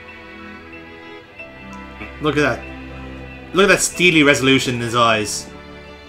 He knows what he has to do now. Yeah. He's got to pilot Ada one last time. One final mission. Roger. Jehuti ready for action. Time to disarm those bombs. Time to save the people. And get revenge. I like how disassociated Ada is from Jehuti. They're two separate entities. It's odd, like. Well, Jehuti is just a frame. Ada's a program. Ada can be in any frame. Yeah, that's true. So it's a nice way of doing it. You can kind of mix and match what you want. So be careful. Yeah. Which could perhaps suggest that maybe you can transfer Ada to a different mech. In like the second game. Yeah, if something happens to Jehuti for some reason. Yeah. And you don't want to lose all that character development with your own personal Ada. Yeah, true. Like you might want to salvage the program might be more beneficial than the mecha at that point. I mean, like you could have it's your custom operating system. You could have your just the way you like it, and you don't want to upgrade the win. Are you Yeah, concerned exactly. about her? Well, yes, of course I am. Can we talk, if you do not mind? No. That's illogical. I have Yeah, calculated AIs don't want to talk. the They don't do chit chat. In a This is the weird best part. scenario, there is an 8.7% rate of survival. 8.7% rate or chance? For numerous I think they meant Because chance. if you're saying it's an 8.7% rate of, Yeah, it's increasing. it's better odds than normal. It's increasing as time goes on. Are you preaching to me again? I mean, when I first got in here, there was a 0%. Out of curiosity. Well, Yeah, if anything, me surviving the first time was an abnormality. I was an outlier. Plausible reasons. I can offer several plausible reasons. Of your fighting abilities based on an underestimation of the enemy's war potential. 2. I do love the instrument panel there as well. It's very Star Trekky. 3. Emotional revenge for placing your crew's life in I really fucking like her Ada's breakdown here. really don't know myself. This is actually a good character developing moment, Yeah. which, you know, for this game has been rare. Yeah. So the fact that he just kind of crammed it all into the end and was like, okay, prologue for the actual game, I like. This is the kind of, again, it's the one kind of annoying thing I have, but it's a good annoyance to have. I want more of this. I want more of the story and the plot and the characters, because like you've given me such enough of a teaser. I want more of it, like. We hardly went out anywhere together. And like that I've is been alone since I was a boy. I knew no one, no named characters besides Celeste. My father was an NPC. We went out for a rare family dinner together. My father, everyone I've ever known has just acted But like robots. The entire meal. My father and mother were fighting over who would take me. Neither of them wanted me. They weren't arguing to get me. Yeah, look, you're right. They both wanted to get rid of me. That only Which is why I still cry out to my father every time I... Oh, I suppose that explains it, maybe, yeah. It's always been like that. My friends tried to get rid of me as well. Yeah. Nobody will be upset. One of them even jumped in front of a bullet rather than come with me. He'd rather die than be my friend. That says a lot. The reason I stay here is because I'm needed. That's his character there. Salvis knew about my side. That's his character in a sentence. There are even people to give me orders when I don't understand what's going on. There are people who need me finally. And I'll Kill give that my guy. life to Okay. Are you saying that you would sacrifice your life, your only life, for someone else? I don't know. Maybe I'm wrong. I feel that For the love of God, stop closing your eyes. You're driving them. You don't need to blink. We can do that for you. There are sure to be many It's not that he's blinking, it's that they close so... expected that the battle will begin as soon as we arrive. He takes very long blinks. Please be very careful. Indeed. I will say, like, again, it's for the short character development that's there. The writing is really, really good. It's effective. You know? It's almost as if Kojima knows how to write. He does. I give him credit. Like he does. He just gets notions sometimes and just writes too much. Like if he's reined in and he's told like, okay, write this segment, 5 minutes, 10 minutes, action, go. But when they give him like full reins, it's different. If this story spread out throughout the game, yeah. If the pacing was done a slight bit tighter, it would work a hell of a lot better. You know? Absolutely, yeah. And again, if there was just like similar segments, like 1 or 2 cutscenes like that, just throughout the game, would have maybe really enjoyed it. Because now I'd have a reason to keep playing, and I want a reason to want to keep fighting. I mean, my only gripe is the bosses are well designed mechanics, but I have So here you yeah, are. this is it. only these last 2 bosses have any hint of a personality. This is an order. Yeah. Get out immediately. And plus, it's like someone that you kind of like. It's the actual villain that they've established, as opposed to just like kind of level bosses in a sense. Yeah, he's got a reason to fight Viola here. Yeah. And then when Anubis comes in, it's like, okay, they've built up Anubis as the big It's bad. not just that frame that makes Oh yeah, like they do an amazing job of that. I absolutely love that. Yeah, it's great. He's mystery, but he's giving orders. Yeah. So you don't have to die in vain. This challenge to take down. No. Nate is immortal. Why do all the orbital frames have tits? Soon, Imagery. everything will be over.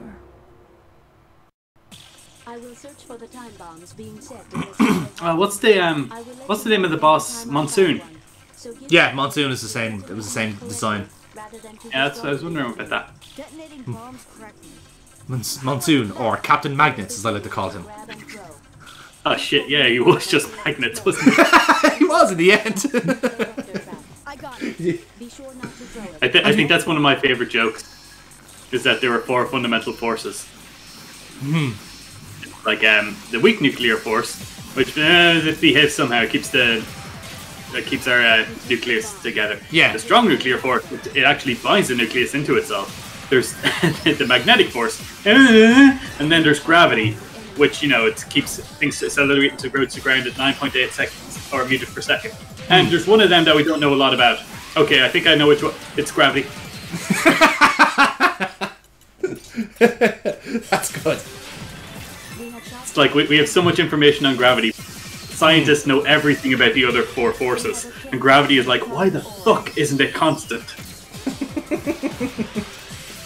Oh dear. I fear we're getting too nerdy for this. We finally reached the nadir here, folks. We're talking about gravity. Well, we got onto it from magnetism. Yeah, it's true. It's true. So, you'd be shocked to hear. These fucking bombs. Yeah, that's not how you disarm them. That is not. No, I can safely say this is not how you do this. That is. I was like, there's a whole cutscene explaining. No, it wasn't that. Like, it's the fact that like it's like it acts the same way as grabbing. It's like grabbing. Okay, now I just have to remember how grabbing works. I have grabbed throughout the game. Yeah, I actually have. This is the thing. If you look at my playthrough, I haven't used grabs that much. So I was like, oh, I actually may have forgotten how to do this. Yeah, I know. See, grabbing is it's one of the combat moves that yields the highest attacks damage. Yeah. But you've been a ranged fighter throughout it. Exactly. The thing about this section here is it is balls to the walls, like getting to them and disarming them in time. Yeah. Really enjoyed it. Really enjoyed this section. Again, like this whole like last like hour of the game now, I really enjoyed from start to finish. There's nothing I was critical about, really. This is where it tightens up and everything actually, you can see it all come together. There's no more padding. It's a real endgame vibe to it. Again, just the problem is that this game has a start and an end, but no middle. That's the only thing I could say about it. I'd say it has a start and an end and too much middle. Maybe? Well, okay, kind of perhaps from a story point of view, yeah, but I don't know. I'm saying, yeah. So the middle, all missions are essentially this.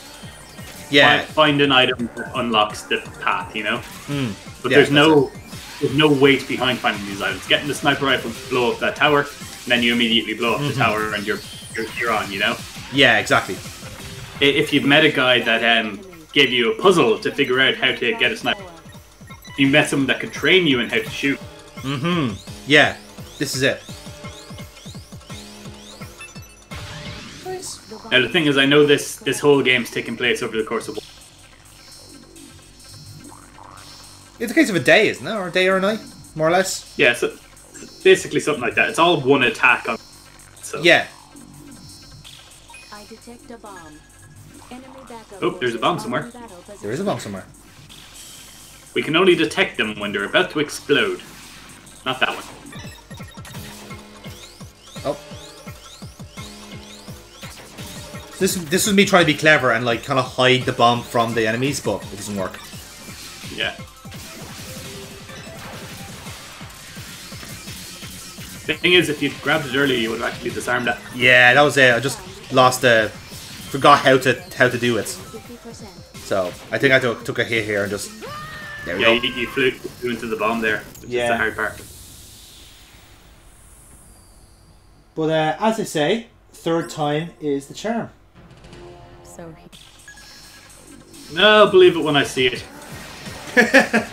No, this one goes actually quite well because now I got system. It's weird, like, because Ada says, like, focus on the bombs, not the enemies.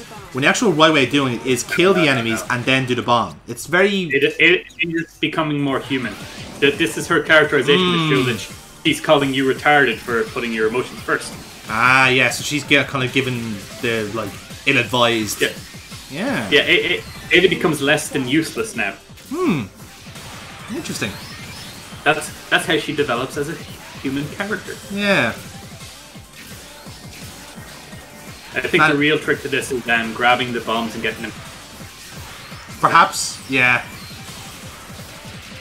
But like I said, I took the strategy of clearing out the enemies and then getting rid of doing the bomb. Yeah, you kind of need to clear out the enemies to do it. Yeah. But you don't want the enemies too close to the bomb. No. You want to kind of coax them away from it. Yeah. Which is kind of what more or less what I do here. While you're disarming, you also get the reprieve of the... Yeah. Exactly. Agreed. And now, the waiting game. Oh, the waiting game sucks. Let's play Hungry Hungry Hippos. Well, I got Hungry Hungry Raptors. Does that count? Yeah, it's fine. You have to feed them bombs, do you? No, just a good old-fashioned energy sword. Very low in calories. I'd expect it to be high in calories if it's an energy. Considering they're literally a unit of measurement for energy. Adam, what have I told you about overthinking my jokes? What have I told you about that? What have I told you about correcting me? Don't make me look foolish in front of my internet friend. Please don't tell people how I live. How dare you accuse me of having internet friends? This energy sword is low in calories. Ah, so it's just shit energy sword. Yeah, it's an anti-energy sword. Oh my god, you got antimatter? Yes. I have it in my pocket. That is a question. Is there anti-energy? I'll need to look that up. I suppose in theory there is, like, if there's like inverse like of something, like. Well, energy is converted into matter and antimatter. Then there's anti-energy, yeah. No, but antimatter and matter come together to release energy. Yeah, you have to have something that like antimatter plus something else to create anti-energy. Trying to think of it this way: you can't have negative tensile, so negative potential energy. Yeah, because that's just positive potential energy upside down. That's so true. Yeah. If you stretch out a rubber band, then you've got your potential energy for releasing it. But if you compress the rubber band, it bounce back out again anyway. Yeah. It's the same thing. It is still positive energy. Depends on the one way or the other. Glad we had this talk, Jonathan. Yeah, I'm glad we settled this because I didn't want to go into the final boss not knowing about anti-energy, so it's good. Yeah, just something that he might have. You never know. Like, it's hard to tell, man. It's hard to tell. To be fair, he is the exact same as your friend, but the opposite. He is quite literally your nemesis. Didn't know we were playing Resident Evil 3. Not yet, anyway. Yeah. This fight. Yes. Wow, look at you being level 8. Yeah, I've been level 8 all this time. That's probably why I'm doing so well here. Maybe over level. One thing I've noticed about this game is you don't actually notice your level. No. It just happens. It's in the background. It's just part of your display. Oh, it's there. It's just kind of what's the level mean? Yeah. Does it affect anything? I haven't noticed any. Damage index exceeding 50%. God, you were fucking overpowered. Oh no, wait.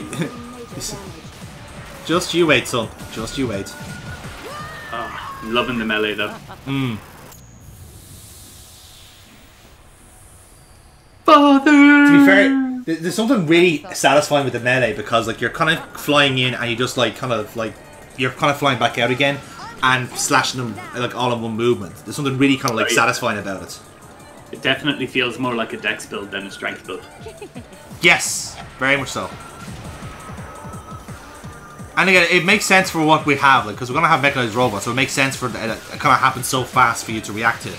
Like you're just pressing one button and the actual animation is so quick and flowing. And the fact that you know your whole idea is that you are a mob brain.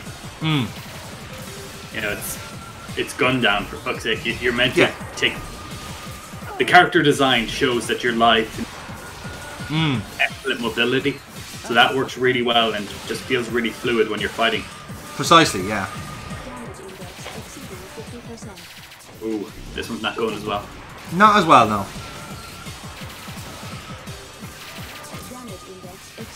Still, this is like one of the hardest boss fights ever, so. Nice. Ooh. Now, don't spoil it for me, but do you actually manage to beat her in this one? Don't spoil it, don't say it. Wait for it. Wait for it. There we go. No, I didn't.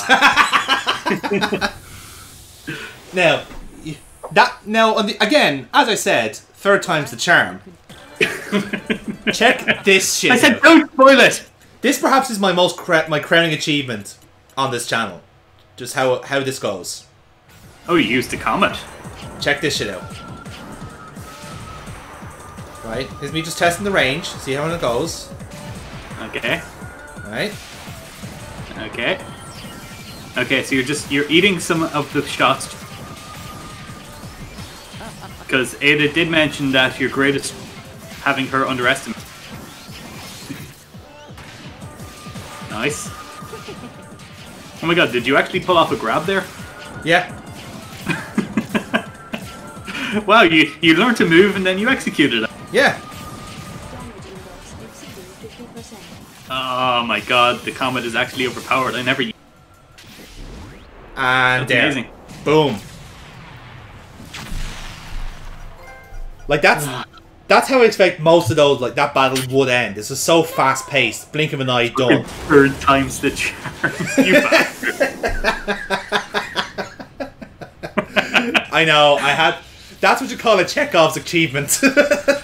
You absolute prick. Yes. Oh, I don't know why I appreciate that so much. And again, it's the best thing about it is that that's the third time I've said that. Yeah, I know. They came. That was well set up. Yes, thank you, thank you. I've been doing a lot of writing lately. You know, I've been able to set up my plot points. I've got my narrative set up. You know. You threw the first round because you looked cheap. Yes, of course. That's exactly what I was doing. While it is not impossible to save the orbital frame, it is very risky. Any ideas? Nope. Stop it. My idea is for you to go to fuck home. My idea is for you to let this bitch die because she deserved it. And truthfully, she's kind of asking for it.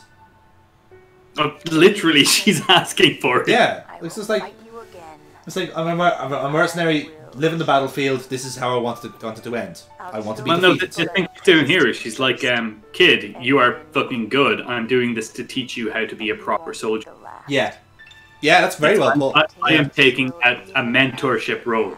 My death is going to drive you to be the ideal soldier that I know you can be. Such a naive brat. But it's good. It's gas because they are on opposing sides as well. But there's kind of this weird appreciation for the skill set. She's going for the talent of being a soldier.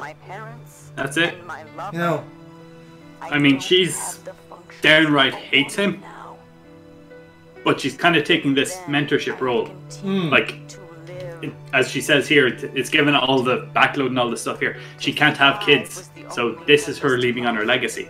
Yeah, true. She's doing it in a way that kind of, you know, leaves him not feeling guilty. And at the same time is like, and you're going to be killed by Anubis anyway. Yeah, it's kind of like, oh well, yeah, like, well, you. It's like, oh, you were pretty good.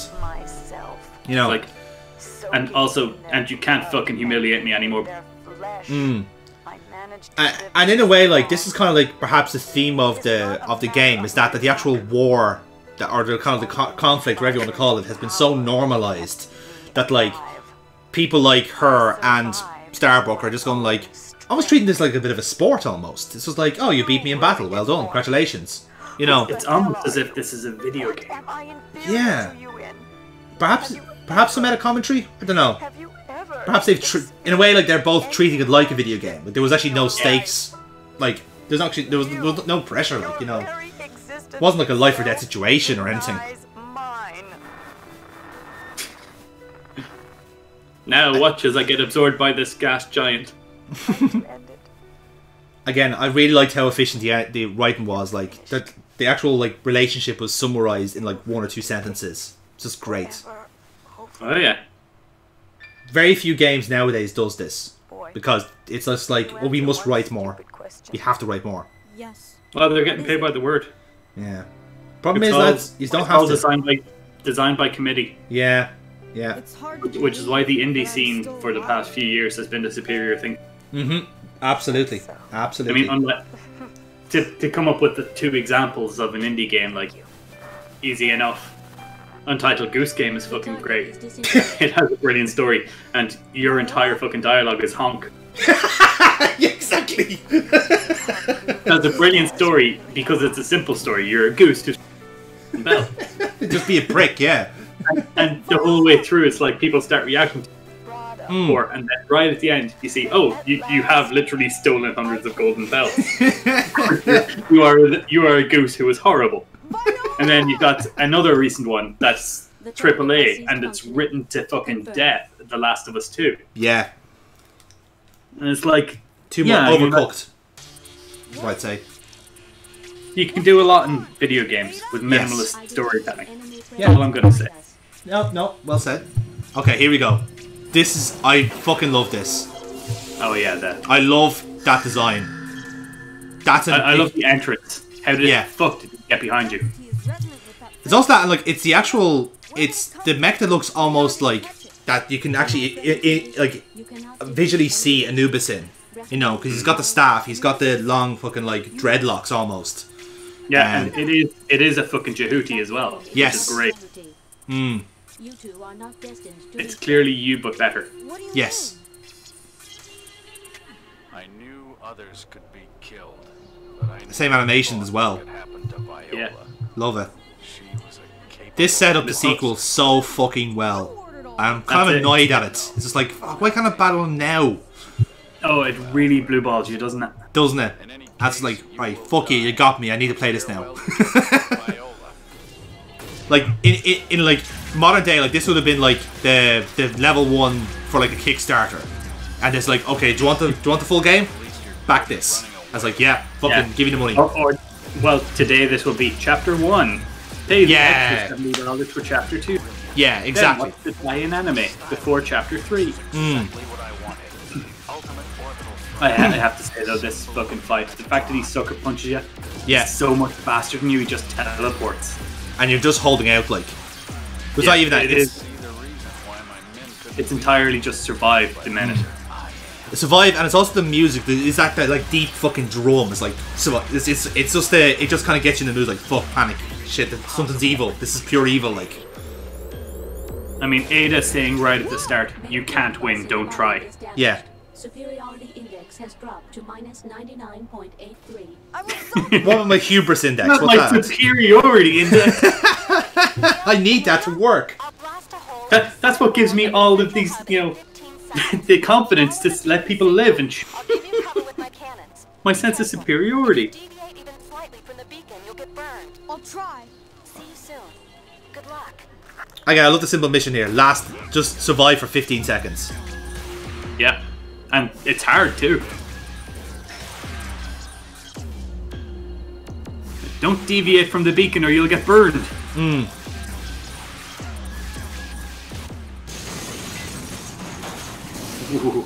There you go. Cutscene and game. Game, yeah. Hashtag winning. Look at that design. And Devil Tail as well. As we all know, is Kojima's shortcut for evil. I mean, did it feel like winning? Did it feel like a victory there? I mean, it felt like we got away with it. You know, that was like that last battle was like the like playing to the corner flag. You know, you've got your lead now. You've done your job. Just defend the lead now until the end. Is that the one? Yeah. Now, what would have been nice would be this final escape sequence being playable. Yes, I thought it was going to be playable. Like there was like last section I thought like, oh, I'm going to play in now. Oh no, it's a cutscene. Okay, fine. But yeah, well, that's the thing is I think a lot of this game was rushed and kind of cut out. Perhaps it was kind of a prototype as well for the real game, which is the second one. Yeah, I think that is probably the case. Again, neither of us played it yet, so we're saying that almost in hope as well. But yeah, a little bit. Yeah. Still, as much as I fucking fault it and mock it, yeah, it's made my top 100 for a reason, man. Yeah, absolutely. But again, it's for what is it? What the playthrough we've done is what, 4 hours, more or less. Yeah, like, it's that's done its with job. dying and sticking around. And Yeah, exactly, and figuring out where to go. Like it's done its job so effectively in those 4 hours. Like like people should watch this and say like, oh well, like this is how you can get your point across in that time. As I said, like originally the plan was that I was going. And then I was like, well, if I do it, we'll get through it in an hour, and that'll not. You know, fuck it, Jonathan, play it. Yeah, no, and it was the right call. Yeah, in the end, I'm glad you enjoyed it. To be honest, I am. I actually really did enjoy it. I have to say, it's got me well in the mood for number 2, and perhaps more games like it, because I can say, oh, maybe I am actually decent at these type of games. Who knows? If it's okay with you. Yeah, I mean, like anyone can play anything. Yep. What I'm gonna say. I just really hope Kojima gets his character models on point next. That would be nice. Enough of these like massive like the fake rubber faces. That would be super. Yeah, I fucking love how their whole goal is, yeah, set it to self-destruct. Yeah, that's the thing. Like, so, you're there going like, what? Come on, that's bollocks. It seems like such a waste. What about you? What about me? I literally just plug in a fucking USB key, kid. We have this we have Ada backed up. You do get that, right? We back her up once a month. No, you realise that you don't have to be this fascinating mission. This is what I live for. This is the purpose of living. No, Ada, don't sell yourself short. You're not alive. This is an AI trying to rationalize self-sacrifice. Just give us a second there, okay? Just lot to digest there. And that's the fucking ending. Is like, okay, now we're gonna blow up Jehuti. It's like, all right. It is a hell of a way to just end your game. It's just like, tune in next week to find out. Now, I don't want to spoil things for any of the folks watching at home. There is a... If you want us to play it, hit that like button. Comment, and subscribe.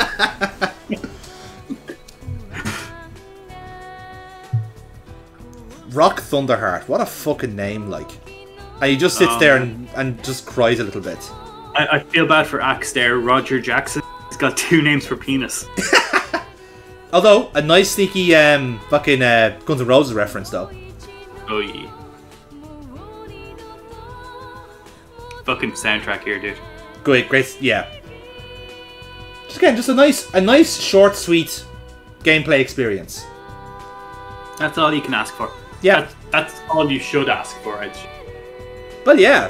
Well, again, this day and age when you're paying 70 quid a pop, you're expecting a fucking 40-hour epic, but, you know, short. No. If it's an enjoyable 4 hours, it's 7. Oh, I know that. Yeah. Oh, I know that. Like, I'm actually in agreement with you there. I think games are too long nowadays, but it's because it's perceived that because they cost so much, they have to be longer. But what you're really doing is just padding it out, you know. So like, I will argue this 100% of the time is if you can squeeze out your hundreds of hours through replayability, that's what you want. Yes, definitely. So, but for me, like, I've got thousands of hours on Dark Souls. The game can be completed in 40 minutes. Yeah. You know? But that's fine. I'm not good enough to do that. No, but even still, like I've always had that kind of... I wouldn't say it's an argument. I don't think it's much of an argument. But a game like Red Dead Redemption 2 that takes 100 hours to complete, that doesn't make it good. That just makes it long. I'll argue Red Dead Redemption 2 is pretty good. I'm sure it is, but I think like to kind of compliment that it's an epic game, it's just like epic doesn't like add into it. It's epic if the actual thing is enjoyable. So for example, Oblivion is great. That's an example of well done story and everything else. Skyrim being that pared down in water where it takes you 100 hours to do everything, and then I did 3 things there. Literally 3 things repeatedly. Yeah. That's what pisses me off. But I think the Bethesda ones are a different kettle of fish, in fairness. You know. Yeah, we're calling you out, Todd Howard. Yeah. You say war never changes. Well, in Metal Gear Solid 4, the opening line is war has changed. You nicked that, you whore. No, we didn't. No, but I'm just saying that you could change it up. You could change war. You don't have to release the same game every fucking generation. No, people will buy anything. Don't just pare it down to the bare bones. Add content. People will buy anything. God, I hate Bethesda. Again, I'm glad we got that in this Konami game. Can we get some beef between Konami and Konami are also on my shit list at the minute. Yes, they are. It's a very fluid shit list, just to be clear. Diarrhea list. I mean, yeah. Oh, you just made my shit list. You just made my shit list. Wow. Oh god. One of these days we're going to need to do the Soup Store sketch. Eventually. when we become a successful sketch troupe act, I think that'll be the case. There's a Latina translation. Apparently. And Scott Dolph there getting another job. Good man himself. Gets around there, Scott, yeah.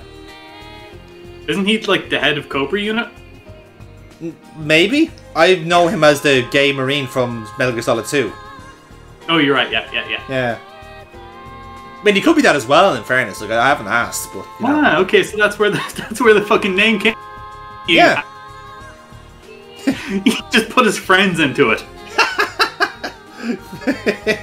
I mean, that's as lazy as fucking Iroquois Pliskin, which is a translation to snake. Snake. Yeah, I wonder who this guy is. Why he was Snake all along? I couldn't tell. Snake was Snake. He was Snake. He was a slippery snake. He seemed so trustworthy. I never would have thought. I thought he was just being that cryptic because he lost so much blood, but no, apparently not. But vamp isn't for vampire. It means bisexual. It does mean bisexual. We still don't know why, but it does. Just trust me on that. I think that's one of my favorite things. It's like on the forums, it's like, guys, so since when does vamp mean bisexual? It's one of the first searches. I hope that Kojima does like an AMA one time, and then someone asks him like, "Why does vamp mean bisexual?" And just in Japanese says, "Dude, trust me." It's fun to stay at the CCCCEA. Oh, my favorite place to stay. So, Adam, I take it you enjoyed Zone of the Enders. Are we? I suppose we'll just have to play number 2. I enjoyed Zone of the Enders, and I thoroughly enjoyed watching you play.